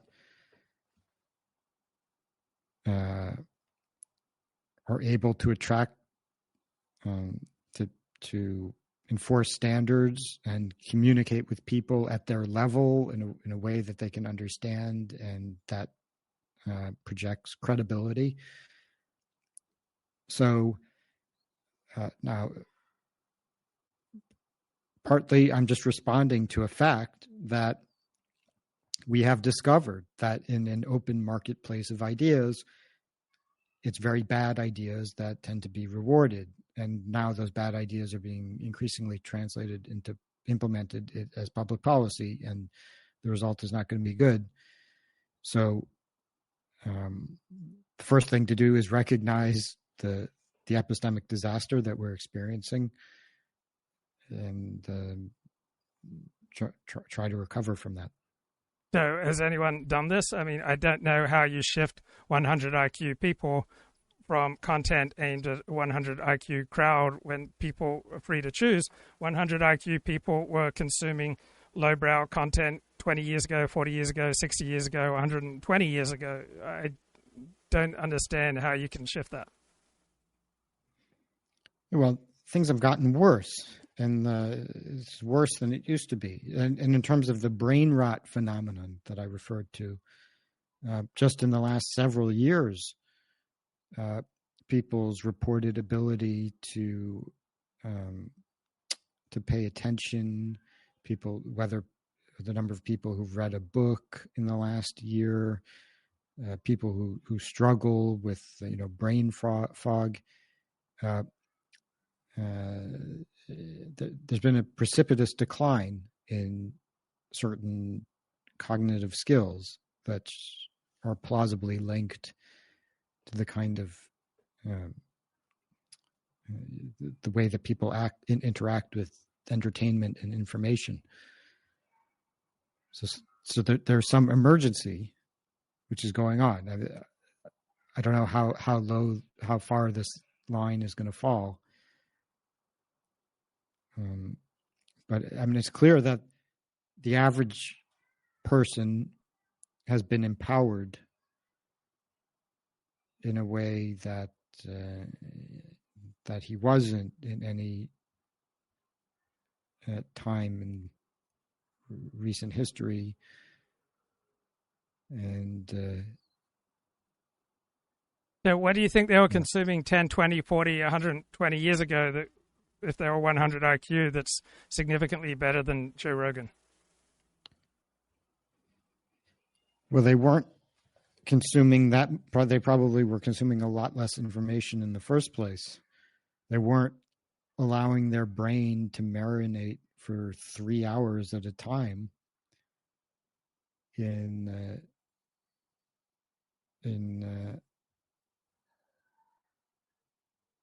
these truly brain-rotting conversations between people like Joe Rogan and the random comedians talking about stuff they know nothing about. 20 years ago, people would watch the news, CNN. When did Jon Stewart come? I think Jon Stewart was on at that time. Jon Stewart was kind of the original brain-rotting entertainer, but he was never nearly as bad as Joe Rogan. Look at, I mean, there have always been cranks. There's always been bad information. People have always been wasting their time. But to have some idea as stupid as, I mean, there are people on the right saying to treat your cancer with ivermectin. I mean, for this kind of idea to be platformed, yes, there were bad ideas before. You can give examples of bad ideas. But achieving this kind of prominence, given the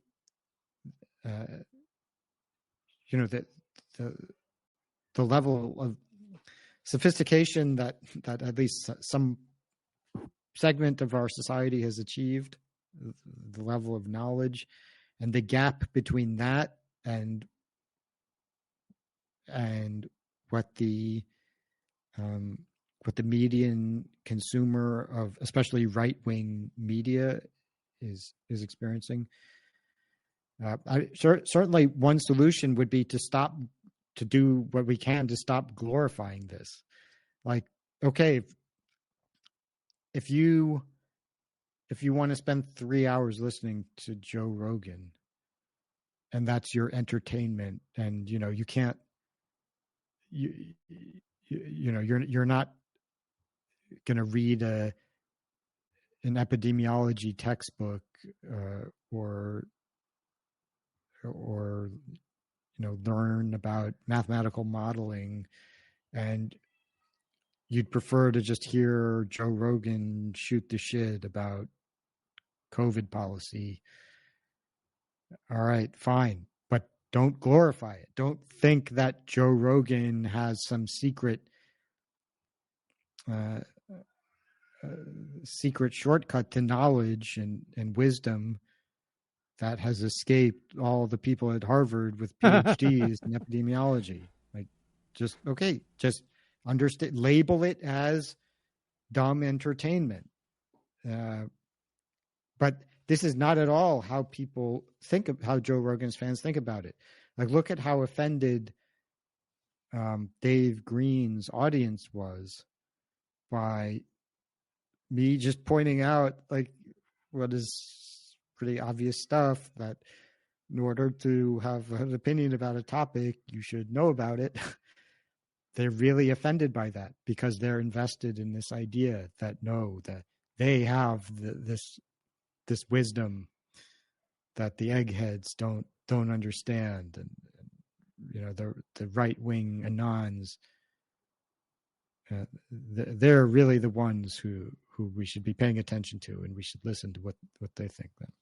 Right, they're addicted to losing, and they comfort themselves, despite losing at life, with the notion that they see through the bullshit.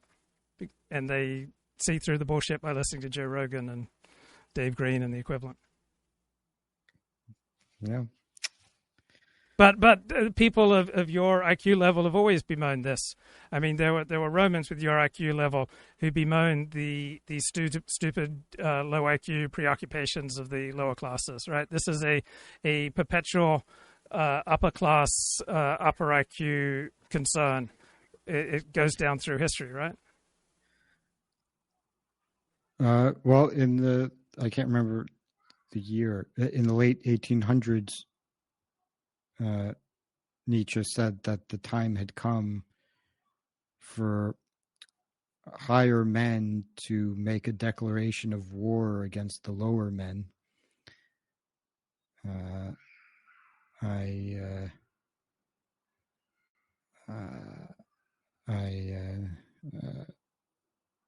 think that is a correct thing to call for. And now. Yeah.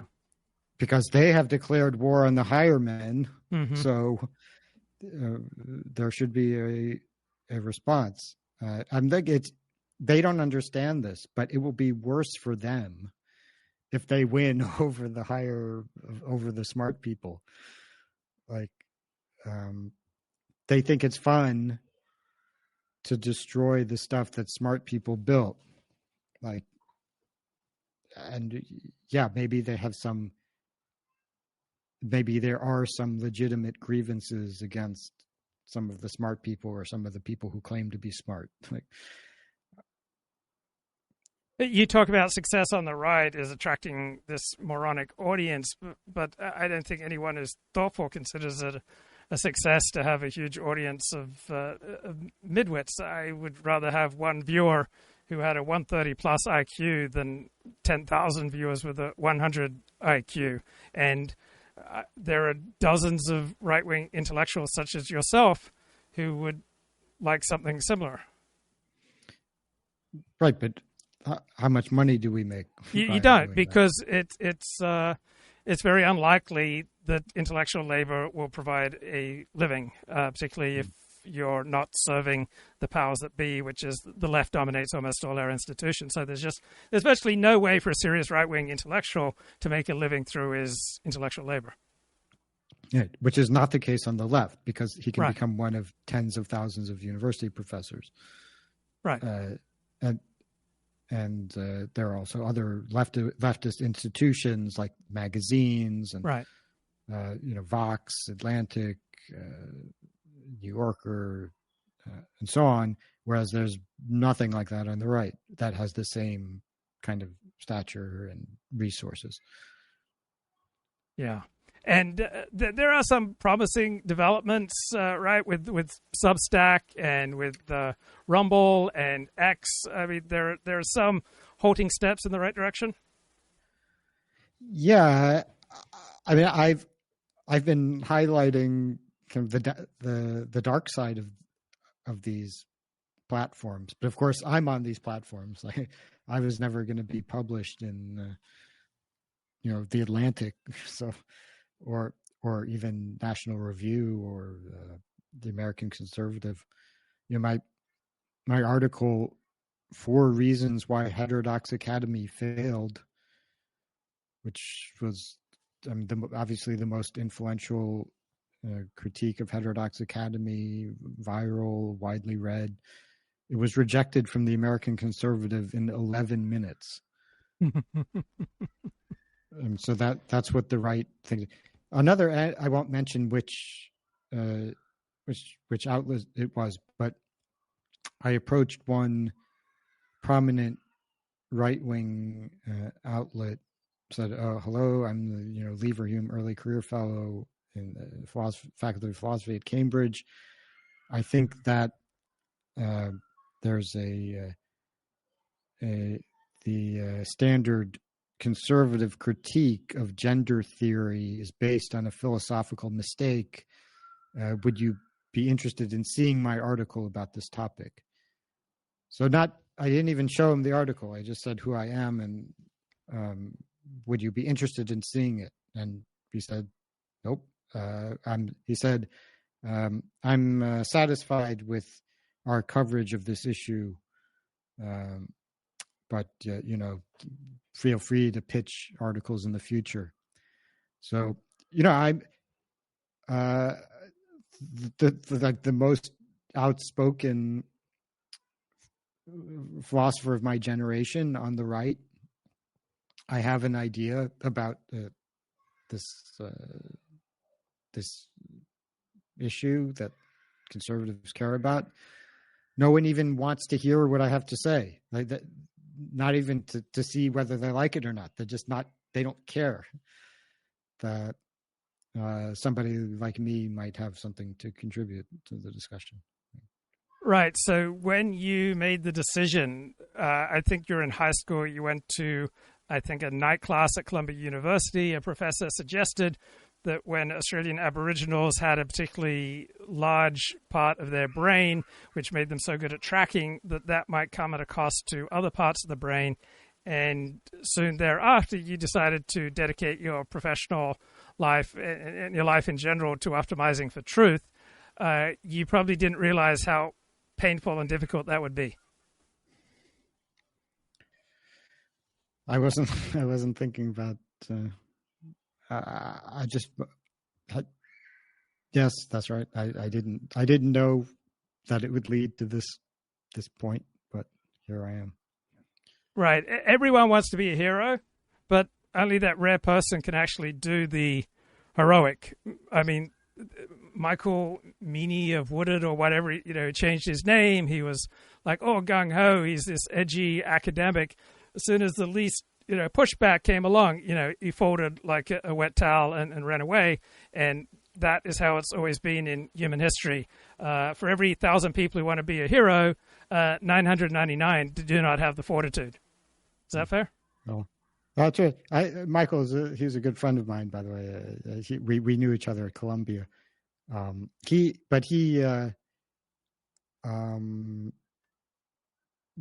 was pretty bad for him. So he was cited in what was it, the manifesto of the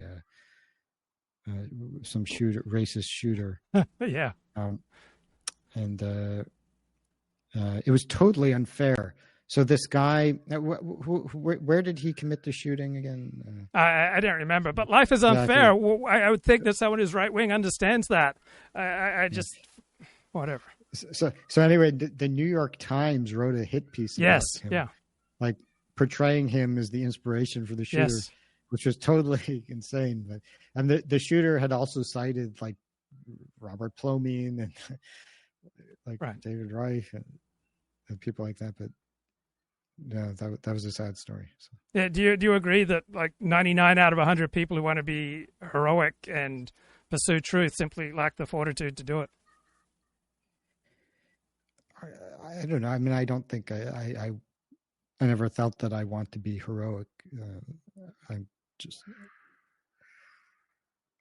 these ideas seemed important to me, and then. Well, these ideas are important to thousands of people. They do not have the fortitude. They are unwilling to pay the price. Right? You can have anything in your life, so to speak, according to self-help gurus, if you're willing to pay the price. But almost no one is willing to pay the price. Yeah, I mean, as I've commented before, the most common question at a conservative conference is, what can I do if I'm not in a position to reveal my views publicly? Right. At every conservative conference I've been to, like somebody asked some version of this question. It really rubs me the wrong way. And, you know, the thing in academia, you know, there's so many people who support me privately or have very similar views on you know, race and believe the same thing I do. But, you know, they're always waiting for, well, I can speak out if I get the tenure. Oh, well, I can speak out when I become full professor. I can speak out when I become the chair professor, when I win Nobel Prize, and when. But then I commented on a professor I met who was over 90 years old, and he was walking stooped over, and he told me that one of these days I'm thinking of giving up my emeritus status so I can take the gloves off and say what I really think.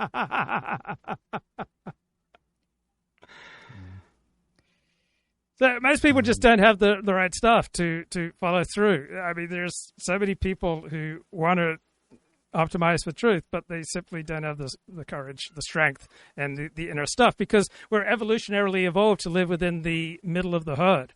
If you, like in evolutionary terms, you're right on the margins and in a very perilous position. It's a really bad evolutionary strategy for most people. Fair? No, this is why, I mean, Nietzsche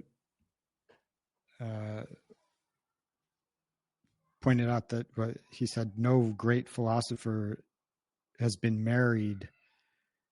Right. Although he said the exception was Socrates, who married ironically. But others have pointed out that philosophers are very unlikely to have children. Like very few of the great philosophers had children, and getting married, having children. So there was recently a discussion about how come so many great philosophers didn't have children. A discussion on a philosophy blog, and nobody said the obvious answer, which is that the kind of philosophy that is remembered was going against the conventional wisdom, the grain current of the pieties. time. Yeah. And, you know, getting married, having children is something that's more likely to happen if, you know, you're a good member of society in good standing and kind of fitting in a way that makes it less likely for you to make new discoveries in philosophy. Very few women want to be married to a heretic who is publicly ostracized and scorned. Yeah, Although you can get around it by marrying somebody who doesn't use Twitter and doesn't fully follow. I mean, women hate that. Like, women hate being ostracized or seeing their man like reduced, pummeled, ostracized. Like, for most women, it's about as upsetting as it can get. Which is from an evolutionary perspective is very logical. Yeah, like the way to succeed in life is to tell people what they want to hear.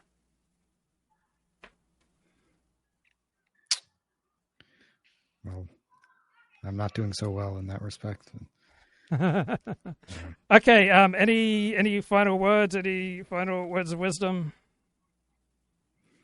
Well, it was nice to talk to you again. Yeah. Any plans to come to Cambridge? Maybe I would certainly love to. I love Cambridge. Like, for me, when I go to England, like walking around Cambridge, walking around Oxford, or just I just have such an emotional love for universities. Well, I can give you a tour of the places I haven't been banned from. We'll go to both of them. Which it's not going to take very long, but it's basically the grocery store and the park. And your high status in the community, I hope, will rub off on me. You might get some looks. Yeah. It's okay. We can take it. Okay, Nathan, great to talk to you, mate. Cheers. Take care. Okay, bye-bye.